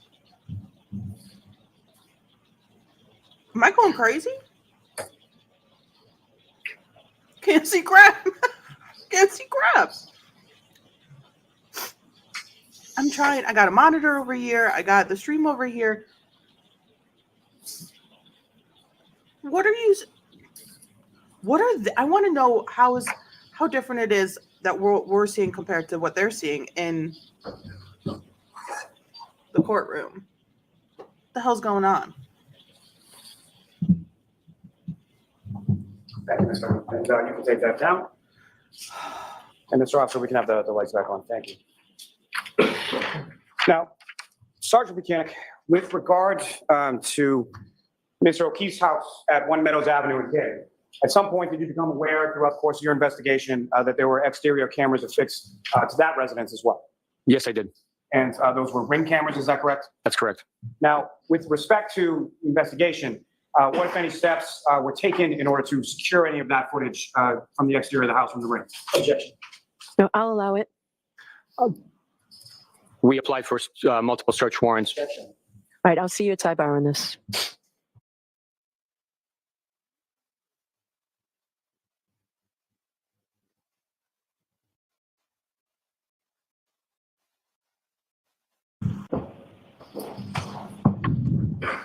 And so, sir, during the course, let me ask you this, as far as this or any other investigation is concerned, how is it that members of your unit sort of work through an investigation or work on a case? We, Objection, Your Honor. No, I'm going to allow that. as a case comes in, we address each case on individual basis based on the evidence that is presented through testimony and physical evidence that is recovered. That is what guides our investigations, and we then develop leads and process information collected. Sometimes information needs to be collected from third-party holders of data or service providers, at which point to access that data, we apply for search warrants, which are guided. Okay, so leave it, move on from that. Thank you. So you apply for search warrants, we'll move on from that. So, Sergeant, my question is more geared toward as far as individual personnel within your unit. How is an investigation conducted as far as one trooper does everything, or is it a collaborative effort, or how is that? The reason I say we is because every investigation takes the entire unit typically to put an effort in to conduct interviews, analysis, and so forth. So it's a team effort each and every time. No investigation is a one-man show. That's why we call it a case officer, not a lead investigator, because the case officer organizes the individuals to assign different tasks and collect and organize the data that comes back from the third-party providers and from the interviews that are conducted. As far as the interviews that are conducted through the course of this or any other investigation, is there ever an interview that's conducted just by one trooper or one person in any investigation that you've done with this unit? It is, no, we conduct interviews with two people, whether it's a trooper and a local detective, or two troopers assigned to our office, other state police agent unit within the agency. Now, as far as the case officer, who was the case officer on this particular investigation? The case officer in this investigation was Trooper Michael Proctor. And Trooper Proctor works under your supervision, is that correct? That's correct. So as far as a search warrant for the Ring video from One Meadows Avenue, who specifically sat down, put pen and paper, and wrote the search? Trooper Proctor was the affiant. And as far as from that search warrant, are you aware of the materials that were provided by Ring in response to that search warrant? Objection. I'm going to allow it. I am aware of it.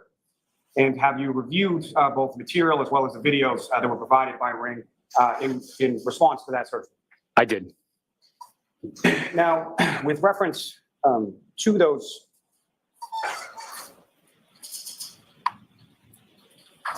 videos, specifically,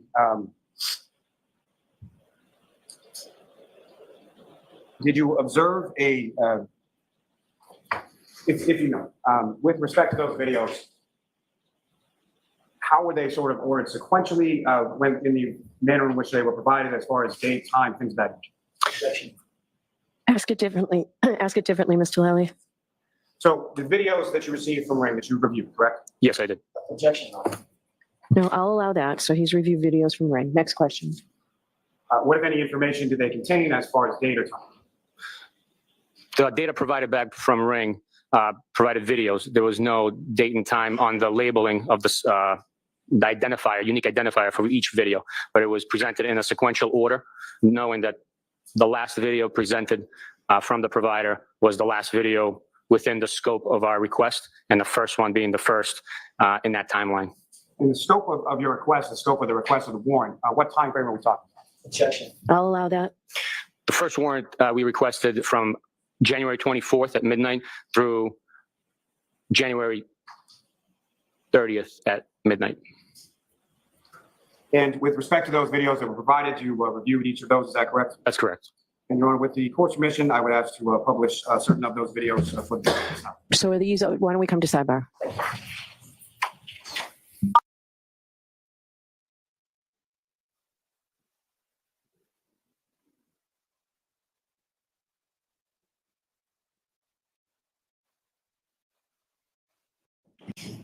From what's been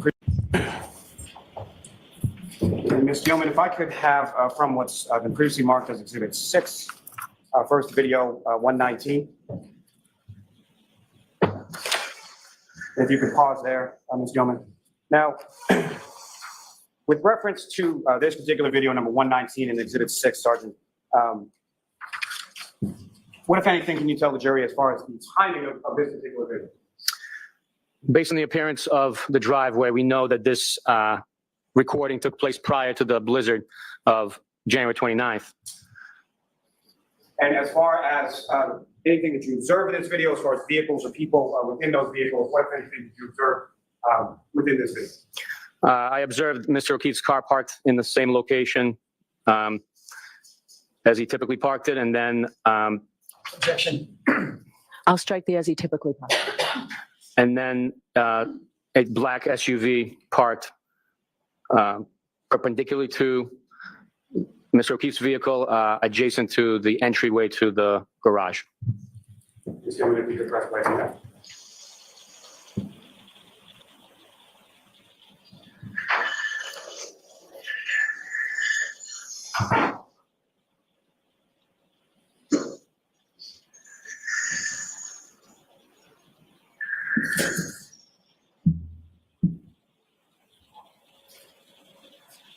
Just tell me if you could pause it.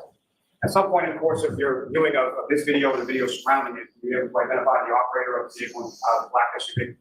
Yes, that is the defendant operating her black and color Lexus SUV bearing Massachusetts plate 3 GC 684. And if this gentleman, if you could play.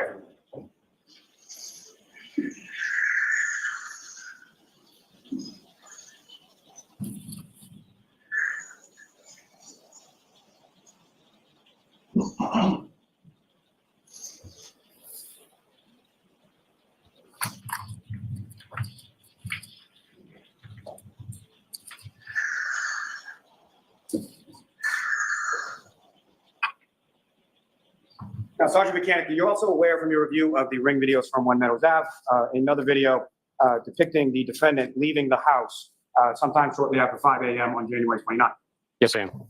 And Ms. Gilman, if I could also from Exhibit 6 ask for, video 153. If you can just pause there for a moment. Now, Sergeant, with reference to this video and the one just previously from 119, where is Mr. O'Keefe's vehicle parked in relation to this video vis-a-vis the other video? The vehicle's parked in the back corner of the driveway along the fence in the same location as it's parked in a previous video. And at some point, do you see the defendant's vehicle back out of the garage in the same directionality that it did in the prior video 119? Yes, you do. Ms. Gilman, if you could address.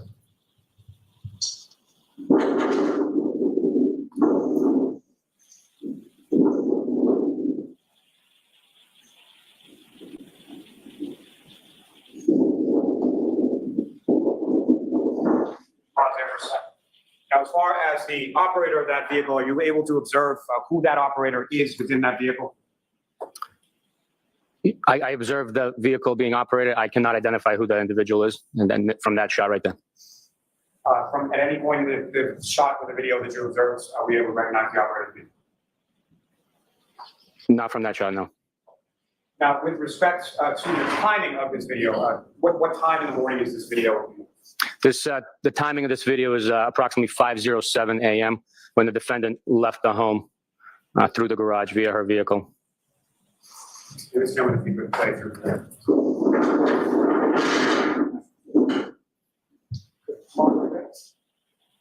Now, from this particular pause portion of the video, Sergeant, what, if anything, significance do you observe within the still shot of this portion of the video 153? The portion of this video in the still shot presented identifies a missing damaged rear right taillight, exposing the white light coming from the right side of that taillight. And if you could, using the laser pointer, before you draw the jury's attention to what you're talking about as far as that area of the defendant's vehicle. Now, earlier in that video, did you observe the defendant's vehicle coming close to or coming into contact with Mr. O'Keefe's vehicle? Yes, I did. And as far as Mr. O'Keefe's vehicle, at least from this video, what if any damage did you observe to Mr. O'Keefe's vehicle? No damage. As far as the ground area around where Mr. O'Keefe's vehicle How is could you parked, see any damage? specifically the rear of that vehicle, what if any red pieces or anything you observe on the ground around Mr. O'Keefe's vehicle? Nothing was observed. It's coming to be press.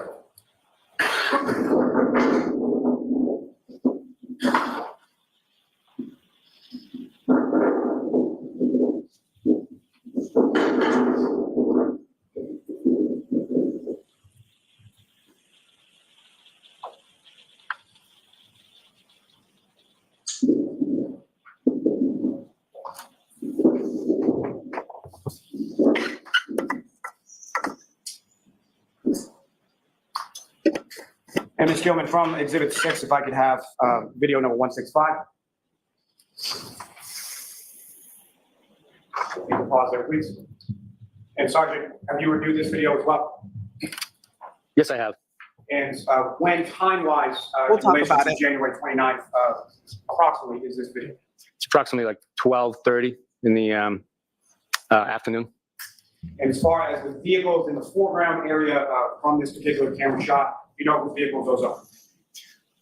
Yes, the vehicle in the top left corner is Mr. O'Keefe's vehicle. Vehicle in the middle left is the defendant's vehicle. And I do not know who the other two vehicles are. Ms. Gilman, if you could press play.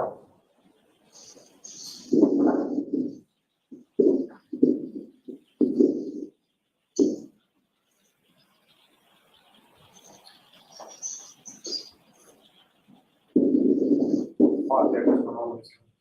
And Sergeant, from the two individuals exiting from that vehicle, do you recognize who those individuals are? Yes, I do. And if you could, just using the laser pointer, direct the jury's attention to whom you recognize and identify who that person is. That there is the defendant, and that there is Mr. Reed. Again, Mr. the defendant's father, is that correct? That's correct. And Ms. Gilman, if you could press play.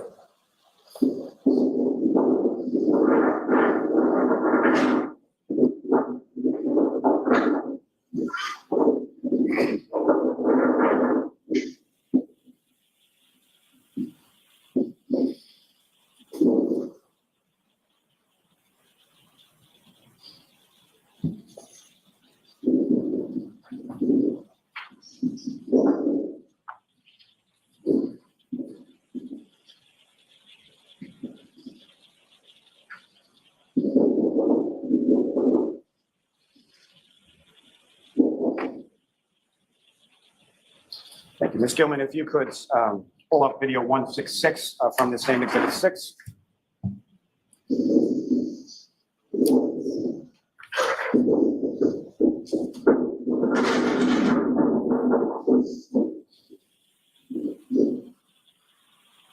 Gilman, if you can pause there just for a moment. Sergeant, you recognize the person that just exited from that vehicle and behind the defendant's vehicle? Yes, I do. Do you recognize that to be? As the defendant's brother. And then Ms. Gilman, if you could press play.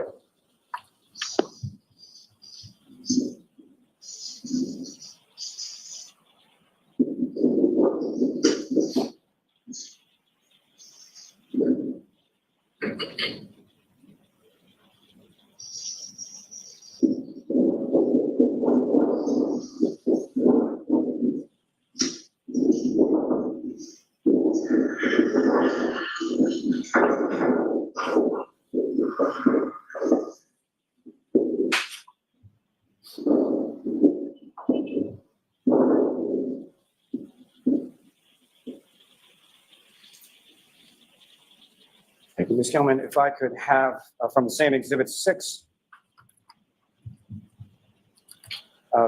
video 171.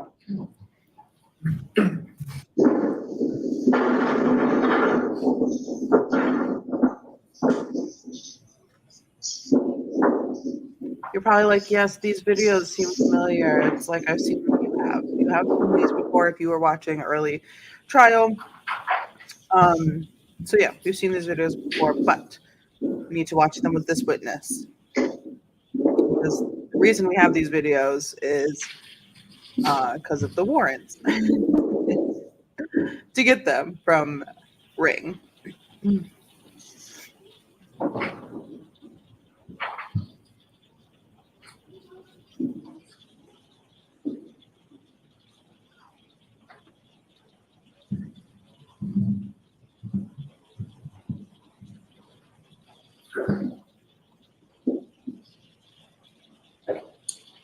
Ms. Gilman, you can take that down.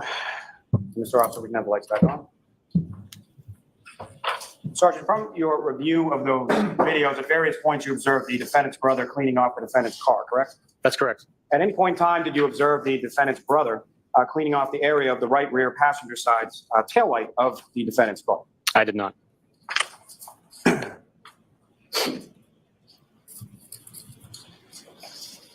Now, Sergeant, turning your attention to February 1st of 2022, yourself and Trooper Connor Keith, is that someone you're familiar with? I am. And he works within your unit as well? Yes, he does. And at some point, did you and Trooper Keith on that day go to the CF McCarthy's establishment? Yes, we did. And what was the purpose of your visit to CF McCarthy's on that day? The purpose of our visit was to retrieve surveillance video during the target time in question that we knew the victim and the defendant had visited that establishment. Also, any transaction receipts that we could collect from that location. And were you able to retrieve both video as well as transaction receipts from that establishment? We were. And I'm sorry, my apologies. Before I get into that, may I approach the witness, Your Honor? Yes.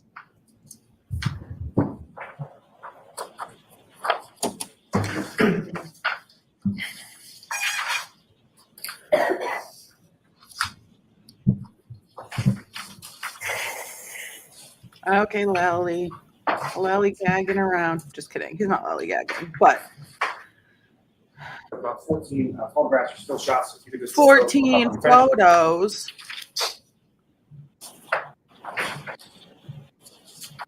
And do you recognize those, sir? I do. And what do you recognize those to be? Skip right I ahead. recognize these to be still photographs of the Ring video that we just watched. And that would be video 153, the one with the defendant backing out sometime after 5 a.m. on January 29th. That's correct. May I approach, Your Honor? Yes. Come up, take to introduce and admit as the next exhibit. No objection. Thank you.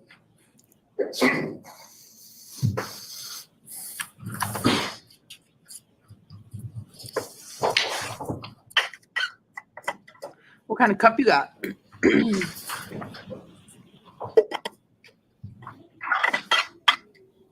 I'd call that military green.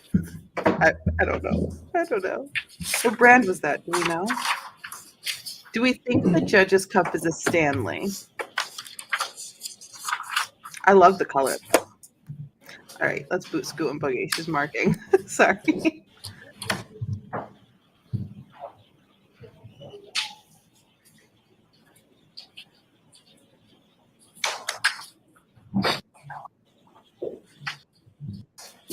All right. Okay. Lights are down.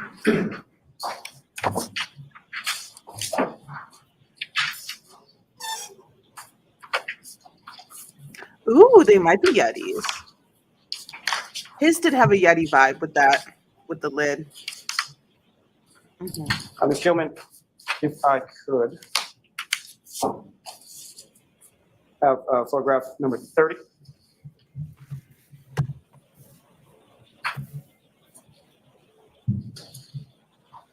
And Sergeant, you recognize what's up on the screen now as exhibit 456. I do. And Ms. Gilman, if you could just move towards the rear of the vehicle.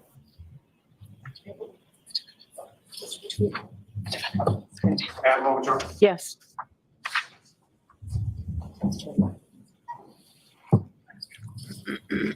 Three, now, if you could direct your attention with that laser pointed to the area of the rear passenger side tail light that you were describing damaging. Thank you, sir. Okay, Ms. Gilman, you can take that, sir. Thank you, sir. Mr. Officer, you can have the lights back up. Thank you, sir. So Sergeant Mechanic, if I could take you again, I'm sorry, back on February 1st to CF McCarthy's. You secured video and receipts from that establishment on that day? That's correct. And as far as the video and receipts, were you then able to subsequently review those at some point? Yes, I was. Now, first, starting with respect to the video, Your Honor, may I approach? Yes.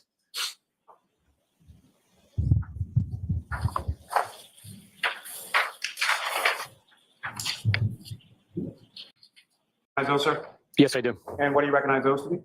Those are still shots of the CF McCarthy's surveillance video that we collected from that establishment, from the dining room camera angle. May I approach again, Your Honor? Yes. I'm about to sit to introduce in a minute. As the next exhibit. No objection. Thank you. It's 161. Thank you. Ask those be published to the jury at this point. Okay.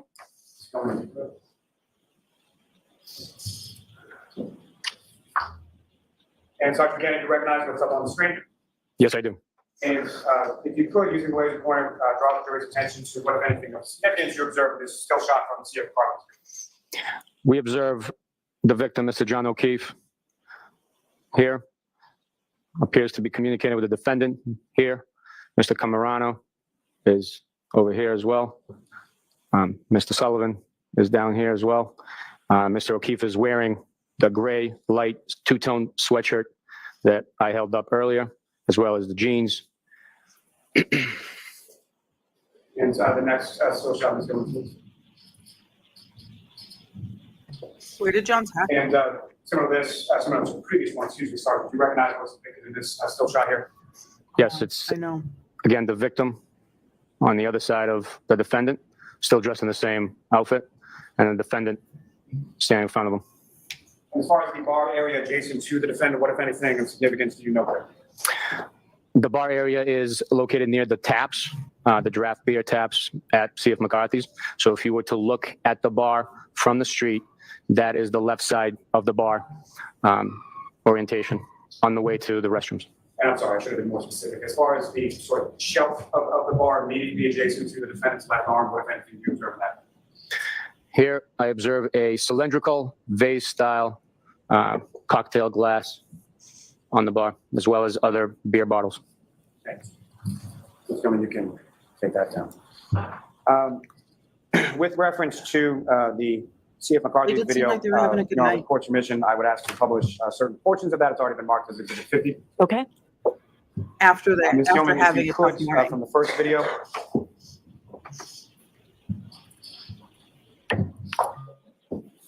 If I could ask you to pull it up to about 7 minutes and 50 seconds.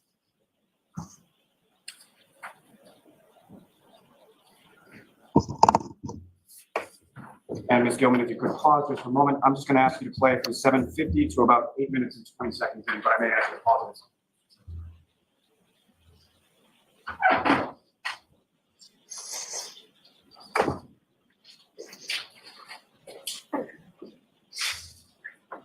Gentlemen, if you could pause there. Sergeant, as far as just, again, for orientation purposes, with reference to the entrance or exit, point of ingress, egress to the bar, do you observe that somewhere within this video? Yes, at the top of the screen is the front door to CF McCarthy's bar. And as we just viewed, the two gentlemen walking in, they walked in through the front door, heading to the taps area, draft beer location of the bar. And if you could, just using the laser pointer, direct your attention to that front door area that you're talking about. The front door area is located right here. And with respect to those two individuals that came in, do you recognize those two individuals? Yes, that is the victim, Mr. John O'Keefe, dressed in the same outfit as before, and Mr. Camarano. If you could play that to allow you to point.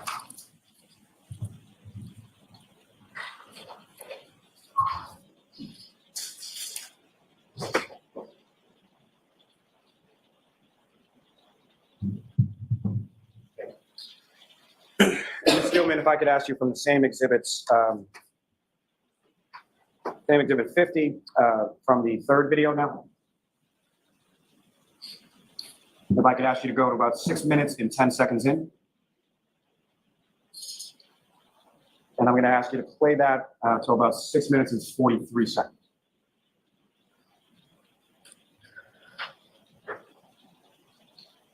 If I could ask you to pause just there. As far as the individuals around Mr. O'Keefe and Mr. Camarano, do you observe or recognize anybody else in the bar area around them at this time? Mr. O'Keefe is sitting next to Mr. Camerano. I believe Mr. Kurt Roberts is there as well, next to Mr. Camerano. Now, from this time, we're at about 8:51 PM or so within the video, is that correct? That's correct. Now, as far as the timestamp on this video, what, if any, information were you provided when you retrieved this video on February 1st in relation to that time and its accuracy to for what time was? During video surveillance extraction, we verify the time and date on the system, and that is to show us how far behind in the past or in the future. Sometimes devices are timestamped that's in the future. It hasn't happened yet in real time, but the video is stamped so. So what we do is prior to extracting the video, we identify the difference in time between real time and video time. In this case, C.F. McCarthy's video was 12 minutes behind real time. And thank you. And Ms. Gilman, if you could play this to about 6 minutes and 40 minutes.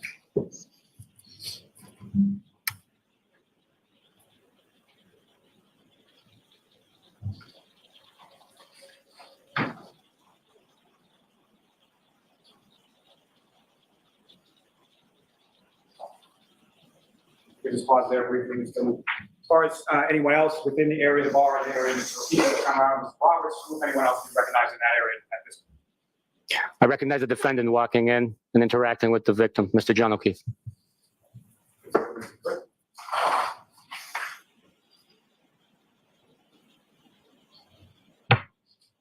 Ms. Gilman, if you could, within that same video 3, I would ask you to go to about 13 minutes and 15 seconds.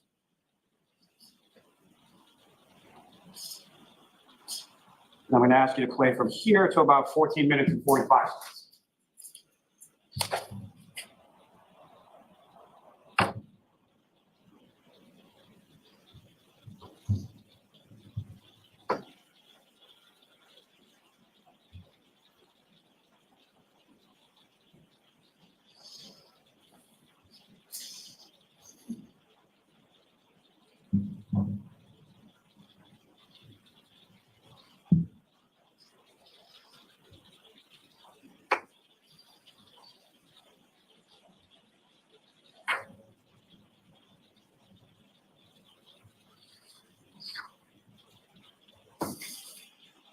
Pause there. Now, from your review of this video, what, if anything, of significance you observe in this part of the video? This part of the video, I observed the defendant reaching over and retrieving a cylindrical, tall cocktail glass from the bartender. And again, given the understanding that the video is about 12 minutes off as far as the timestamp, the defendant entered about 8:51 PM and is receiving this drink about 8:58 PM. Is that correct? That's correct. And if you could, just go and play that to.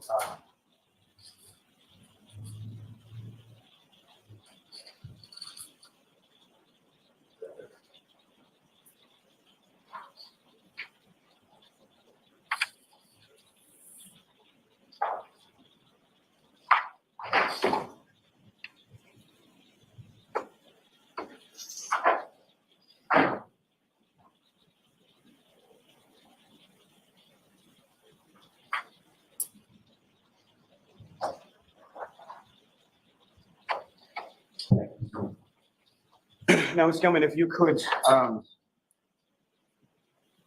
go up to about 32 minutes even into the same video.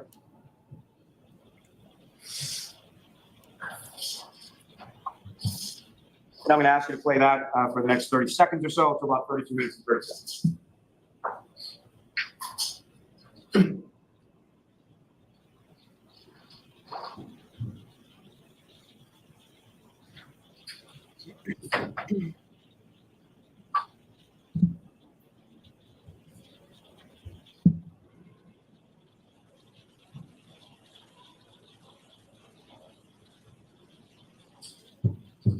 And Sergeant, during that about 30 seconds or so, what, if anything, of significance did you observe the defendant to receive at that point?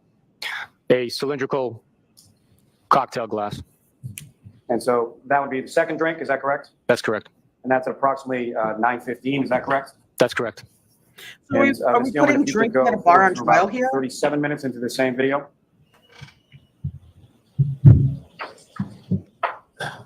If you could play that for about the next minute or so, for about 38 minutes.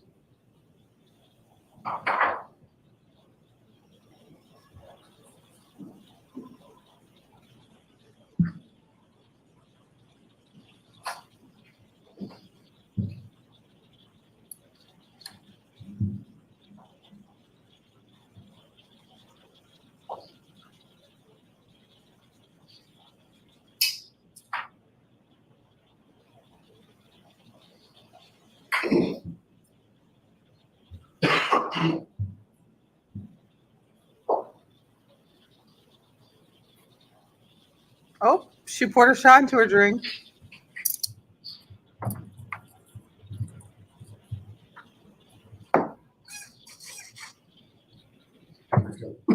Now, Sergeant, again, from that about 1 minute portion from that video, what, if anything, of significance did you observe the defendant receive and do with any items?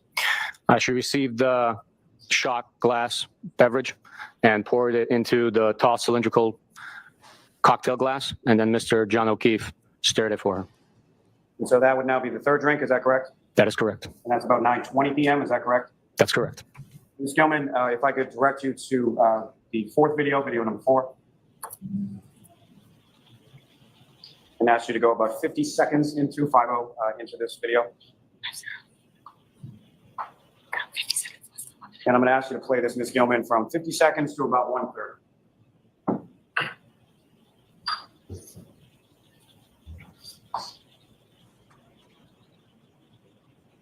I'm just watching these intently.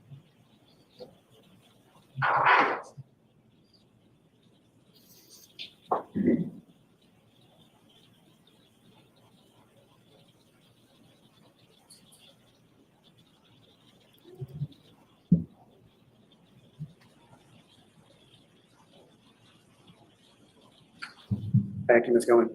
So, Sergeant, from this particular video, what, if anything, is significance do you observe the defendant receiving during this time frame? She receives another shot glass beverage and then places that liquid into her tall cocktail glass and stacks the second shot glass into the first shot glass into the first tall cylindrical cocktail glass she had previously received and consumed. So this would now be the fourth drink, is that correct? That is correct. And per the video, that's about 9:33 p.m., is that correct? That is correct.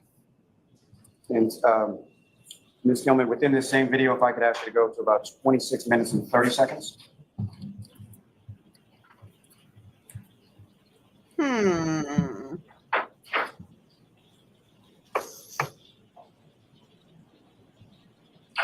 Gilman, if you could pause there for just a moment. I'm going to ask you to play this until about 27:40.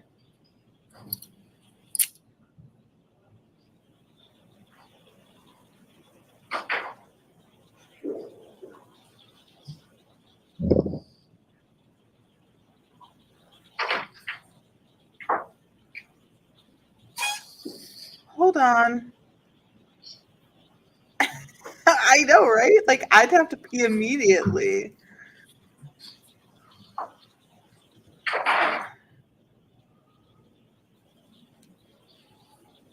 She's flipping John off.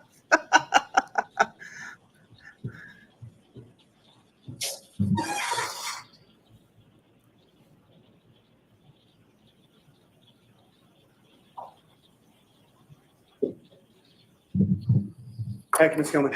During that period, Sergeant, what, if anything, of significance did you observe the defendant receive during that time frame? She received a tall cylindrical cocktail glass. And in addition to that, what, if anything else, did she receive from the bartender during that time? A shot glass size beverage. And what, if anything, did she do with the shot glass in regard to the larger cylindrical glass? It was placed inside the tall cylindrical cocktail glass.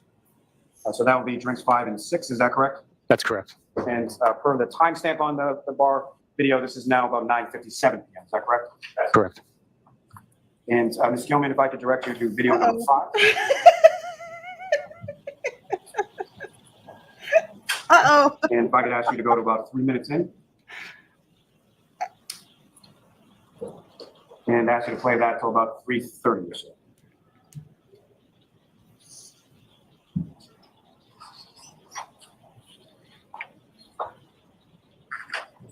Uh-oh.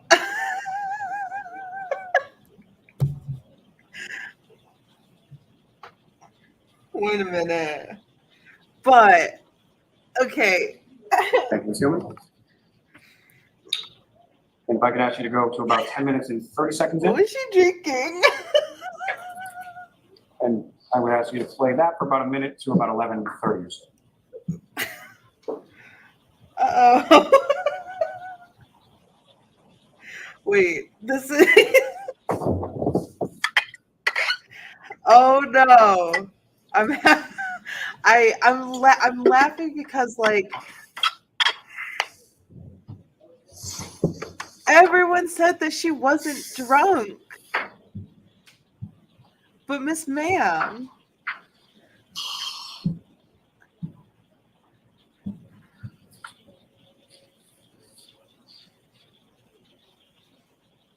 Miss Ma'am. You're putting them back.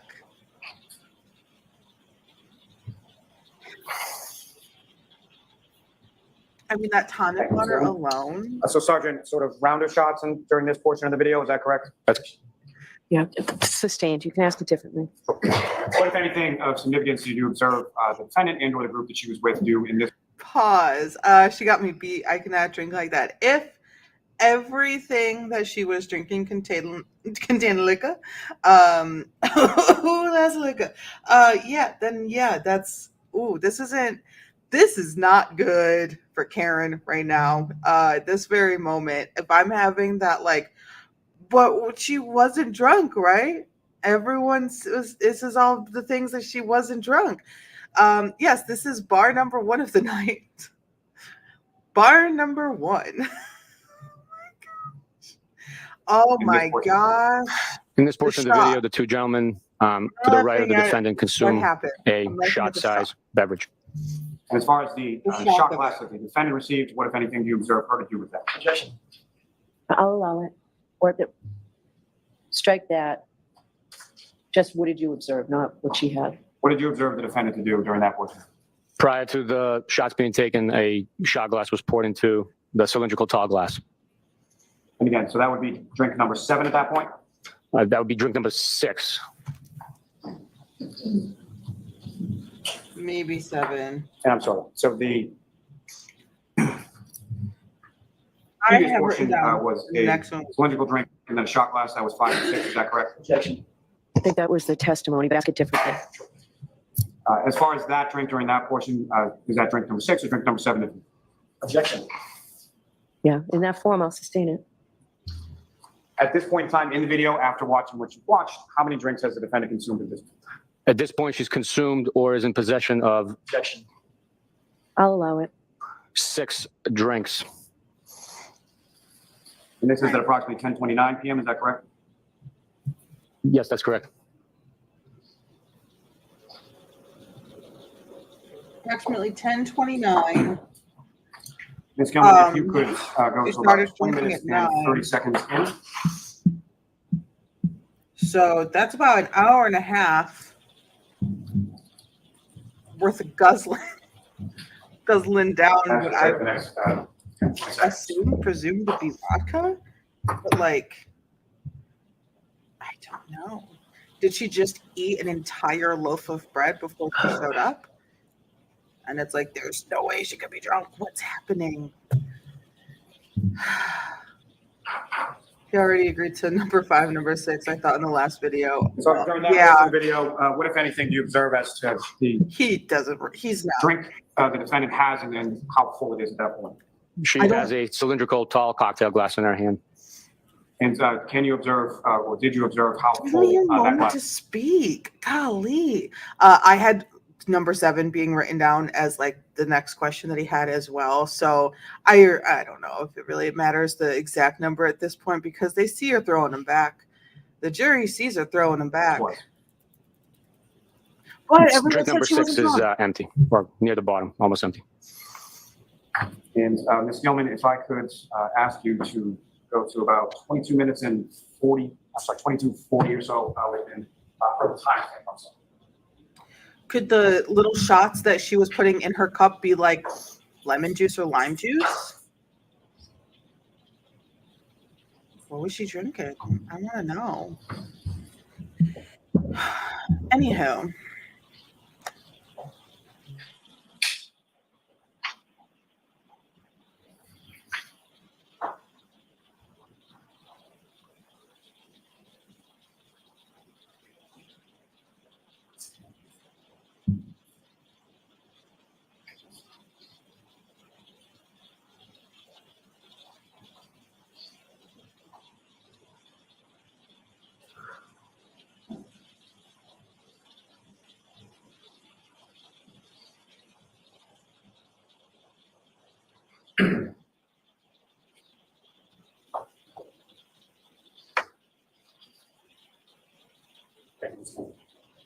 Now, from this portion of the video, Sergeant, what, if anything, do you observe the defendant and Mr. O'Keefe doing in reference to CF McCarthy? Once the defendant got drink number 7, the defendant and Mr. O'Keefe walk out of CF McCarthy's, the defendant holding the beverage, tall cylindrical glass in her hand.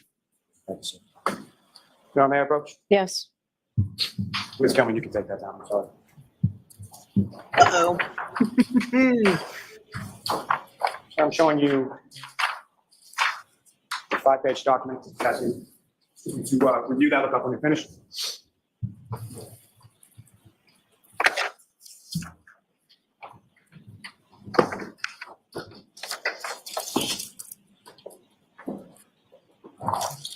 So what does this all mean?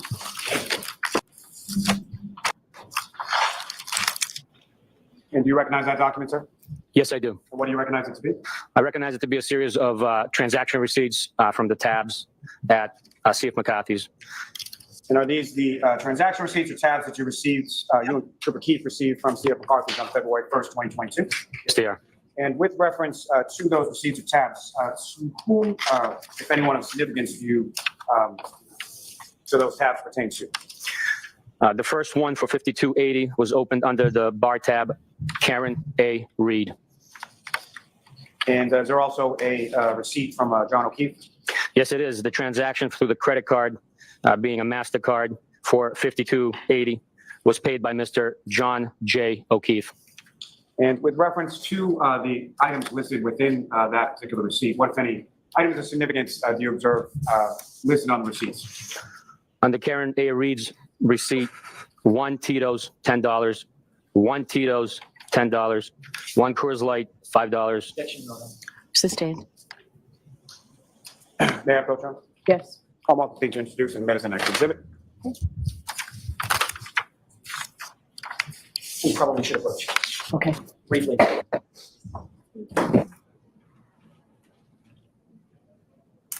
don't even know what to say. Karen, Miss Ma'am, you can't take well, it's Massachusetts. I'm a New York State girly. You can't take drinks out of the bar to the street and walk away with it. So Sergeant Mechanic, on those receipts from CF McCarthy's under both Ms. Reed's receipt and Mr. O'Keefe's receipt, there was Tito's vodka listed on the receipt, correct? Correct. Now, also on February 1st, what, if any, other establishments did you go to in the town camp? Myself and Trooper Keith went up across the street to the Waterfall Bar and Grill and retrieved transaction receipts and video from there as well. And as far as the video is concerned from that establishment, have you reviewed that video as well? Yes, I did. And with regard to the receipts from that establishment, you reviewed those as well. Is that correct? That's correct. Your Honor, may I approach? Yes. My golly. So I'm showing you 4 photographs of still shots. You can review those and look up when you're finished. Okay. I'm like processing. I'm taking it in. And you recognize those, sir? Yes, I do. And what do you recognize those to be? Those are still shots of surveillance video from the Waterfall Bar and Grill on the night of January 29th after midnight. And Mr. O'Keefe is depicted in the still shot. And those are both interior as well as exterior camera shots of Mr. O'Keefe's sort of exit from the waterfall. Is that correct? That's correct. Interior, him leaving at 12:11 a.m., which the timestamp on the surveillance video at the waterfall was accurate to real time. He is holding a beverage, shorter cocktail glass in his right hand as he exits the establishment. He's seen on the exterior camera walking towards Washington Street. Thank you, Madam Pro, John. Yes. I want to seek to introduce in a minute. No objection.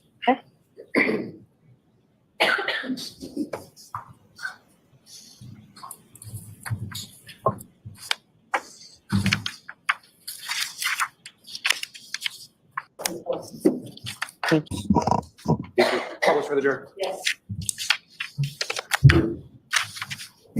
Let's check it out. And it's going to. Man, oh man.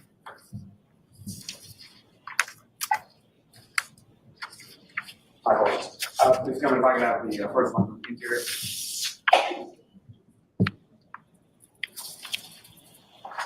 Thank you. And Sergeant, do you recognize what's up on the screen, which is now marked as exhibit 464? I do. And what do you recognize that to be?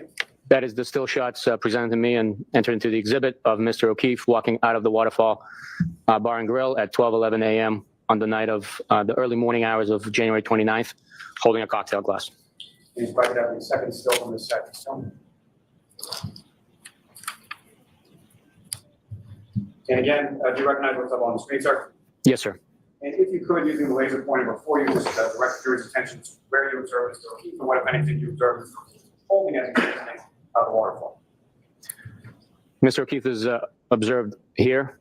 He's holding that shorter, fatter cocktail glass as he's walking out of the establishment. And Mr. Gilman, if I could have from the exterior, just the second one, please. And again, Sergeant, do you recognize what's up on the screen, which is now marked as exhibit 467? Yes, I do. And if you could, give the laser pointer direct the jury's attention to what, if anything, of significance you observe in this step. This is Mr. O'Keefe walking out of the Waterfall establishment, holding the cocktail glass in his right hand as he walks towards Washington Street. Thanks. Mr. Gilman, you can take that. Mr. Officer, we can have the lights. Thank you, sir.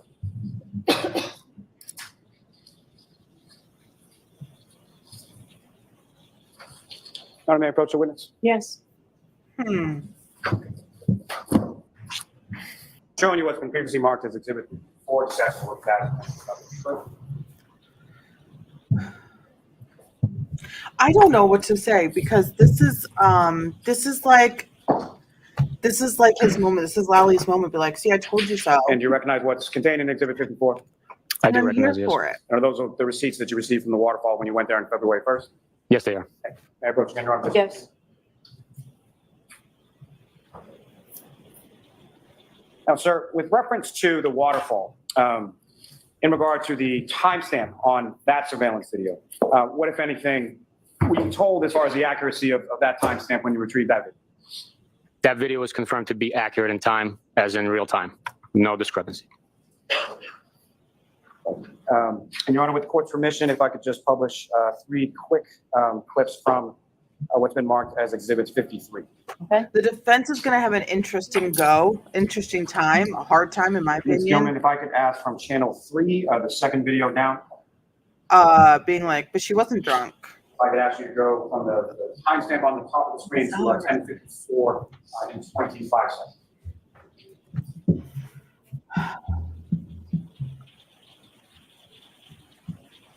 Look at the band go. Look at them just playing. That's a computer playroom. Oh, shoot.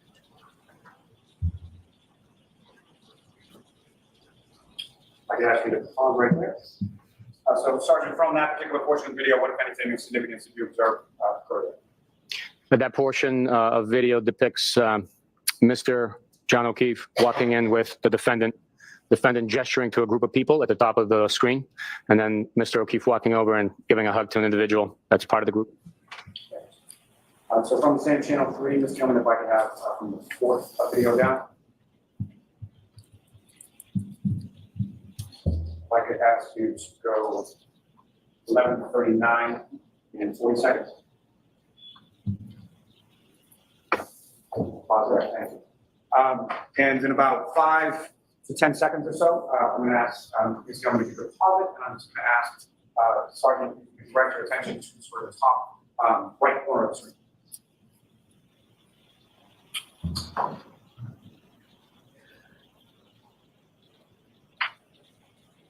Okay, just going to pause there. From that portion of the video, you observed the defendant in that portion of the video? Yes, I did. And what, if anything, did you observe her to be doing? She retrieves a drink from the table and appears to consume it. Now, as far Where? as the drink and the tall cylindrical Why is glass this that you making observed scene her in the walking out of C.F. McCarthy's with, what, if anything, do you observe from the glass that she's taking a sip of from this portion of the video of the waterfall? It's a shorter, fatter style glass compared to the cylindrical tall style that she walked out of C.F. McCarthy's with. Thank you, sir. Ms. Gilman, you can take that. And Mr. Officer, if we could have the lights. Thank you, sir.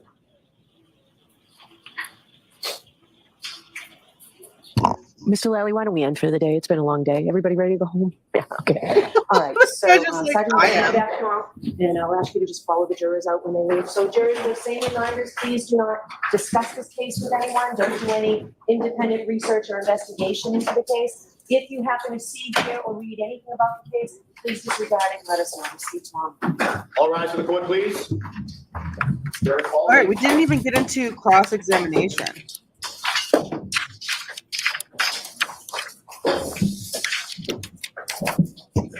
And I will see counsel at sidebar about scheduling, please. Sidebar, please.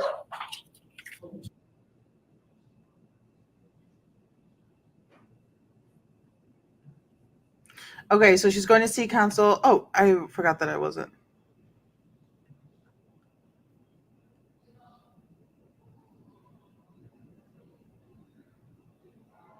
Sorry, I was watching Karen. I like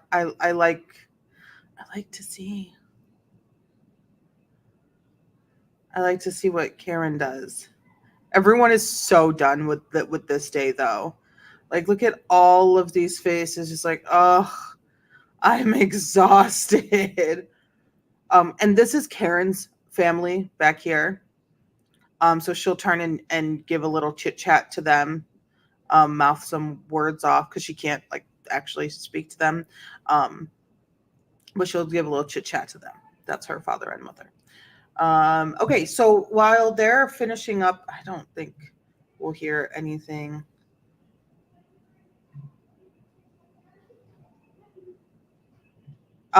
Let's see. I took down some questions that I'm still sitting with. We watched Karen when the photos of John were up on screen. We did not see them, rightfully so. But the camera was on Karen's face. Do you think Karen got emotional? All right. Court stands adjourned. Okay, court is adjourned. Do you think Karen got emotional? Did you visualize anything on Karen's face? Eyes welling up, nose getting red, getting uncomfy. Did you see anything? Because I personally, I might have to go back and like relook at her face. I don't think I saw. I did see her nose get a little red. But I did not see like tears welling up in her eyes. I didn't see any of that when photos of John were on screen. Of photos post-mortem of John on screen. I didn't see her physically react. But I feel like internally she probably was reacting. Maybe she's just from the past couple of years like trained herself to not react. I don't know. The question, what happened to John's hat? What happened to John's hat? Where did his hat go? His hat was not part of any golly, his hat was not. Yeah, give me a like and subscribe. His hat was not part of any of the evidence, and we don't know where it went. I don't know where his hat is. His hat is. We also saw Karen back into John's car when she woke up to go try to find John. When she woke up in the middle, very, very early in the morning, and was like, "Where's John?" We saw the cars touch. The defense is going to say that's when her back taillight broke. That's the defense. The defense is going to say that's when it broke, and that the cover up is happening because they gathered up all the pieces that were there, and found them at 34 Fairview, right? the prosecution, Commonwealth, is saying that it was broken before it even touched. Because look, at the video, you couldn't see any damage. Where was the damage? I mean, the video was from about 15 feet away in a blizzard, but we can't see any damage on John's car that's been parked up against the fence for probably an entire day at this point. Let's just jump into day 21. It's not going to be too long. The court itself, the court stream, it's a half day, is 3 hours. We're on 1.25 speed, and we skedaddle through. So it's not going to be too long. So let's just jump into the next day. Here is next day court. Was now open in TV? Could I see counsel at sidebar about a couple of things, please? Okay, jurors coming in. We are on to day 21 of trial. Buchanan is still on the stand. We are going to start with him. Haven't even started cross-examination. Massachusetts. Was now open. 22117, the Commonwealth versus Karen Reed. Could I have the witness, please? So, good morning again, counsel and Ms. Reed. Good morning, viewers. We appreciate your patience. Giving us this time actually helps streamline things for us, so we appreciate that. I do have to ask you those 3 questions. Were you all able to follow the instructions and refrain from doing any independent research or investigation into this case since we left? Were you also able to follow the instructions and refrain from discussing this case with anyone since we left yesterday? Yes. Did anyone happen to see, hear, or read anything about this case since we left yesterday? No. Thank you very much. Everybody answered those questions appropriately. Okay, can we have Sergeant Buchanan, please? She has a great chair. It's good. It's a very judged chair. I love it. Just remains there. You saw me the other side of the court during the case down here. She the truth, the whole truth, and nothing but the truth, so help you God. I do. Oh, I'm sleepy. All right, Mr. Lally, whenever you're ready. Thank you, Your Honor. Good morning, sir. Good morning, sir. Circle Here we back go. to a couple things Back into it. from your testimony from yesterday. Going back to the video that you reviewed from both C.F. McCarthy's and the waterfall. In total, from those 2 videos, how many drinks did you observe the defendant consuming over her time? The video shows 9 drinks being consumed by the defendant. And that's between when she arrives at C.F. McCarthy's until the time that she leaves the waterfall, is that correct? That is correct. Oh, from the And water. if I could turn your attention to the ring videos from 1 Meadows Avenue, Mr. O'Keefe's residence. From the videos that you observed, let me ask you first, as far as, do you know how those cameras work as far as when they turn on and when they turn off? My understanding is that ring surveillance video is triggered to be recorded through motion. So if the camera detects motion, which is constantly live monitoring, and motion is detected, then that video is captured to a cloud-based system that retains that footage. And from your review of those videos, what kind of motion would set those off? Like what kind of things would be recorded from the driveway camera? Be activity in the driveway, such as a person walking through, bird landing, a vehicle pulling in, individuals, moving around in the driveway, and so forth. The search warrant that was applied for was any and all videos between January 24th and January 30th, correct? For one of the search warrants, that's correct, yes. And with respect to that time frame, what, if any, activity based on information that you had received was not available or was not shown on those ring videos? The data returned had video that would have been captured from the defendant arriving home after midnight on the 29th, after she dropped Mr. O'Keefe off at 34 Fairview Road. That video was not present in the data that was returned from Ring. What, if any, other video in addition to that one was not present? There was also video missing from the defendant showing Ms. McCabe and Ms. Roberts the damage to her right rear taillight. And what, if any, follow-up or what, if any, inquiry was then done with regard to Ring as far as those types of videos or deletion, or how those videos could not be present? Correspondence with Ring produce information that Sustain. Let me ask this first, that was there follow-up with Ring in regard to those videos? yes, there was. And was there ever anything produced with regard to those videos or those timeframes from Ring? No, there was not. If I could turn your attention over to your time in Dayton, just in reference to subsequent to that later on, what, if anything, did you receive, or what, if anything, did you request? What, if anything, did you receive from the Dayton Police in regard to January 29th, 2022? I communicated with the Dayton Police Department requesting documentation from their officers' calls for service at our request, and log notes, logs from their dispatching center, as well as any reports that would document their activity if such reports existed. And did you, what, if any, information did you receive in relation to that? I received a log note or log printout from their CAD system, and I received a report authored by Officer Barrows. And did you also receive any 911 calls? Yes. And who was the party as far as the 911 caller in regard to those 911 calls that you received? It was Mr. Reed. And again, just for clarity purposes, that's the defendant's father, is that correct? That is correct. And that's from the morning of January 29th, is that also correct? Correct. Now, sir, if I could turn your attention to February 3rd, 2022. The sky just opened At some up point here. that morning, where did you go?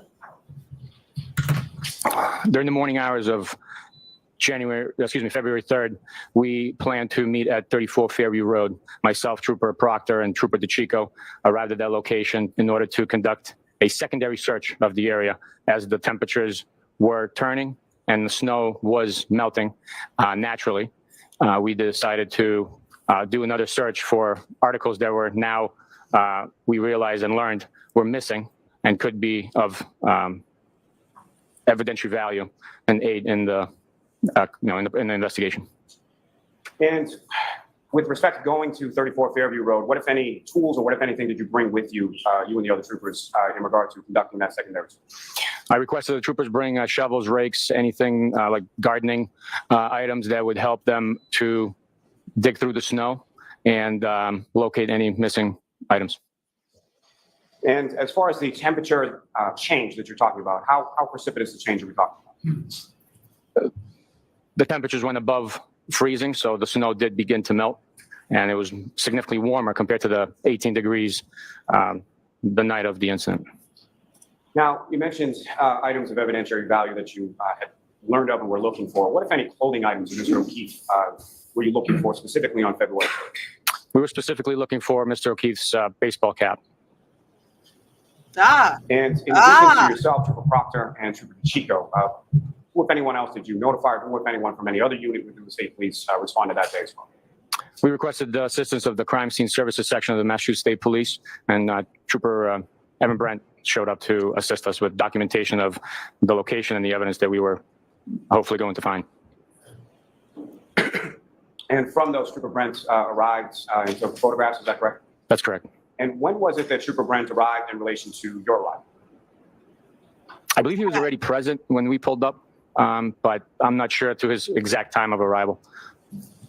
And with regard to that day, what, if anything, in general terms, what, if anything, were you able to locate and where was it, generally speaking? We located Mr. O'Keefe's baseball hat. We located a drinking straw from a cocktail glass. We located items of plastic, colored plastic, and other shards of colored plastic at the location. All those items were located on the grass portion of the yard near the flagpole at 34 Fairview Road. And Your Honor, may I approach? Yes. What? Did I miss the date that this was found? Did I miss the date? Your Honor, may I have a moment? Yes.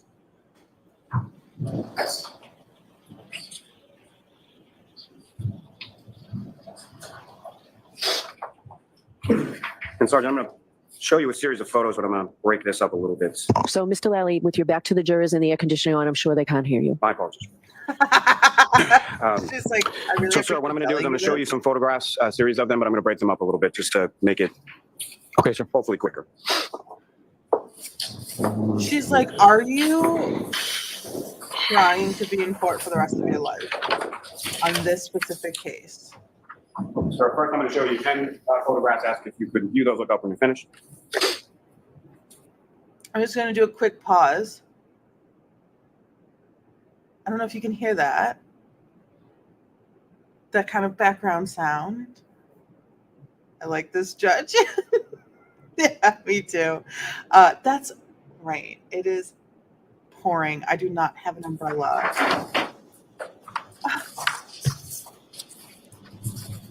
Hair got soaked yesterday in the pouring rain. Soaked to the bone. Like a wet rat coming home.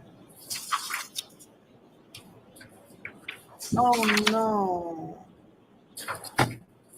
I didn't think it was supposed to rain this hard today. Weather, am I right? Those to be. Those are photographs documented the items located at 34 Fairview Road on the grass as the snow receded through the melting temperatures that were revealed to be positioned in the grass. And what's contained in those photographs, is that a fair and accurate portrayal of what you observed on the front lawn area of 34 Fairview Road on February 3rd? Yes, it is. Your Honor, may I approach? Yes. I'm off to introduce the minutes and exhibits. Any objection, Mr. Jackson? No objection. Okay.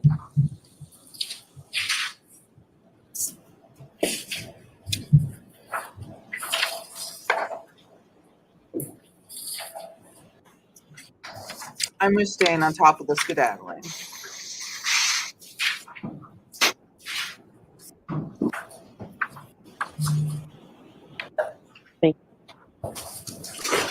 And Your Honor, with the court's permission, if I could just ask to publish some of these photos. Yes.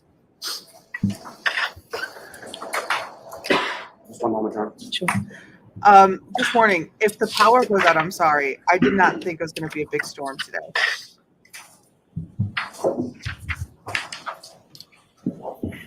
And Ms. Gilman, if I could start with photograph 7659.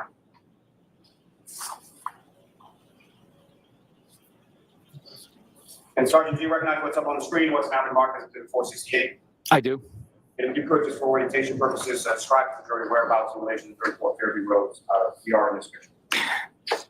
As standing on the street of Fairview Road, we're looking at the left side of the yard.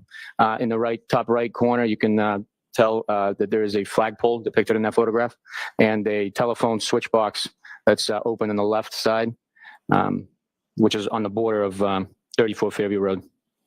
And if I can ask from this photograph, if you know, grass that's visible on the front lawn area of 34 Fairview Road, is that from a natural melting process, or is that from some tools that you and your troopers brought to assist you in your secondary?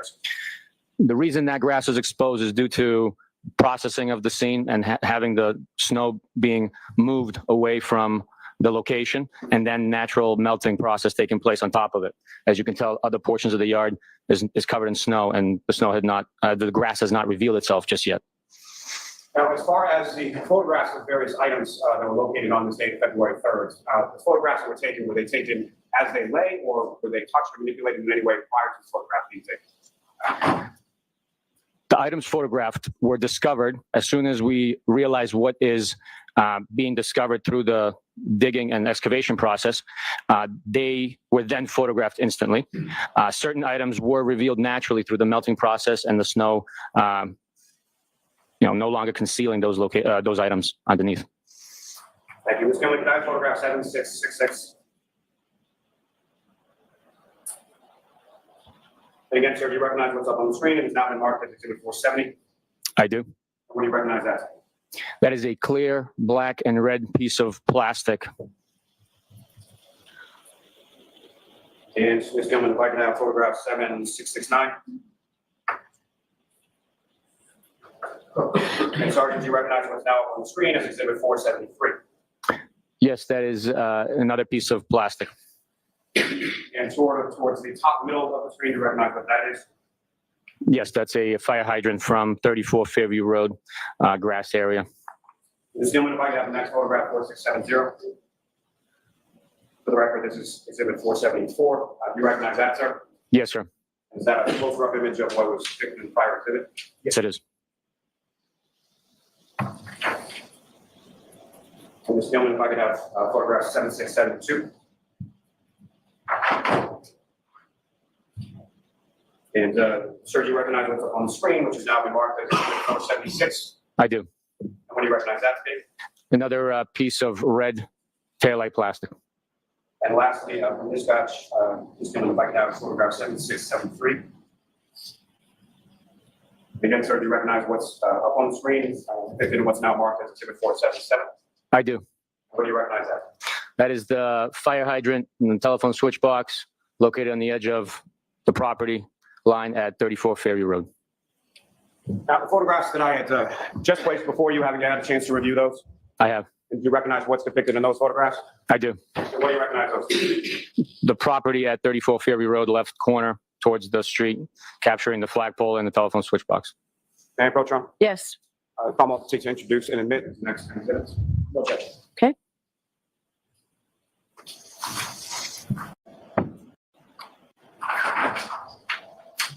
As that's happening, I just wanted to let you know what just happened. So I obviously it's pouring here, and this building someone had a door propped open, and it was open when I came in. I was like, oh, let me go make sure that door's shut, and I want to go see the rain real fast. Like, how bad is it? And I'm so just like unpropping the door open, and I don't know why it wasn't unpropped and shut, especially where it is located. And like the hall soaking wet, and it's a mess. It's a mess. Thank you. It's a mess. And now I'm cold. Your Honor, with court's permission, if I could publish a few of the photos from this set. Okay. Did you see the side eye she just gave Mr. Lolly?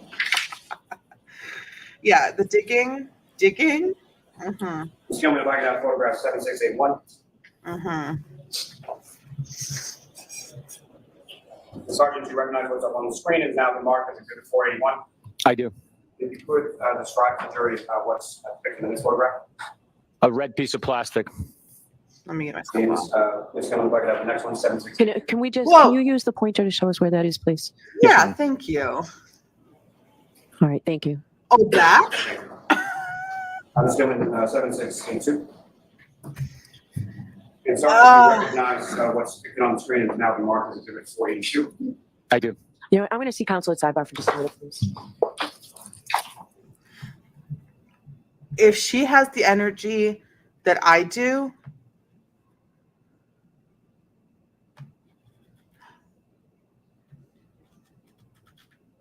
was that Miss Little? Sorry, we have to go back a couple seconds. I'm going to see counsel at sidebar for just a minute, please.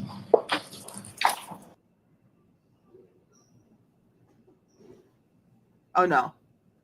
Someone from the Commonwealth just handed John O'Keefe's brother a Post-it note.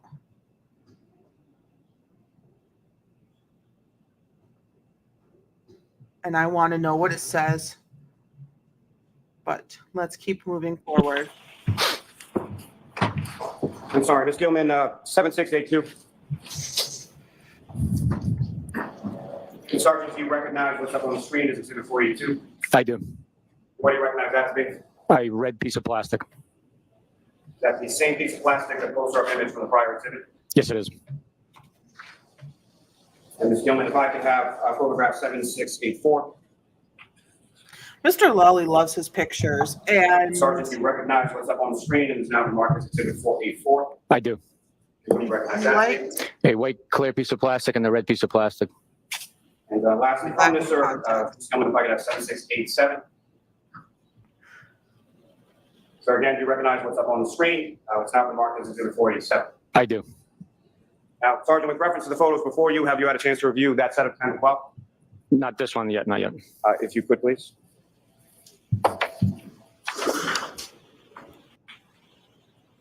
Depicted in those photographs? Black cocktail. As those to be? Items that were located in the street, being the black cocktail drinking straw, and then black pieces of plastic, molding plastic, and clear pieces and molding from taillight. Mayor Pro Tem? Yes. and what I'm up to were you. these discovered? Any objection, Mr. Jackson? None, Your Honor. On what date? What is the date? What day were you in the street and found this stuff on a public road of a crime scene that was not contained?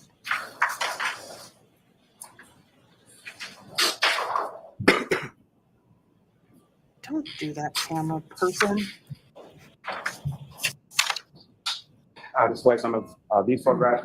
Okay, I'm just leaving myself off because I don't want to block the pictures and they're just going through pictures and pictures. And pictures. Ms. Gilman, if I could have 7688.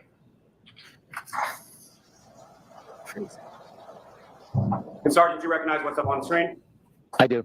What do you recognize it to be? It's the wide shot of the drinking straw being found on the edge of the roadway in front of 34 Ferry Road. There's no Sergeant, way. if you could, using the laser pointer before you, if you could direct the jury's attention to where you observed that straw. There is not an ounce. And Ms. Gilman, if I could have 7689. There's no way. Sergeant, what are we? This is in the street. I need you guys to see how upset I am. This is in the street. This is in the street. Through the windy blizzard, through the inches upon inches upon inches of snow, through the melting, through the cars driving through the plows driving through. This is on where tires of vehicles drive. And they're like, haha, we got it. The straw. What? How can that be? I don't feel comfortable with that. What are we looking at in this photograph? It's a close-up view of the same straw. Ms. Gilman, if I could have 7692. Sergeant, do you recognize what's up on the screen? It has now been marked as Exhibit 492. I do. And what are we looking at in 492? Piece of plastic next to a measuring ruler that's provided for comparison and by the crime scene photographer to document the item. And Ms. Gilman, if I could have 7695. Where's the other pieces of measuring For the record, this is devices? now Exhibit 494.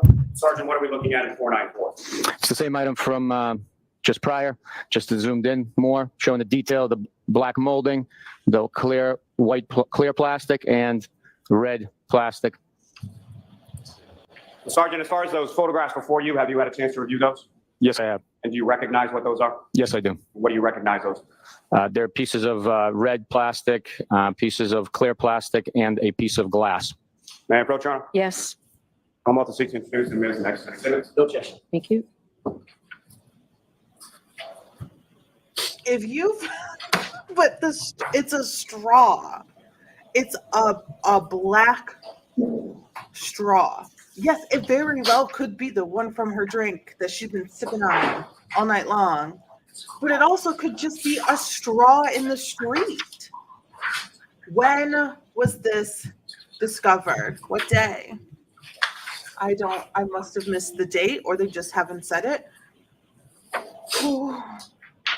When were all of these pieces discovered? When were these pieces discovered?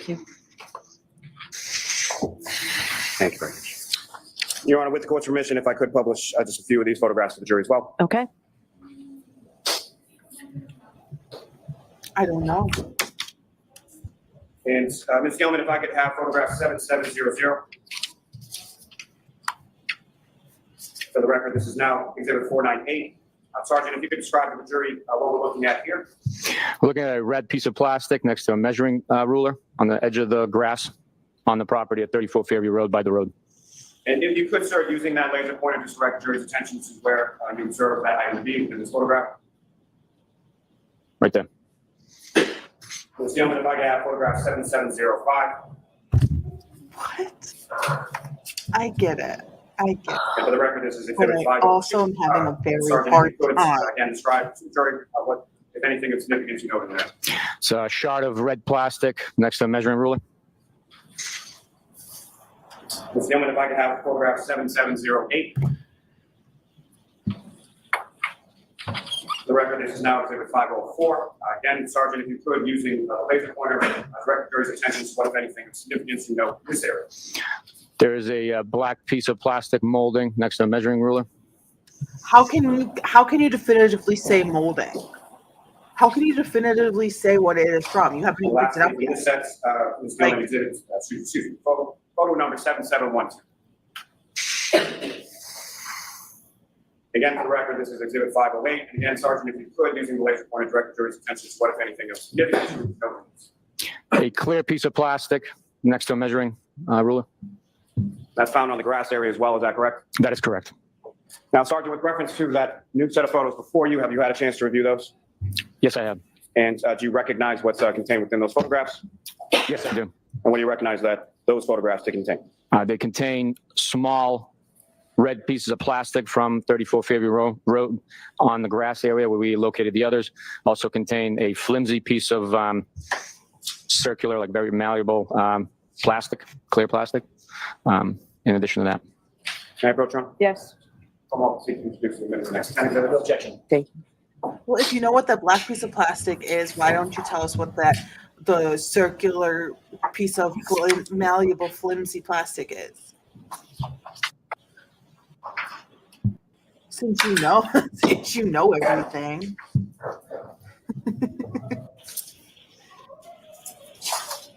Thank you. All right, let's see. Let's see these pictures in action. Ms. Gilman, if I could have photograph 7715.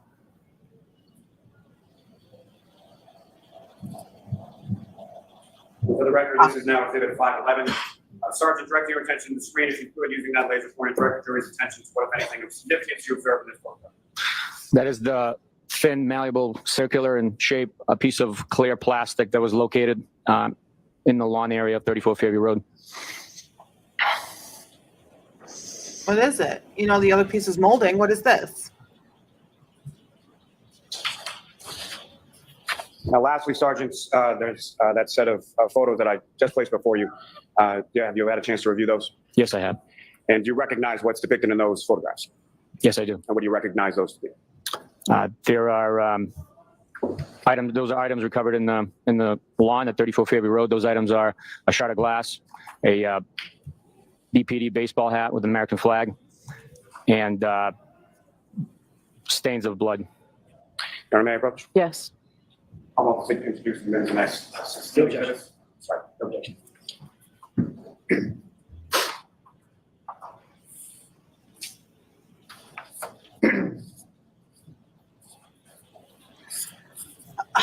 I think it's very interesting how on some of these things, Buchnick is very, this is what it is when it's up for interpretation, I guess. I don't know where these things need to be tested. He knows that black piece is piece of molding, but he did not definitively say what the round piece is. He knows that the stains are blood, but he didn't, but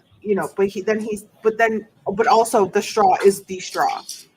That is the straw. The straw in the street is the straw, right? But there's no way to be sure that straw is the straw. It's in the street. Or am I just not getting that the only people to ever drive down the street were, I don't know. Am I missing something? I feel like at this point in time, I feel like I'm missing. Thank you. And Your Honor, with the court's, sorry. Your Honor, with the court's permission, may I publish some of these photos for the jury as well? Yes. And I feel like he did such a good job with the videos of her in the bar. And Ms. Gilman, if I could have photograph 7727. For the record, this is now Exhibit 520. And again, Sergeant, if you could direct the jury's attention to what, if anything, of significance you observe in this photo. I observed a shard of glass next to a measuring ruler. And Ms. Gilman, if I could have 7729. For the record, this is Exhibit 522. And again, Sergeant, if you could strap the jury while we're looking at it. It's a larger piece of red plastic with black molding around the edge, located next to the telephone switch box on the grass area at 34 Fairview Road. And what day was this taken? What day was And Ms. Gilman, if I could have photograph 7734.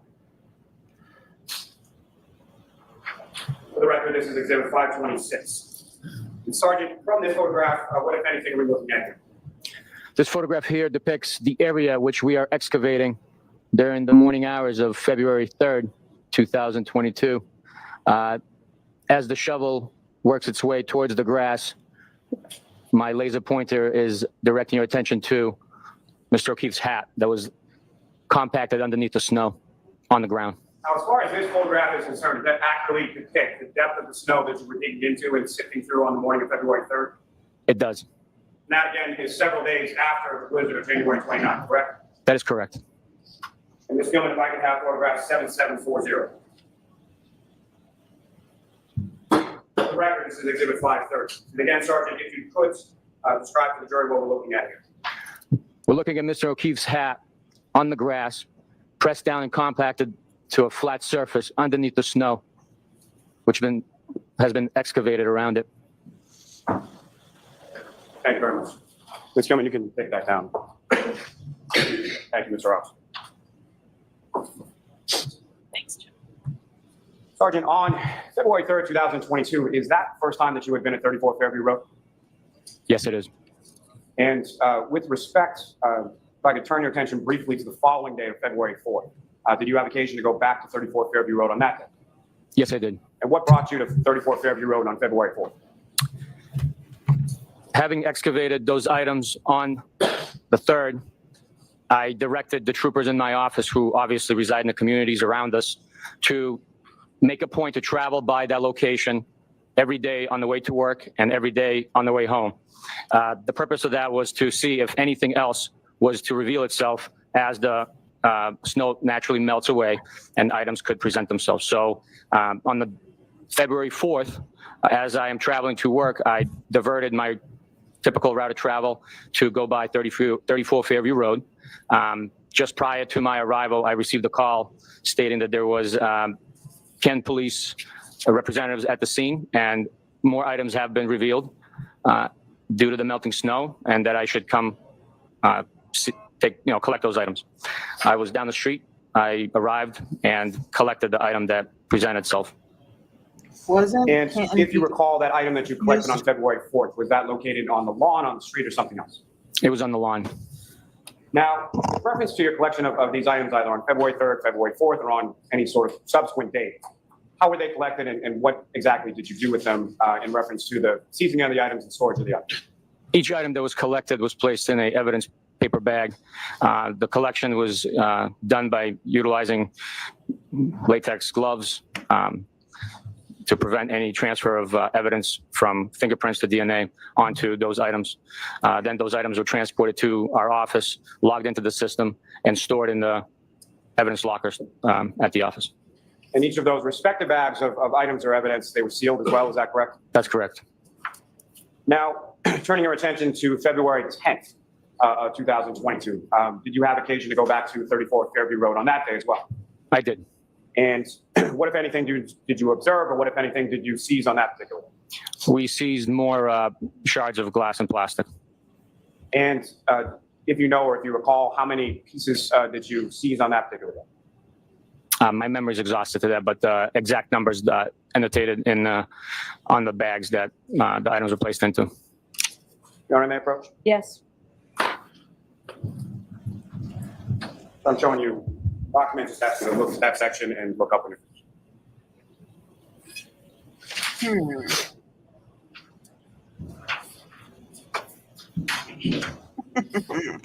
I don't know. It just seems so weird to You know what I may me. approach? Yes. Sergeant, is your memory refreshed as to how many items or what the items were that you recovered on February 10th? Yes, it is. And what were those items and how many, sir? There was 6 items of clear red and black plastic and 14 items of plastic and glass. Now, in addition to the dates that you were present at 34 Fairview Road and recovered items, them being February 3rd, February 4th, and February 10th, were there other dates that you're aware of that items were recovered by troopers that you supervised? Yes. And if you recall, what were those dates? The dates were January 29th, February 11th, and February 18th. Were there items recovered on February 8th as well? Yes. Now, as far as your direction or having, let me first start with you. So on the dates that you were there, February 3rd, 4th, and 10th, were you alone on those dates? Or were there other troopers with you when you were there? On the 4th, I was alone as far as state police personnel. There were other Canton law enforcement representatives at the scene with me as I collected that one item. On the other days, I was accompanied by other troopers. And as far as you know, obviously not being present, but from your supervision of these troopers, were there other occasions where individuals were at 34 Fairview Road? Were they alone or were they with a group of troopers? Objection. Sustained. Now, as far as the items that were recovered when you were there on February 3rd, February 4th, and February 10th, did you have occasion to bring those items with you to court today? Yes, I did. And Your Honor, may I approach? Yes.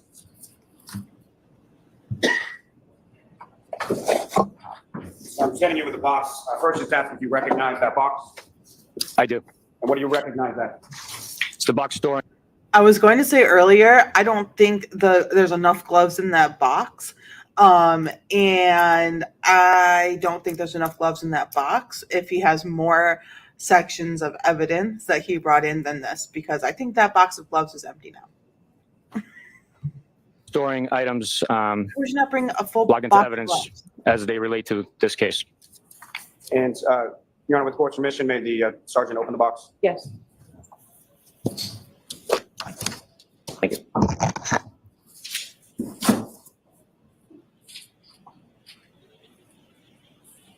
Now, first, Sergeant, with regard to the items as far as plastic and or glass that you recovered from 34 Fairview Road on February 3rd, if you could locate those items.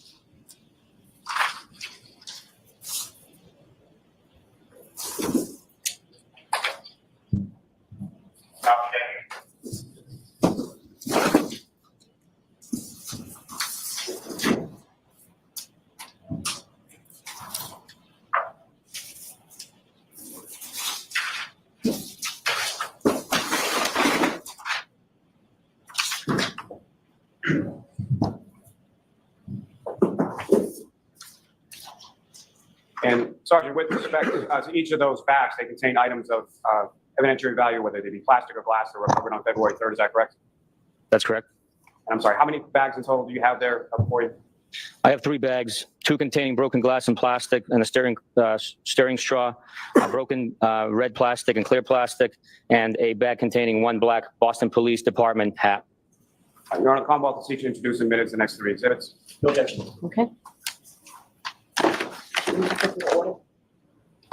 No particular order.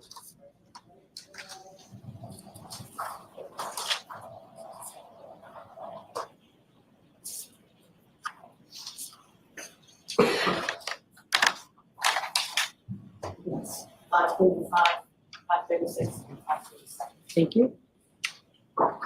Your Honor, with respect to what's now been marked as Exhibit 537, with the court's permission, may the sergeant remove that item, the hat, from the bag and display for the jury. Yes. Sorry for your ears. He's playing with a paper bag.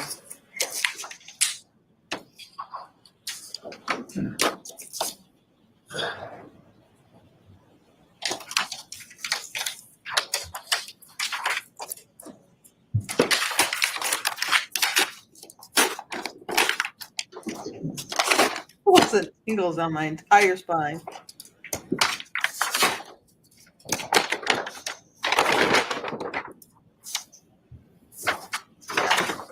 Who would want your suit to not be inside the bag?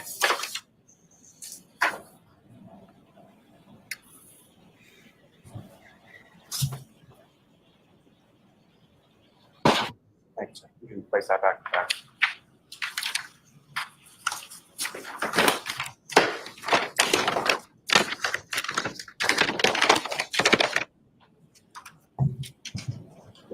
And Sergeant, from your observations of Mr. O'Keefe on surveillance video from both C.F. McCarthy's and the waterfall on January 29th, what if any similarities did you observe between the hat just displayed and located on the lawn of 34 Fairview Road and the hat Mr. O'Keefe is wearing in those videos?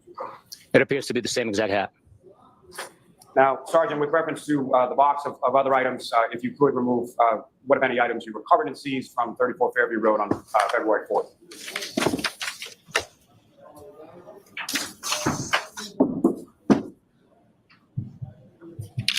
And again, sir, just for the record, what's contained within that bag from February 4th?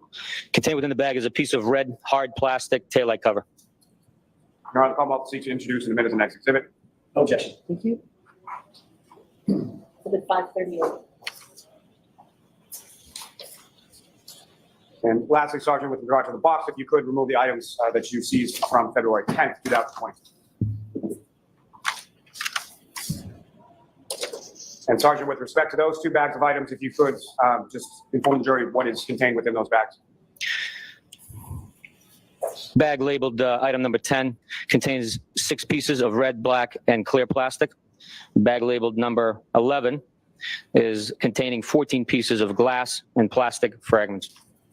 Thank you, Sergeant. Your Honor, the Commonwealth seeks to introduce and admit as the next 2 exhibits. Any objection, Mr. Jackson? Sorry, no, Your Honor, thank you. All right, got lots of little guys. And by little guys, I mean little pieces of plastic and glass.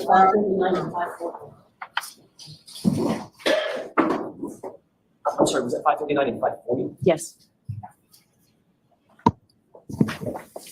Thank you, sir. Moving on from that, if I could bring you back just one last time to bring videos from One Meadows Ave, as far as you had testified earlier that there was no video that you observed of the defendant, Ms. McCabe, and Ms. Roberts looking at the passenger side taillight area of the vehicle, correct? That's correct. Was there any video of the defendant, Ms. McCabe, and Ms. Roberts actually leaving from One Meadows Ave on that morning of January 29th? There was not. Now, as far as the videos that were not there, as far as the defendant, Ms. McCabe, and Ms. Roberts leaving, the next video depicted Mr. Camerano arriving at the residence to pick up Ms. Furbush, correct? Yes, that's correct. And with regard to the missing video of the defendant arriving at One Meadows Ave on January 29th, sometime after midnight, the video immediately preceding that, again, would have been Mr. Camerano arriving and picking up his daughter from One Meadows Avenue sometime around 11:30, correct? That's correct. And those videos were both present, correct? That's correct. If I could bring you back to February 3rd, 2022. On that date, did you have occasion to meet with a gentleman by the name of Brian Higgins? Yes, I did. And when you met with Mr. Higgins, who, if anyone from your office, was with you when you met? Trooper Mike Proctor was from my office present during that interview. And during the course of that interview, what, if any, documentation did Mr. Higgins provide you with? Mr. Higgins provided me with a printout of a Celebread extraction containing conversations via text message between him and Mr. John O'Keefe and between him and the defendant. He also provided a digital copy of the same extraction on a CD. Now, what, if anything, did you advise Mr. Higgins of at that time as far as Mr. O'Keefe's phone and the defendant's phone? I advised Mr. Higgins that we were in possession of both of those devices and would have the extraction and accurate documentation of those conversations. And did he seem to understand that when you told him? Yes, he understood it. Objection. Sustained. Move to strike. Strike that, please. He Now, can't also on say February what 3rd, at some someone else point, did you have understood. occasion to go inside of 34 Fairview Road? Yes, I did. And who, if anyone, did you interview inside of 34 Fairview Road on that day? I interviewed Mrs. Albert. That would be, just for the record, Nicole Albert, is that correct? That's correct. And who, if anyone, was present with you during that interview of Nicole Albert? It was Trooper Mike Proctor was present with me. Anybody else from the Albert family present in the home or present during the course of that interview? Mr. Brian Albert was also present. I don't know who else exactly was present in the home. I just know that those 2 residents were in the room with us. And where was Brian Albert at the time that you conducted the interview of Nicole Albert? In the room with us, seated next to her. Now, with reference to, I'm going to ask you just a little bit about sort of the interview Interesting process technique. as far as the interviews that you conducted in this case. Yes. If you could describe for the jury, starting with sort of how many people from your unit are present for a given interview and how those interviews are conducted. We conduct interviews always in pairs. I think I mentioned it yesterday. Typically, during a regular investigation into a homicide or any death investigation, we pair up our troopers with a local detective. In this instance, since Canton had recused themselves from interview portion of the investigation, they were not going to provide manpower for those interviews to be conducted. Thus, we had to utilize only troopers from our office in order to conduct those interviews. But they will send manpower to help find evidence, like physical evidence. Confusion.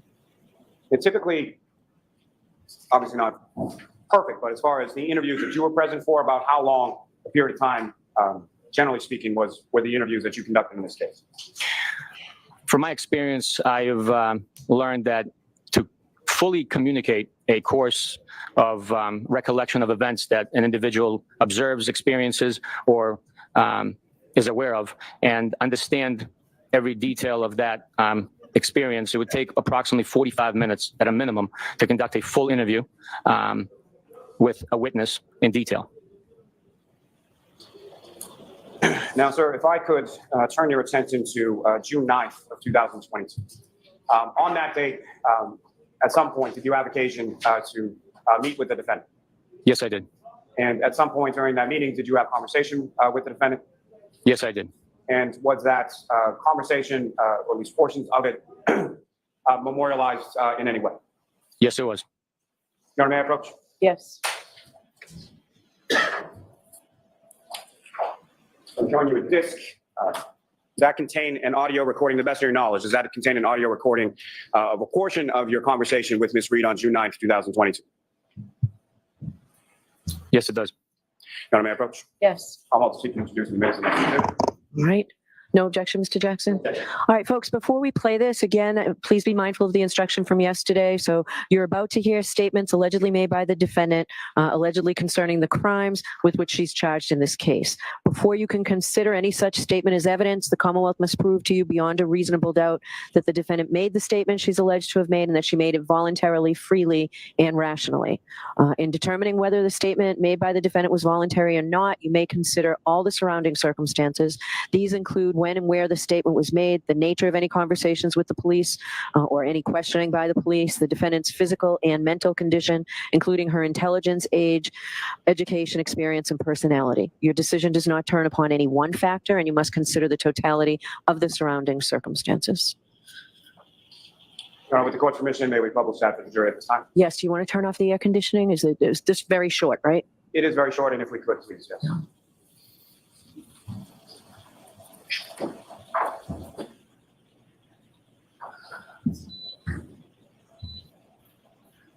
And this is just audio, correct?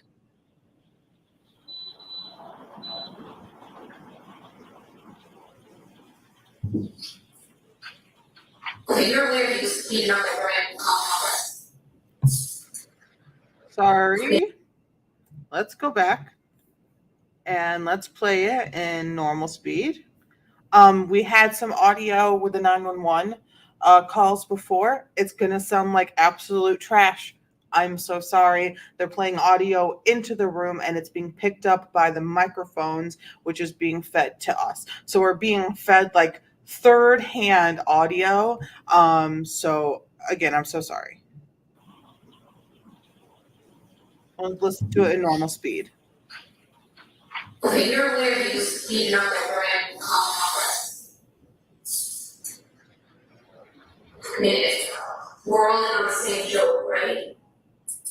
My tail is correct and John is pulverized. Thank you.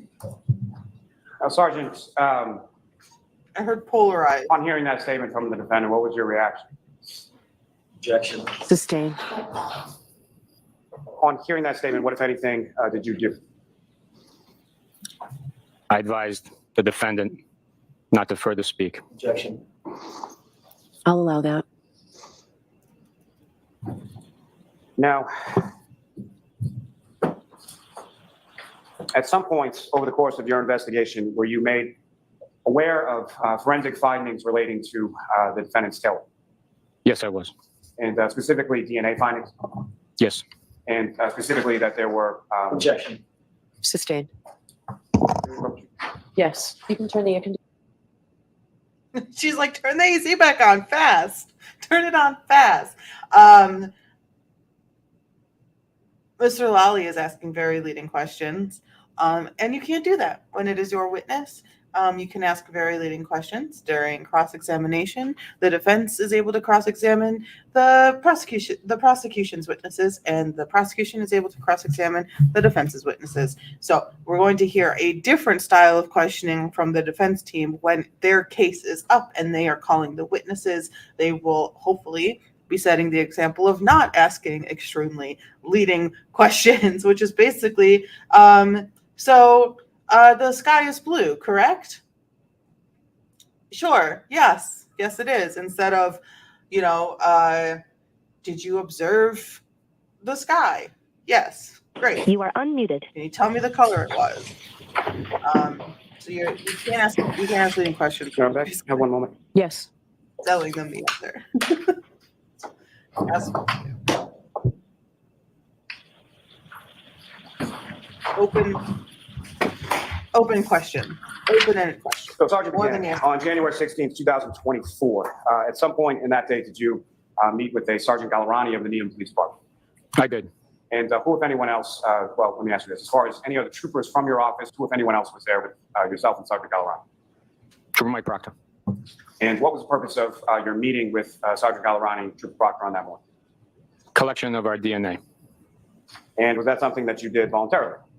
Yes. And how was it that the sergeant collected your DNA? Through a buccal swab. And were you present when Trooper Proctor submitted to a buccal swab as well? Yes, I was. And then as far as the swabbings that were taken from both yourself and Trooper Proctor, were those logged in evidence by you, or did Sergeant Gallerani take them with him when he left? Sergeant Gallerani took them with it when he left.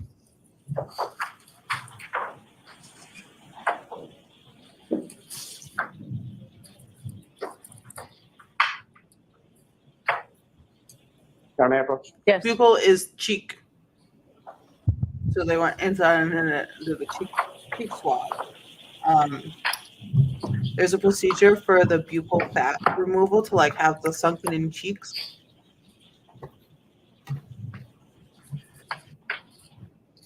Very A-list right now for the sunken in cheek look.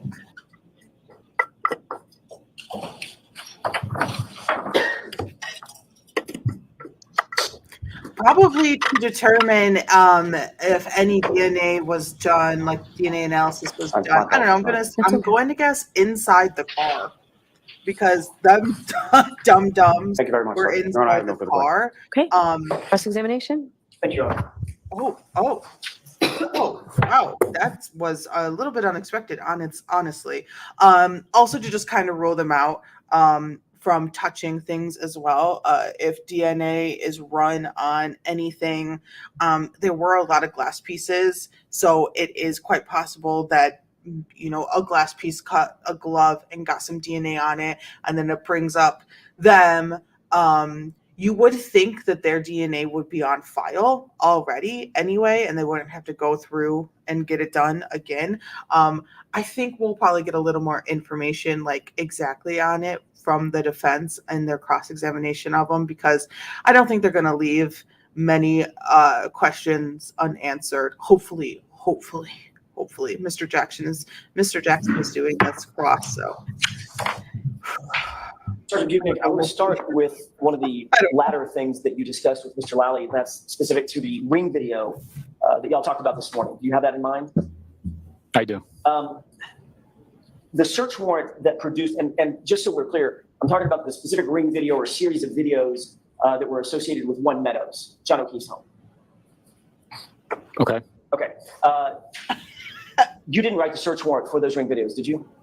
I did not. You were not the affiant for those search warrants. I was not. Who was the author of the search warrant and the affiant?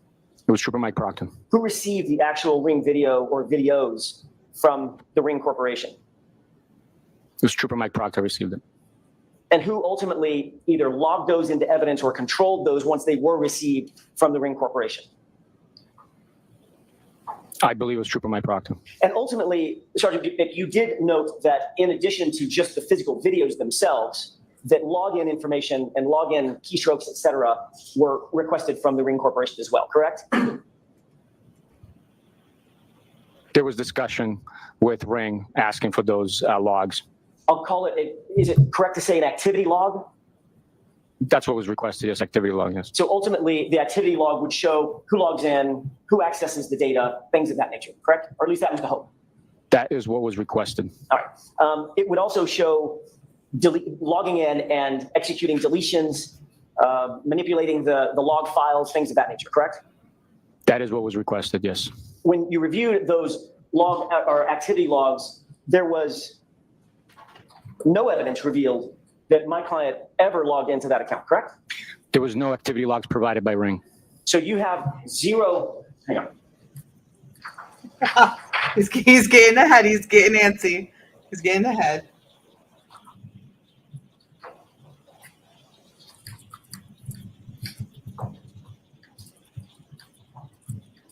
Isn't it true that Ring contacted Trooper Proctor and indicated that they had created a Dropbox folder that contained the evidence that had been sought in the search warrant? Objection. Sustained. Yeah. Isn't it Fair. true that the search warrant return specified account information, video recordings, and number 3, activity logs associated with video recordings are all times displayed in UTC? I'm not aware of that, no. Do you recall that activity logs were in fact provided from the Ring Corporation? I do not recall that, no. Okay. May I approach briefly? Yes. Does he have the activity logs? Does he have the activity logs? What is happening? Take a look, Sergeant, at that paragraph with my fingers on it, so the 3rd paragraph down the middle of the page, and review that to yourself and let me know when you're I'm cold, finished. and I'm usually not. And I don't like it.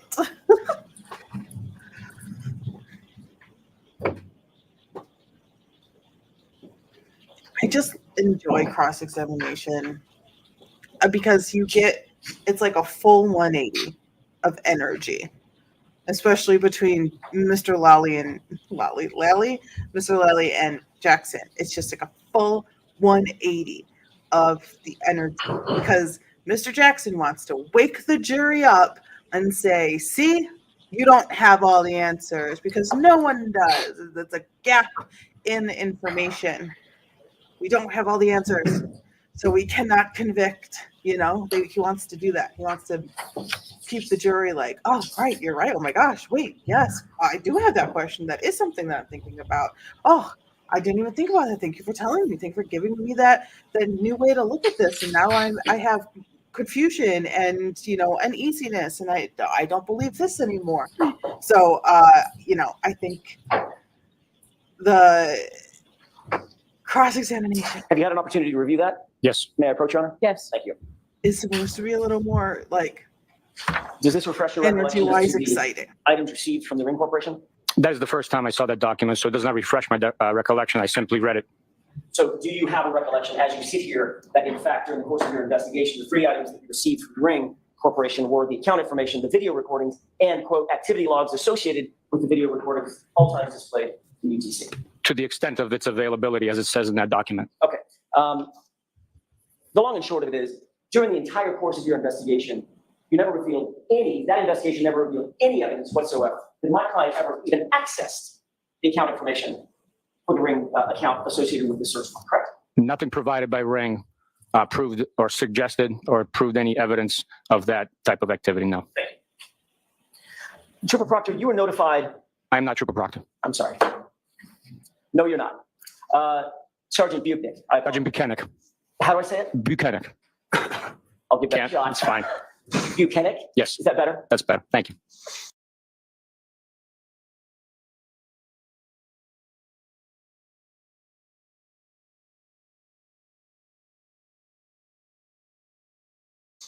If I screw it up again, please. On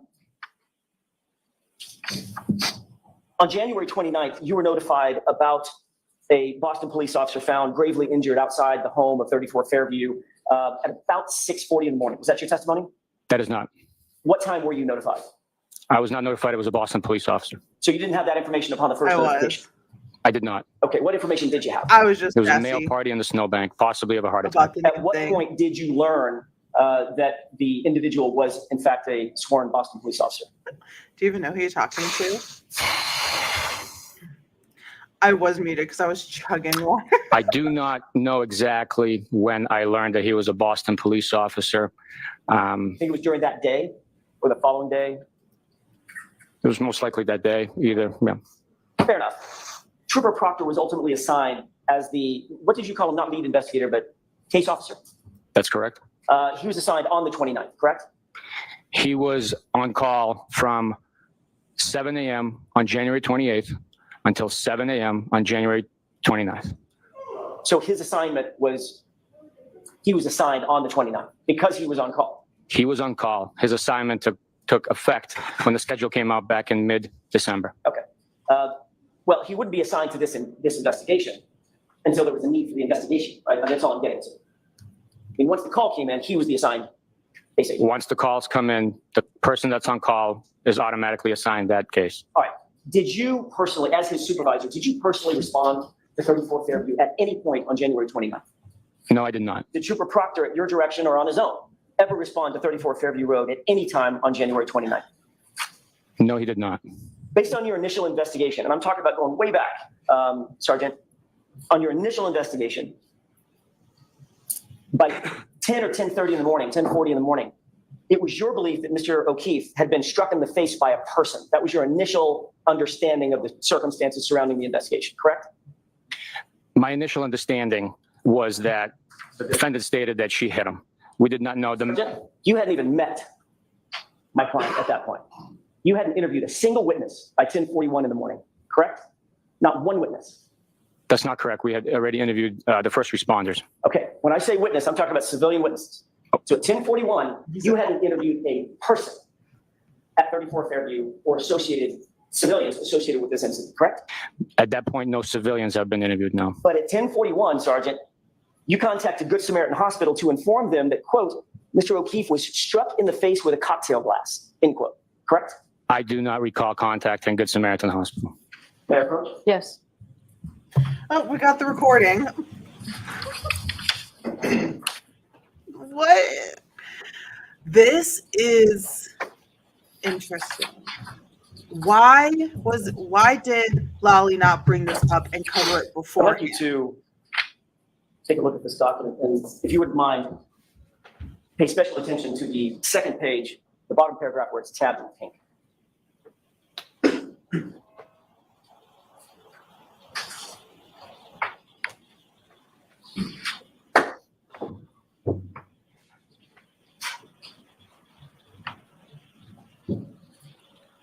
If each side has all the papers, they all have the evidence, right? They all have what's going to be submitted. They all have what could possibly be submitted, right, and used in their case. You have to go in both sides having the same information. Why would Lally not bring this up and cover it before the defense? Mr. Lally is like, okay, well, I'll just cover the weather. And then I'll let the defense team go up and like dig all of these holes. And then I'll just have you explain it all on redirect. But I don't think that's good enough. I don't know if that's going to be good enough.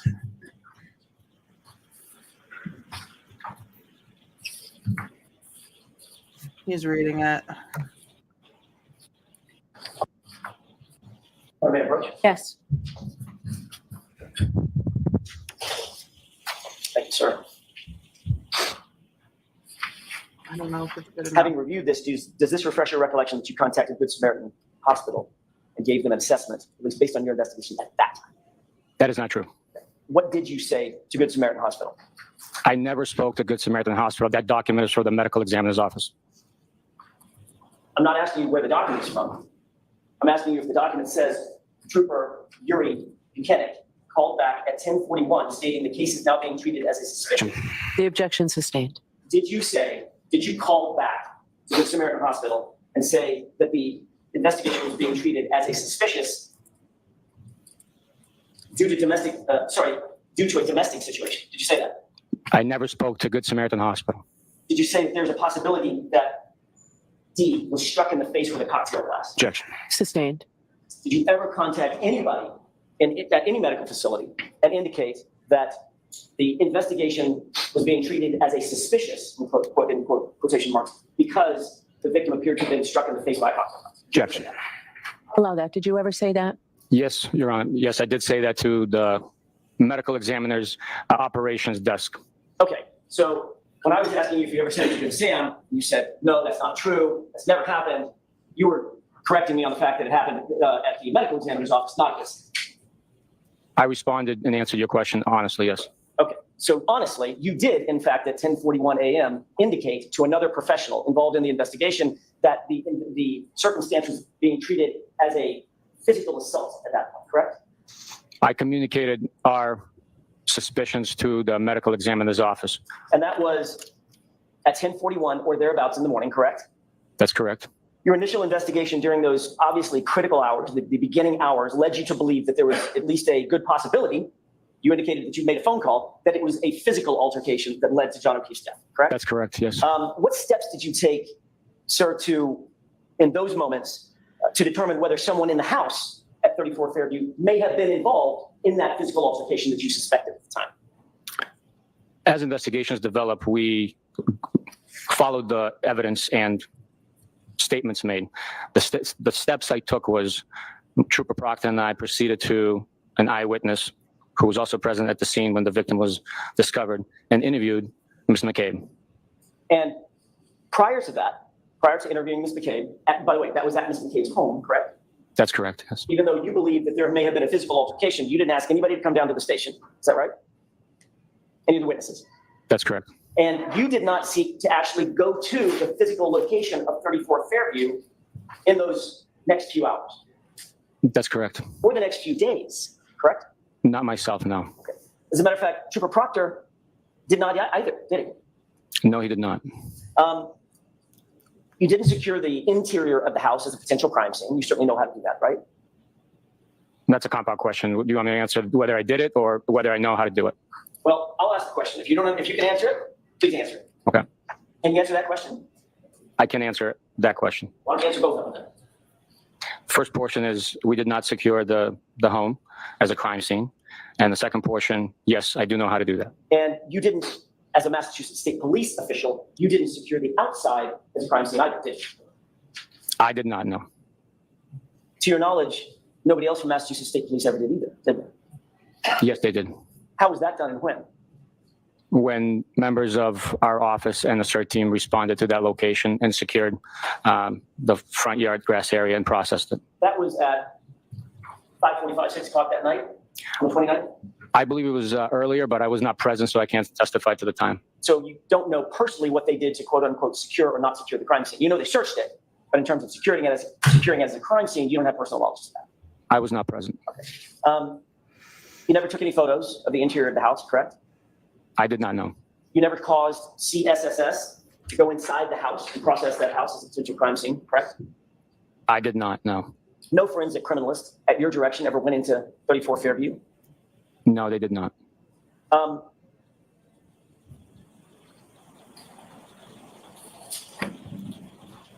the people that you interviewed on January 29th, you already mentioned Ms. McCabe. The other people were her husband, Matt McCabe, correct? That's correct. And her brother-in-law, Brian Albert. Is that right? That is correct. And all three of them were interviewed where? They were interviewed at the McCabe residence. Now, yesterday when you testified, did you indicate that Brian Albert was not present in the home when you interviewed Matt McCabe and Jennifer McCabe? He was not present in the dining room when we were interviewing each individual separately. So if all three of them testified that he arrived before you arrived, they would all be wrong. I did not see him in the home when we arrived, no. I want to switch gears real quick to a couple of the physical items that you testified about yesterday, specifically the gray shirt, or the gray hoodie and the orange shirt. You and Trooper Proctor collected both of those items you indicated from the floor of the hospital at Good Samaritan, correct? That's correct. You testified that you and Trooper Proctor immediately bagged both of those items. They were sort of sopping wet, I think you said. That's correct. You indicated that the bags were so wet that you had to take the items back out of the bags and then lay them out on, I think you said, butcher paper. Is that right? The items were soaked and wet. They were bagged, double bagged, to prevent leakage of physiological fluids and the moisture coming off of it. And then once they were transported to the office, they were laid out on butcher paper in order to dry naturally. So you went from Good Samaritan directly to Dighton, correct? That is correct. And then you went from Dighton directly to the Canton Police Department, after which you had seized the vehicle, correct? And the phone. We seized the phone in the vehicle in Dighton and then followed the tow truck straight to the Canton Police Department. So at some point, if you had received or gathered the wet clothing at Good Sam, went from Good Sam to Dyton Camp PD, at what point that evening did you finally get those items of clothing out and laid out to dry? It was late that night, around 10 or so. So where were the items in the meantime? They were stored in the back passenger compartment of my pickup truck. In those double bags? Correct. Who took control of the items to then lay them out late that night at the office? I do not recall. Is that you or Trooper Proctor? I don't recall. I don't remember. At some point, obviously, it was getting late. You'd been on duty for a long time that day. You went home at some point, correct? At some point, yes. Did you wait for those clothes to dry before you went home, or did you leave that in Trooper Proctor's hands? No, once they were laid out in the processing area in the office, we went home. Okay. Who would have controlled those items of evidence when you left? They're under lock and key within the secure area of the district attorney's office, so they're secured. Nobody's in physical control watching guard over them. Who had access to that area? Troopers in our office. Meaning you, obviously. Yes. Trooper Proctor as well, correct? Yes. Ultimately, given the fact that he was the case officer, sort of in charge, he would have bagged those items up, been responsible for taking those items, tagging them, getting them stored wherever they need to be stored and processed, correct?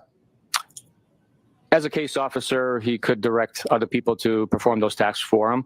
The evidence officers in the office log in the evidence, and once it was dried, it was sealed up, bagged, and put into storage. As far as who actually performed those tasks, I do not know. Well, yesterday, I would like to know. approach to the courts, right? There's a couple of minutes. Oh, sure, go ahead.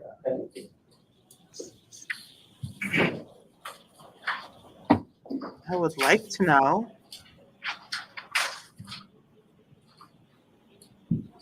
This is not a vision contest. I'll bring these up to you in just a second, but just for familiarity's sake, do you recognize these two bags as bags that you brought to court with you yesterday? They look familiar, yes. Okay. This one has a 437 on it on my right. The one on my left has a 438 on it. May I approach the proof line? Yes.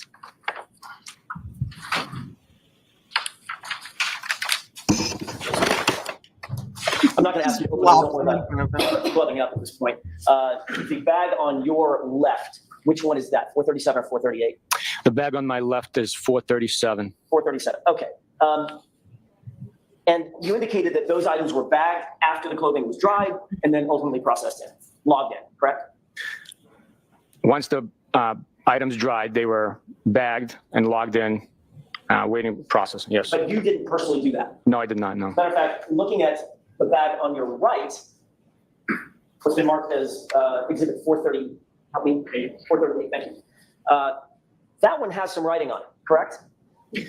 Yes, it has a lot of handwriting on it. Yes. And whose handwriting is that? I don't know. You've seen Trooper Proctor's handwriting 1,000 times, I guess, correct? Not 1,000 times, but Does it look like his writing? it says Trooper Proctor on it. But other than that, I do not know what Trooper Proctor's handwriting looks like. All right. It indicates that Trooper Proctor is the one that bagged that item or those items up, correct? Yes, this bag indicates that the item was collected by Trooper Proctor on 129 Right. at 10. And it says Brockton, correct? Good Samaritan Hospital in Brockton. Yes, You just took the question out of my mouth. That's where Good Samaritan Hospital is, correct? that's correct. And there's a tag or a printed label, looks like a label maker of some sort, that is on that physical bag, correct? Yes. Before we get to that, what's the description on that bag in handwriting? I'm sorry. Can you be specific as to description of what or Where it says description of items. description of enclosed evidence? Correct. It says one orange T-shirt, one gray long sleeve shirt. Okay. So may I approach on it? Yes. Before I do that, just so I close this loop, what's the description on the bag to your left, the one that looks like it's less sprinkled? Number 437. Yes. If you would read the same clothing description. The description of enclosed evidence states sweatshirt with recovered items inside container. Okay. May I approach now? Yes. Thank you. Yesterday when you opened, keep my voice up. Yesterday when you opened these two bags, this one, 437, has the gray sweatshirt in it. 438 has the orange T-shirt in it now, correct? That's what was in the bag, yes. All right. However, the bag indicates at one point, this bag, 438, the physical bag I'm holding in my left hand, had both the sweatshirt and the t-shirt together, correct? That's what the description is. I do not know if that was in case or in fact the case.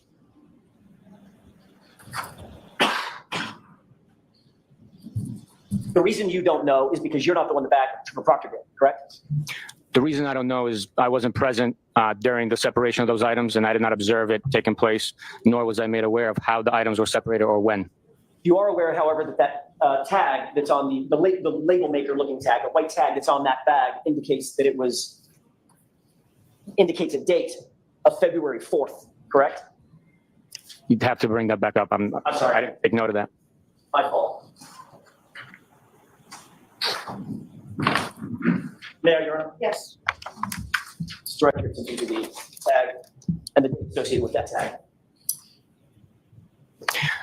The label maker tag does have the date February 4th, 2022 on bag number exhibit 438. May I approach? Yes.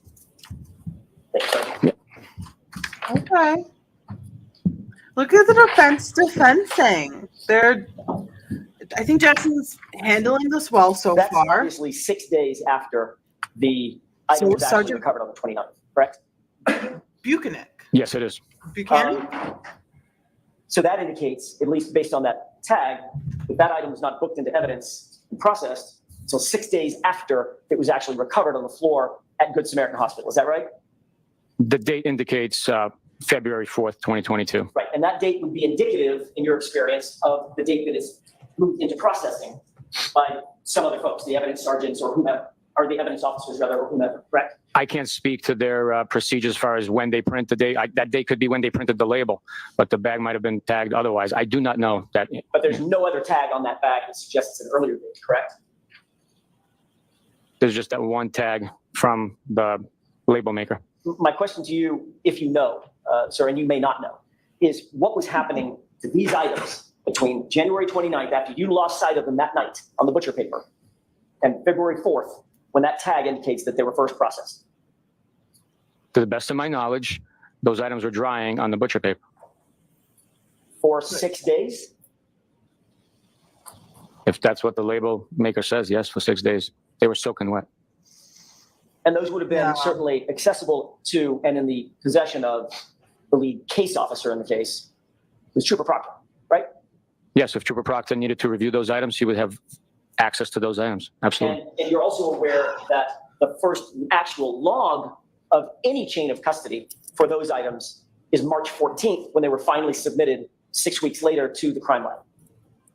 That is not true. The first actual log of those items is when we collected them from the hospital. Where's the log? I'm talking about the physical log, like sign in, sign out log. Where's the log? It's documented in the reports saying that we collected them. I know that there's a report. Anybody can write a report, right? I can write a report. Doesn't mean anything. I'm asking for a log. Objection. So the objection sustained. Because you're Obviously, when sassy. items move in and out of people's custody in an official capacity for the Massachusetts State Police, there's a log of that, correct?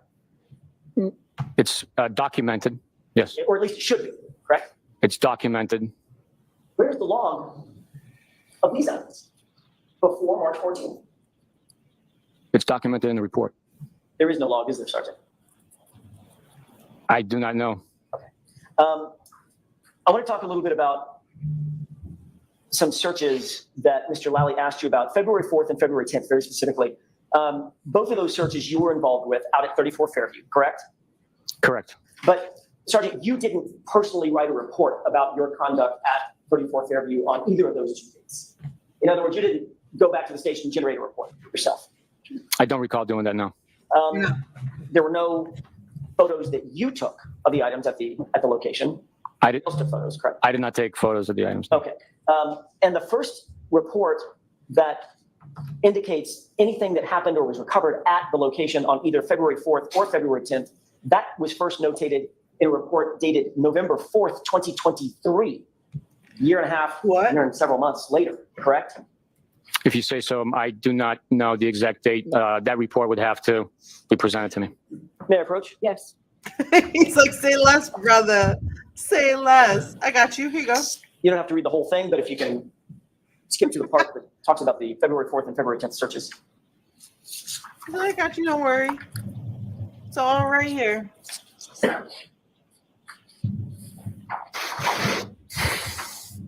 I'm sorry, I didn't realize you're finished already. What's the date of that? Well, let me ask a foundational question. Does that refresh your recollection as to the date of the report that actually talks about the February 4th and February 10th searches? It does. And what's the date of that report, sir? This report is dated November 4th, 2023. Thank you. May I approach? Yes. Thank you. Now, as it relates to those two searches, I'd like to ask you a little bit about the February 4th search first. You indicated that you actually responded to 34 Fairview personally, correct? I was responding to that location on my own. I personally responded, yes. Okay.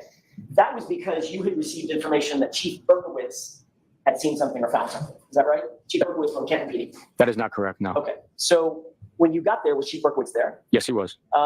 You just happened to go by 34 Fairview at the exact same time on the exact same date as Chief Berkowitz, or was that coordinated in some way? There was no coordination between me and Chief Berkowitz. As I testified, I had directed the troopers to go by the location. I planned to go by the location in the morning on the way to the office and in the afternoon on the way home, just to see if any more items would reveal themselves. So that morning, I was actually traveling to that location in order to conduct a view of the area to see if any more evidence had been revealed. Prior to my arrival, approximately while I was on Chapman Street, I received a call indicating that Chief Berkowitz was at the location, yes. And was there also an Officer Lank, Sergeant Lank? I do not know if Sergeant Lank was there, no. Okay. Chief Berkowitz certainly was there. Yes, And Chief Berkowitz indicated that as he was driving by, he saw a piece of plastic yes. and stopped his car and then started making phone calls. I believe that's what he indicated to the caller, yes. Did you question Chief Berkowitz about why he was driving by the location in the first place? Absolutely not. Okay. You knew at that point that the Canton Police Department had been recused because of at least an appearance or potential for a conflict of interest, correct? I knew they recused themselves due to only in respect to interviews. They didn't want to conduct interviews with us side by side. If there's conflict of interest, Sergeant, for department, conducting the interviews is just one aspect of an investigation, correct? I'm not going to speak like a conflict of interest, but yes, conducting an interview is just one aspect of the investigation, yes. So is it your testimony that your understanding was they couldn't conduct interviews, but they could collect evidence, store evidence, write search warrants, get returns on search warrants, execute search warrants, conduct searches? They could do all that but not conduct interviews? My understanding was they were recusing themselves from conducting interviews. They still allowed us to use their facilities. We utilized their conference room to conduct interviews. There was evidence being stored at their Sally Port, being the vehicle. So that was my understanding. Isn't it true that you knew that the entirety of the Canton Police Department had recused itself because of a familiarity between one of their members, Kevin Albert, and the Albert family on whose lawn John O'Keefe was found? That was the conflict, correct? I knew that was the connection between them, yes. And you understood, sir, that that agency was to have nothing, from an investigative standpoint, nothing to do with this investigation, correct? They were not conducting the investigation, no. But Trooper Proctor and you supervising him were conducting the investigation, right? Our office was conducting the investigation. So did you find it unusual or suspicious in any way that the chief of police for the conflicted Canton PD was the person driving by 34 Fairview looking for evidence? Objection. Can you answer that question, Sergeant? He would have to repeat it. There's just so much I can't. It was a little wordy. I'll try it again. Did you find that suspicious? Which part? You have to repeat the whole thing. That Chief Berkowitz from the conflicted Canton PD was at 34 Fairview looking for evidence? The way you posed the question, I did not find it suspicious at all. He's the chief of the police in the town where he works, and he's driving down the street. I mean, that's not suspicious. With a conflict of interest on the very case that he's driving by? Objection. Sustained. That's fair. You certainly knew, as a supervisor over the case officer, that any involvement by Canton Police Department, given the fact that there's a potential conflict, any involvement by them could compromise your otherwise clean investigation. You knew that, right? Not necessarily, no. Did Chief Berkowitz disclose to you that morning on February 4th that he had been communicating with Brian Higgins and Brian Albert, two witnesses, on your case that morning? Objection. Sustained. If you knew information about communication between and among Canton PD and your witnesses, you would find that inappropriate, would you not? Objection. Sustained. You returned to the scene on February 10th, is that right? To conduct another search, you said. I was present on the 10th, yes. Who dispatched you back to, or did anybody dispatch you back to that location on February 10th? How did you end up there is a better way to ask it. February 10th, just like previous days, we made plans to go to the location in the morning and the afternoon, drive by. I was on my way to work and to home. So I traveled that route on purpose. And as evidence revealed itself due to the natural melting of the snow, we would stop and collect the visible evidence. Do you believe at this point, sir, that whatever you might collect at the scene would obviously be important, correct? Anything we collected that had evidentiary value or presented itself as somehow related to the crime or the incident would be collected. And it would be important to the investigation, right? You treat it as important. It is a point, yes. So my question is, especially as it relates to the February 10th search, where there were multiple items found, did you seek to have CSSS come out and actually either mark with GPS coordinates or measure with cross coordinates exactly where each item of evidence was found? We did not do that. We had collected so much evidence already, and so much has been documented at that point that we did not contact crime scene services to come back out and photograph more shards of glass and plastic. We simply collected it for processing. So the location of each one of those items was not of that great importance to you, at least at that time? It was of great importance as to the fact that it was located in the vicinity where the victim was found and in the vicinity of other items located of the same characteristic, shape, size, and color. So that's my question. What does vicinity mean? In the area. Okay, what does area mean? It's a location, specific location. Okay, are we talking about, we do this all day, I guess, are we talking about an area of 5 feet or an area of 50 feet? Based on where the items were recovered, we're talking about an area approximately of 30 square feet between the roadway into the grass. We saw photographs, Sergeant, of items that were butted up against a fire hydrant in one instance, correct? Yes? That's correct, yes. A drinking straw that's out in the road, correct? That's correct. Another shard of glass that's in the grass, closer to the flagpole, correct? Correct. A hat that's under the snow, adjacent to the left side of the flagpole, correct? I'm sorry, it wasn't. It was closer to the electrical box, wasn't it? No, the pictures documented where the hat was. It was to the right of the flagpole. So these shards of glass, the point I'm asking is, did you seek to use basic cross coordinates, measurements from something that you know is a known object, like for instance, I don't know, a flagpole or a fire hydrant? 27 inches to the north and a foot and a half to the south of those two known points. That would give you a cross coordinate, correct? It would document the exact location, correct? And you did not do that with any of these items, correct? The items that were not photographed were not also GPS located, but they were within the same vicinity of where the other items were collected. But again, now we're back to the same question. Your word for vicinity might be different than my word for vicinity, right? Objection. Sustain.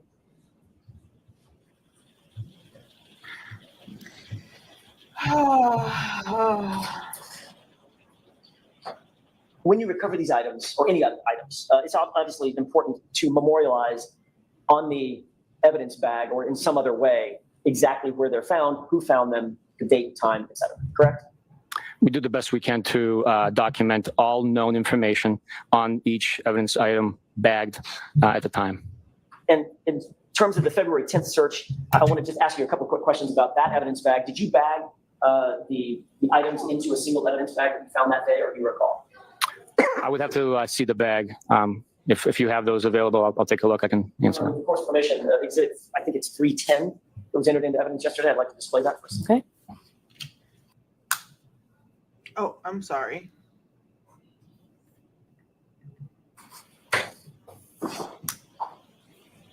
You're looking at a photograph of what was previously entered into evidence as 310. Can you see that from where you're at? I don't have the evidence bag with me, so if you don't, I can just ask the space to enlarge it. If you can enlarge it, please. Just push it right. Runner, may I approach? Yes. I didn't realize I've got a photograph of it. Do you need the lights on, Sergeant? Please. Thank you. Should make it easier.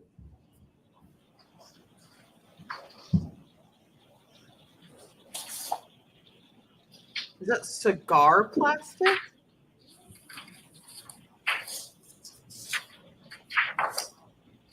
What did I say? 6 pieces of red, black, and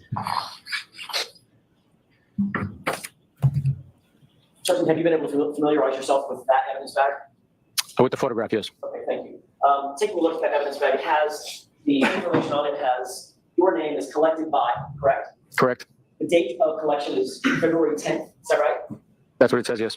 Okay. And it indicates multiple pieces of clear. red, black, and clear plastic, right? It actually says 6 pieces of red, black, and clear plastic, correct? That's correct. But that is not an evidence bag that's filled out by you. Cigar. I did not fill that bag out, no. Matter of fact, that's Because it looks like cigar. I do not know what Trooper Proctor's handwriting is. I cannot confirm that that's his handwriting. but it's not your handwriting. It is not my handwriting, no. So are you aware that this particular bag, that bag that contained those 6 items of plastic material that you already deemed was incredibly important to the investigation, was never going into any evidence until March 14th, the date that it was submitted to the crime lab? I was not aware of that, no. We can take that down, please. If I may approach, Your Honor? Yes. Thank you. You're welcome.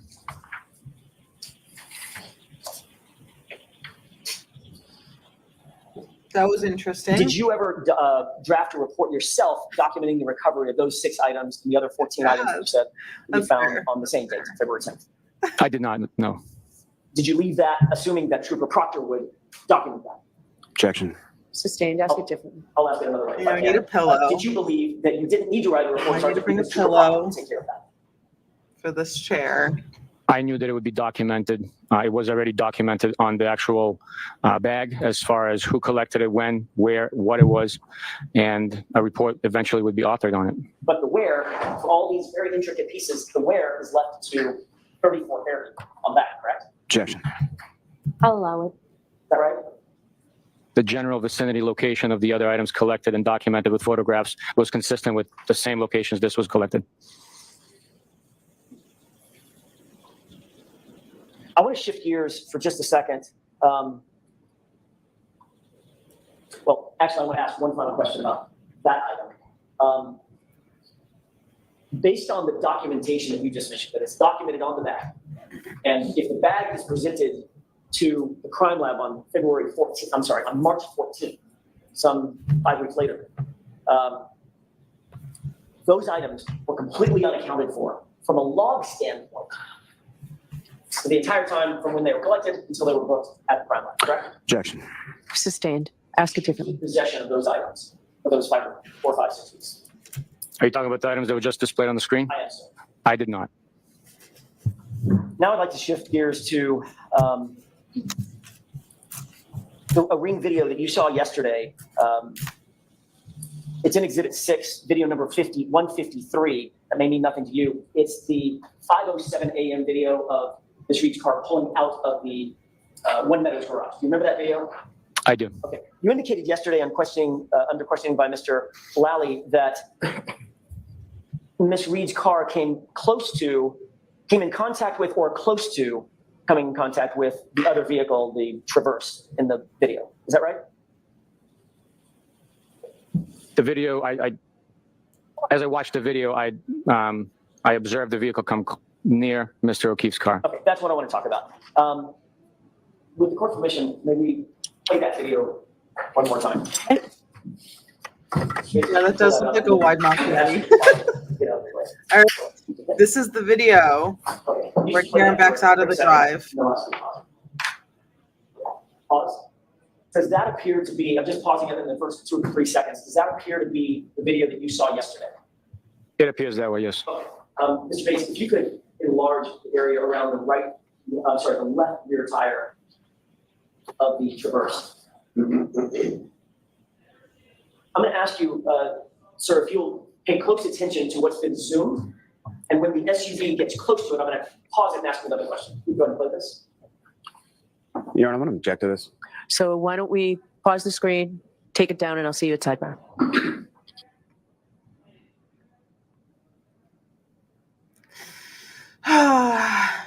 Yeah.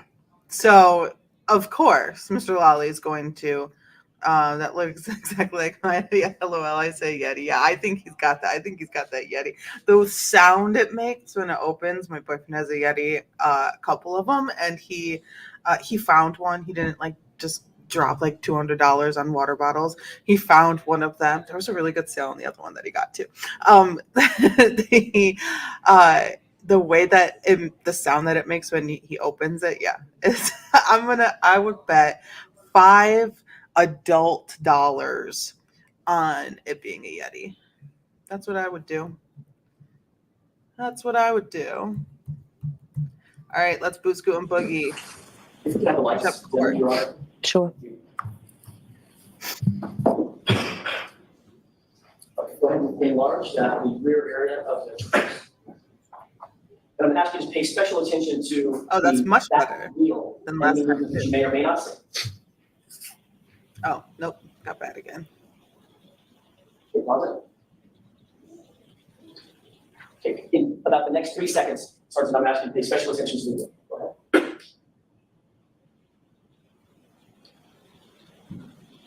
Yep. Contact. We can have the lights on. Did you hear a grumble in court? Because I think I heard a grumble in Sergeant, court. we can have the lights on.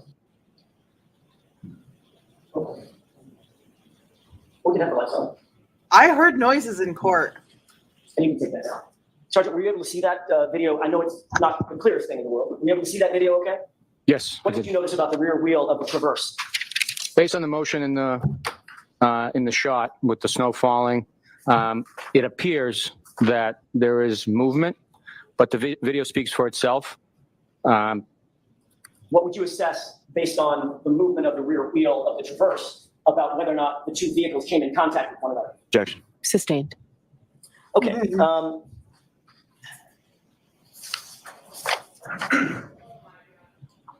I have just a moment, Your Honor. Yes.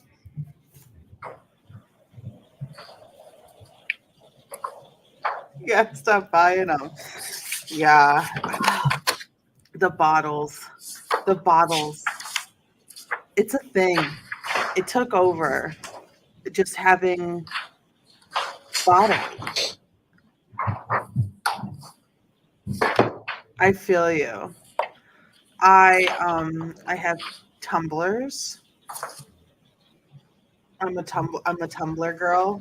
It's the mugs for me. May I inquire? Yes. The Thank you. I'm mugs. trying to use my time wisely, Your Honor.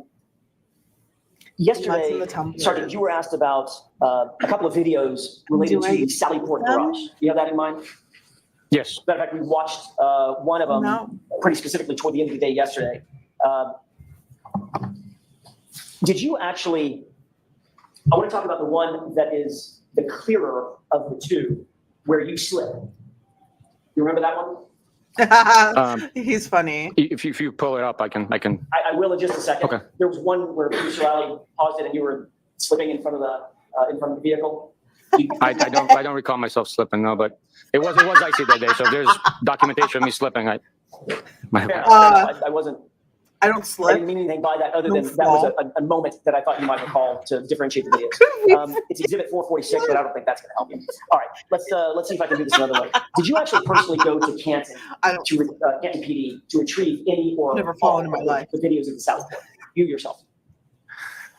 I did go to Canton and collect already extracted video, Okay. but it was a portion of video surveillance. I didn't collect all of the video, so When was I'm the gonna be most investigated. recent time that you went to Canton to collect a portion of the video? I don't remember. Okay. I don't remember. I'm sorry. Did you review well, let me ask it this way. Did you collect the video that was sought on or about April 23rd, April 24th this year? Just a few weeks ago. Did I collect it? Correct. I did not collect that video of April this year, no. Or you're aware that the video that you saw yesterday was in fact collected after the trial started in April of 2024? Objection. Sustained. Are you aware of when that video that we saw yesterday was collected? Objection. I am not aware. Okay. Was yesterday the first time you'd seen that video? No. When had you seen that video previously? a couple of weeks ago. Okay, what were the circumstances in which you saw that video? Objection. Sustained. Did you have a meeting with the DA? Objection. Sustained.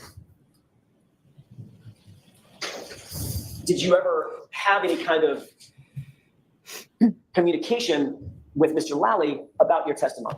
Objection. Sustained. May reproach. Yes. Jackson was not happy with being cock-blocked in that line of questioning. That is for sure. Bootscoon Boogie. Yes. Thank you. Sergeant, did you have? Yes. Thank you. Sergeant, did you have any meetings or communications with Mr. Lally in anticipation of your testimony? Yes. When was that? It was about 2 weeks ago, and then last week, I believe. And what was discussed? Jim? Generally, we discussed the portions of the case that I would be presenting. Did you write a report about your communications with Mr. Lally? No, I did not. Were you shown any of the videos that you've seen here in anticipation of your testimony? Not during the first meeting. I did review a video during the second time. Okay, and that video was that you did see the second time was the interior video of the Sally Port that we saw yesterday, correct? I'm just trying to remember exactly what video I saw. I had reviewed videos outside of our meeting, so I don't remember exactly what video Mr. Lally showed me. But do you recall seeing the video that you saw yesterday, the sort of clear one that has the crime scene tape being put up and all that? You have seen that one before? Yes. And that was with Mr. Lally, correct? That is not correct because I do not recall when I saw that video or what video I saw with Mr. Lally. I see. All right. I'd like to talk about that exhibit 446 for a second, and then I'll show it to you. You indicated that the video that you Do we think he was avoiding? that you saw yesterday was true and accurate, correct? I don't Based on know your if he memory was of the avoiding. events that were memorialized in the video? The video captures events taking place in accurate fashion, yes. In an accurate fashion. All right, that's what I wanted to find out. And after you watched the video, I think you were asked by Mr. Lally, does the video show you or Trooper Proctor having access to or messing with in any way that right rear tail light in any fashion? And you said, never. I was asked if at any point Trooper Proctor and I had came into contact, I believe, or touched the vehicle and that portion of the vehicle. And I said, never, we never touched the vehicle prior to it being properly processed with a search warrant. And that was specifically his question was to, and your answer was to the right rear portion, right? That right rear tail light. The right rear damaged taillight, correct. With the court's Because permission, you I'd were like to play inside a portion of it, exhibit right? 446. Okay. But he was inside of it. before we begin playing it, Mr. Bates, if you wouldn't mind, may I inquire, Your Honor, of the witness, just to lay foundation? Sir, did you recognize this as being the video that you saw yesterday? It does look accurate. Okay. Yes. I just want to make sure we're on the same page. This is 446, just so you have it in mind if I reference that. Space, if you could play that. And I think runtime 120.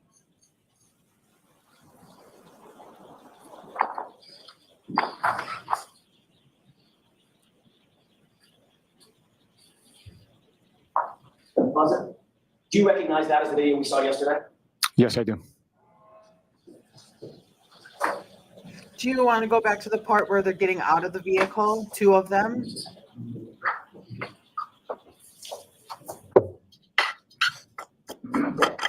Very briefly, if you could move to time of day, 5:37:05.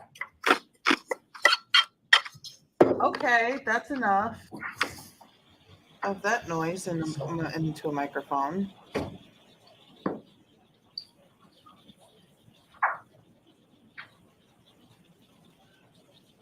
Not yet. Nope, they got a while to go because they shovel the snow after the car gets in. Oh, come on. How could we forget the slip? Yeah, I love it. Yep, and pause. Yes. Of course, Commissioner, can we play this one? Yes. All right, that shows the vehicle coming into the Sally Port, and we're looking at which side of the vehicle? So that is the driver's side of the vehicle. What that video depicts is a mirror collection. Although mirrors are accurate representation of what you're seeing, it's just inverted. So that is the driver's side of the vehicle. I do not know why it is inverted, but that's the way it was presented, collected and What? presented from Canton Police. And you see a timestamp or the time and date stamp on the bottom of that, it's in blue. I cannot know. Does it appear that time and date stamp, if you can't read every letter on it, that is in correct order? In other words, that's not inverted. I cannot read it, no. All right, let's go and play this for a second.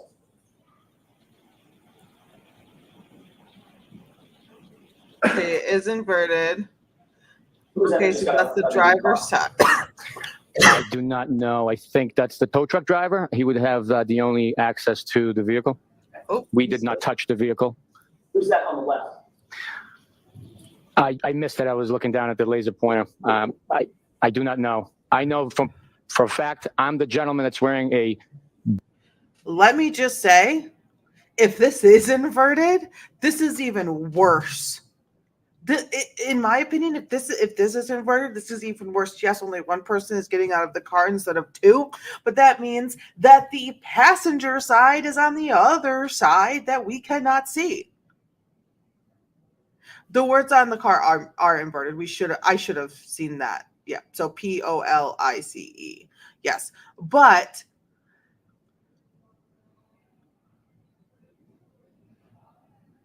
the inversion, I'm gonna be frank, always confused the hell out of me. Always confused the hell out of me. But if this is the driver's side, then one person gets out of the car. But that means this is not the broken taillight. The broken taillight is on that side. So we don't Dark even have olive drab the state police baseball style hat, and one Trooper Mike Proctor is broken wearing a part winter of hat. the car available to us. Trooper You Proctor's see wearing what? in this footage. A winter You can't hat? see it. Back that up, that was playing, and I didn't realize it was playing while you were talking.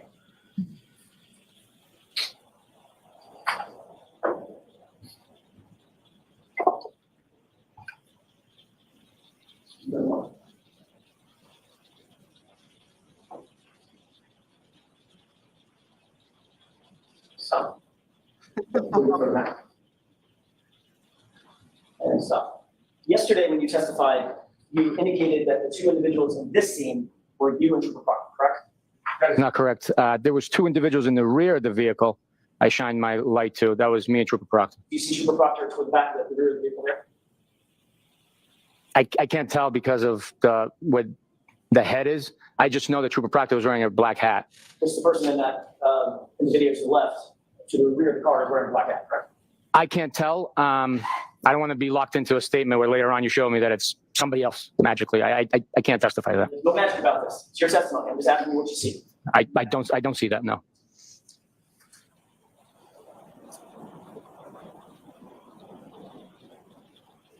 So, let's go ahead and play it this way.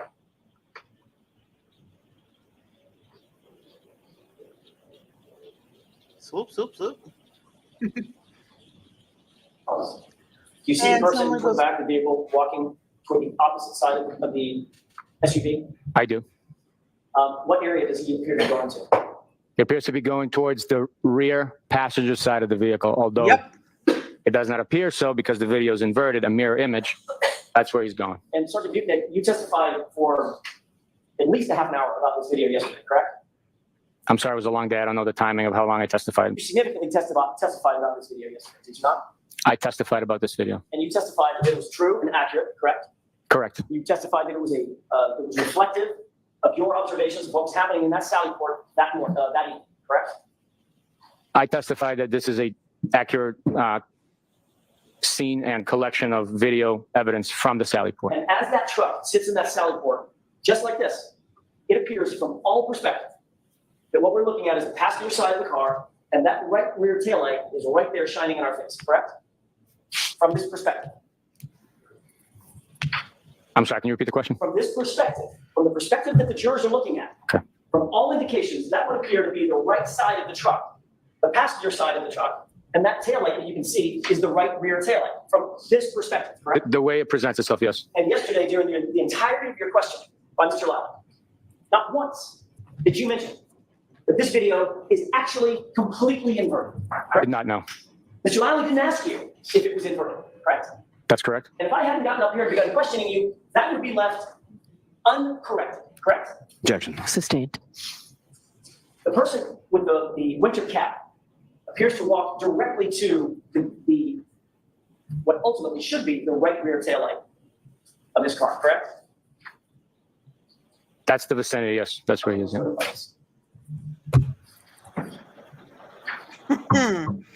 That makes me so mad. This makes me so pissed. Pause it. I'd like you to pay attention to the right rear of this car. And I know we're completely backward, but it's the far corner of the car. Do you see a person's head there? It appears as if someone's still there. And that person is located at or near what portion of the car? In real life or as it's depicted? In Is the real person life. In real life, near the right rear taillight of the car. Yes. Matter of fact, standing there, hovering around there, correct? We don't know the distance that they are in proximity to the actual vehicle. We just know that they're behind the vehicle. That Looks like it's pretty close, doesn't it, Sergeant? Objection. Sustained. Does that look like he's in close proximity to the right rear taillight? as I Is he said, in I the can't tell how vicinity far of away the he is from the vehicle. taillight? It's right there, sir. You can't tell that he's right next to the right rear taillight? Objection. Sustained. I want you to pay attention to what that person does as soon as the other person comes out from behind that car. So you see him moving. Stop it. Do you see that person move? I saw movement in the frame, yes. Right when the other person is in eyesight of the person toward the right rear, correct? I mean, the video speaks for itself. Yeah, it does. Objection, Your Honor. The objection sustained. No commenting, Mr. Jackson. We've talked about that. I'm going to ask Mr. Bates to back it up. I've There's talked one about it other a lot. issue I want you to pay attention to, if you can, right at this moment or right before this moment, and that is the timestamp. You back it up maybe 10 seconds. Right about there. Don't play yet. Instead of paying attention to the individuals, I'm going to ask you, can you see, may I put the screen on this? Can you see the timestamp at 5:37 and 37 seconds PM? Can you see that from where you're at? No, I cannot. It's so tiny. But I don't think so. Let's play it for about 10 seconds.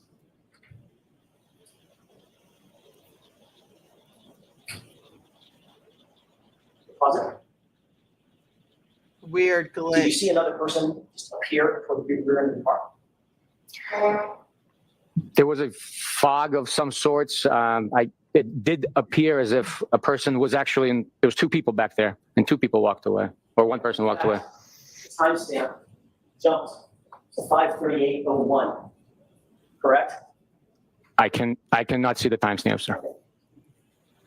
Did it appear that there was an anomaly? There's a portion of that video that was deleted. It's missing, not deleted. It's Wait. Objection. Can you tell that? Does it appear that way to you, Sergeant? No, Your Honor, I cannot tell what is happening with the It video. doesn't look like it was edited though. No, Your Honor, missing. There was. I can. Let's watch it. Did you see? Let's watch it again. We'll fast forward, but Let's play it for about 10 seconds. wait, let's watch it in normal speed. Right? We're investigators. Let's watch it in normal speed and see. I can't see the damn timestamp. And I have this massively huge. Let's see if it was edited, if there's a cut.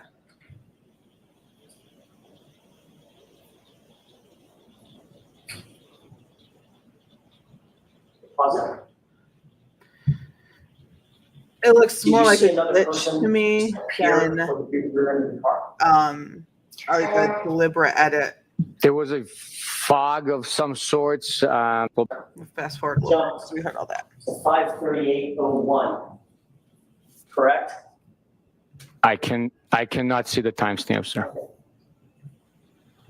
Did it appear that there was an anomaly? There's a portion of that video that was deleted. It's missing, not deleted, but just missing. Objection. Can you tell that? Does it appear that way to you, Sergeant? No, Your Honor, I cannot tell what is happening with the video. I wonder if this video was If reviewed you by take a like look, close look at, there's a classic police car digital from that sidewalk, forensic. correct? There's an person. antique vehicle there, yes, yes. If you take a close look at the trunk of that vehicle, see the word police. Yes, I believe I can read that, yes. And it's backward, correct? It is mirrored, correct. That's a good indication that this is an inverted video, right? It appears that way, yes. If we were to fast forward at 5:42,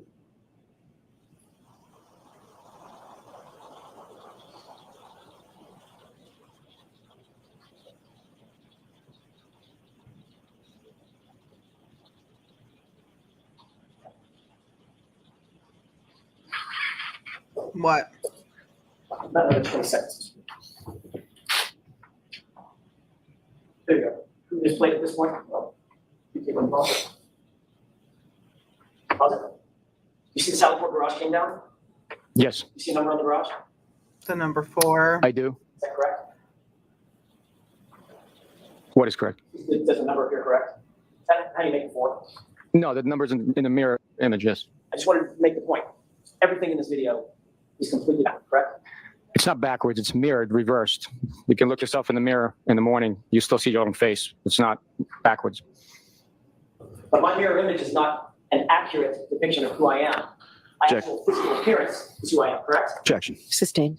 A mirror image, Sergeant, is not an accurate video of this, is it? Objection. It's a mirror image by definition.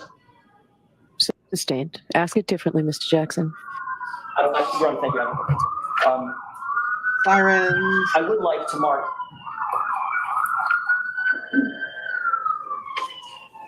I have a, we can bring the lights up. Let's- Wait.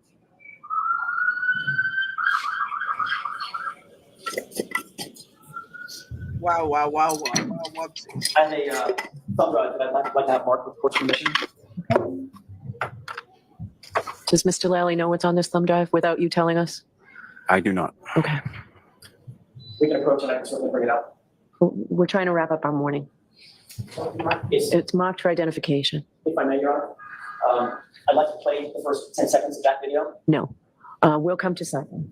It's marked for identification, right, Mr. Jackson? You are. She said, no. If Mr. Lally does not know what's on it, we're trying to finish up our morning. No. Damn. Ice cold. She's getting a little frustrated with him, you can tell. LOL. No. It's so funny. She said, no, dumbass. We're not. She's getting a little sassy with him because he's getting a little sassy. He's getting very heated. He wants to make his points. And he is trying to move quickly. He's trying to not spend a lot of time on things that don't need a lot of time spent on. Excuse me. The very interesting part is how Sergeant Buchanan, Sergeant B, just call him what that other woman called him. I will not say that word on the internet. His demeanor and his energy right now is pretty similar to when he was being directly examined. There's a little bit of sass given back to Mr. Jackson. Yeah, of course. There was the don't say my name wrong. He accidentally called him Mr. Proctor or Sergeant Proctor, Lieutenant Proctor, whatever, which is funny. And Buchanan is going to try to avoid answering the questions that make him look bad, but he's not going to avoid them. He's going to try to kind of weasel his way. I know that you want to know when this case is going to end, and I don't mean that in any negative. After speaking with the lawyers, I can safely say that you will get this case for your deliberations sometime the last week in June. We'll know better next week. We will not be in session next Tuesday.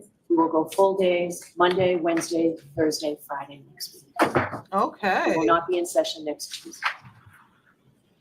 I have to give you those cautions again. Please do not discuss this case with anyone.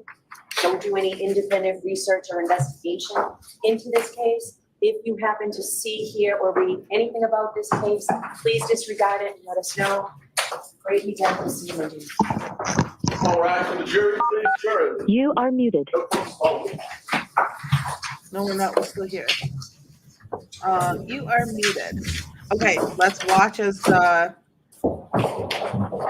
jury exit. This morning that I have not had an opportunity to read yet. It's on my desk. I'd like to go spend a few minutes looking at that and come back out at 12 o'clock on that. In order for us to argue it? Yes. Do you need? I don't get it. Okay. All right. Could we do it on Monday? I want to get as much evidence in as we can each day. We can do it at 8:30 Monday morning, I think. Madam Court Reporter, can we do it at 8:30? Jim? Madam Interpreter. Absolutely fine with us. Not that- not that- Can we do it at 8:30 Monday morning? If that's what the court wants, yes. Yeah, we'll have a hearing on it at 8:30 Monday. Are you around tomorrow? Are you around tomorrow? Oh, am I? Yes, absolutely. Do you want to do it tomorrow morning? If I had a preference, I would say Monday. All right, we'll do Monday morning at 8:30. I'm sorry. Monday. Okay, great. And if you want to put something in writing, just email it to us this weekend. Will do. Okay. Thank you. All right, we'll see you then. All right, so the court, please. Interesting. Wow, full week next week. Yes. Yes. They're expecting this to be done the last week of June. Hey there, Karen Reed trial watchers. Shush. This is a long No. trial. Shush it. Shush it right now, mister, with your face coming at me all hot like that. No. Okay. Not that he's hot, but he came out hot out the gate. Next week. Let's talk about next week. Oh, okay. So I just got a message. Let's talk about next week. Looking at my schedule. We have Monday, Wednesday, Thursday, Friday, full days of court. That guy looks like such a dweeb. Let's see. What does my work schedule look like? I work Monday, Tuesday. Okay, so Wednesday, Friday, I will stream Wednesday and Friday. Maybe Wednesday, Thursday, Friday. I'll do a Thursday maybe in the morning.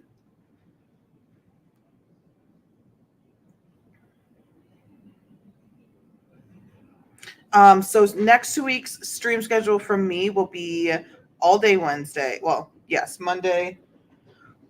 We'll stream Wednesday. We'll stream Thursday morning. We'll stream Friday.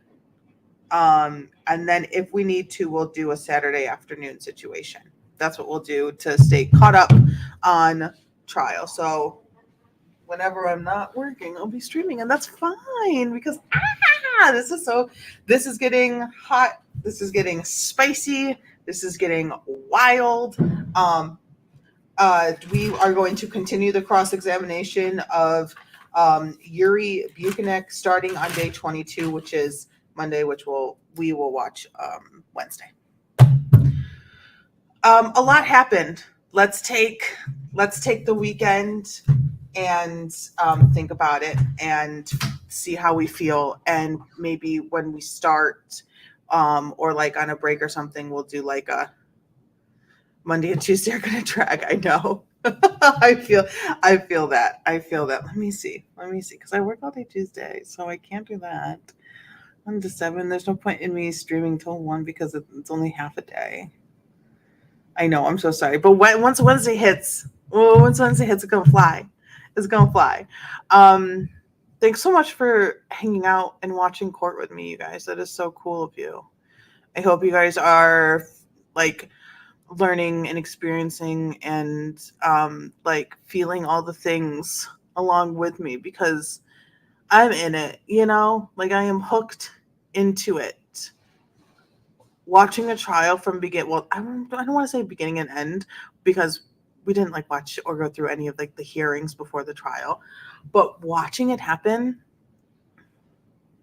and being there like a fly on the wall is really wild. We're going to get into the juiciest bits.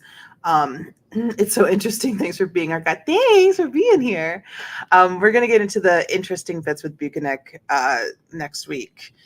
He's kind of easing his way in, but that video is really pissing me off. I don't even think I can that's probably all that I'm just going to think about that probably for the rest of the day. All right. I will see you all next week. Be good, be careful, be safe, stay dry out there because apparently the sky just opens up and just pisses all over everything and makes the world awful and wet and gross and stinky. So I'll see you guys next week. Thanks. Be good. Subscribe. I don't know. Bye.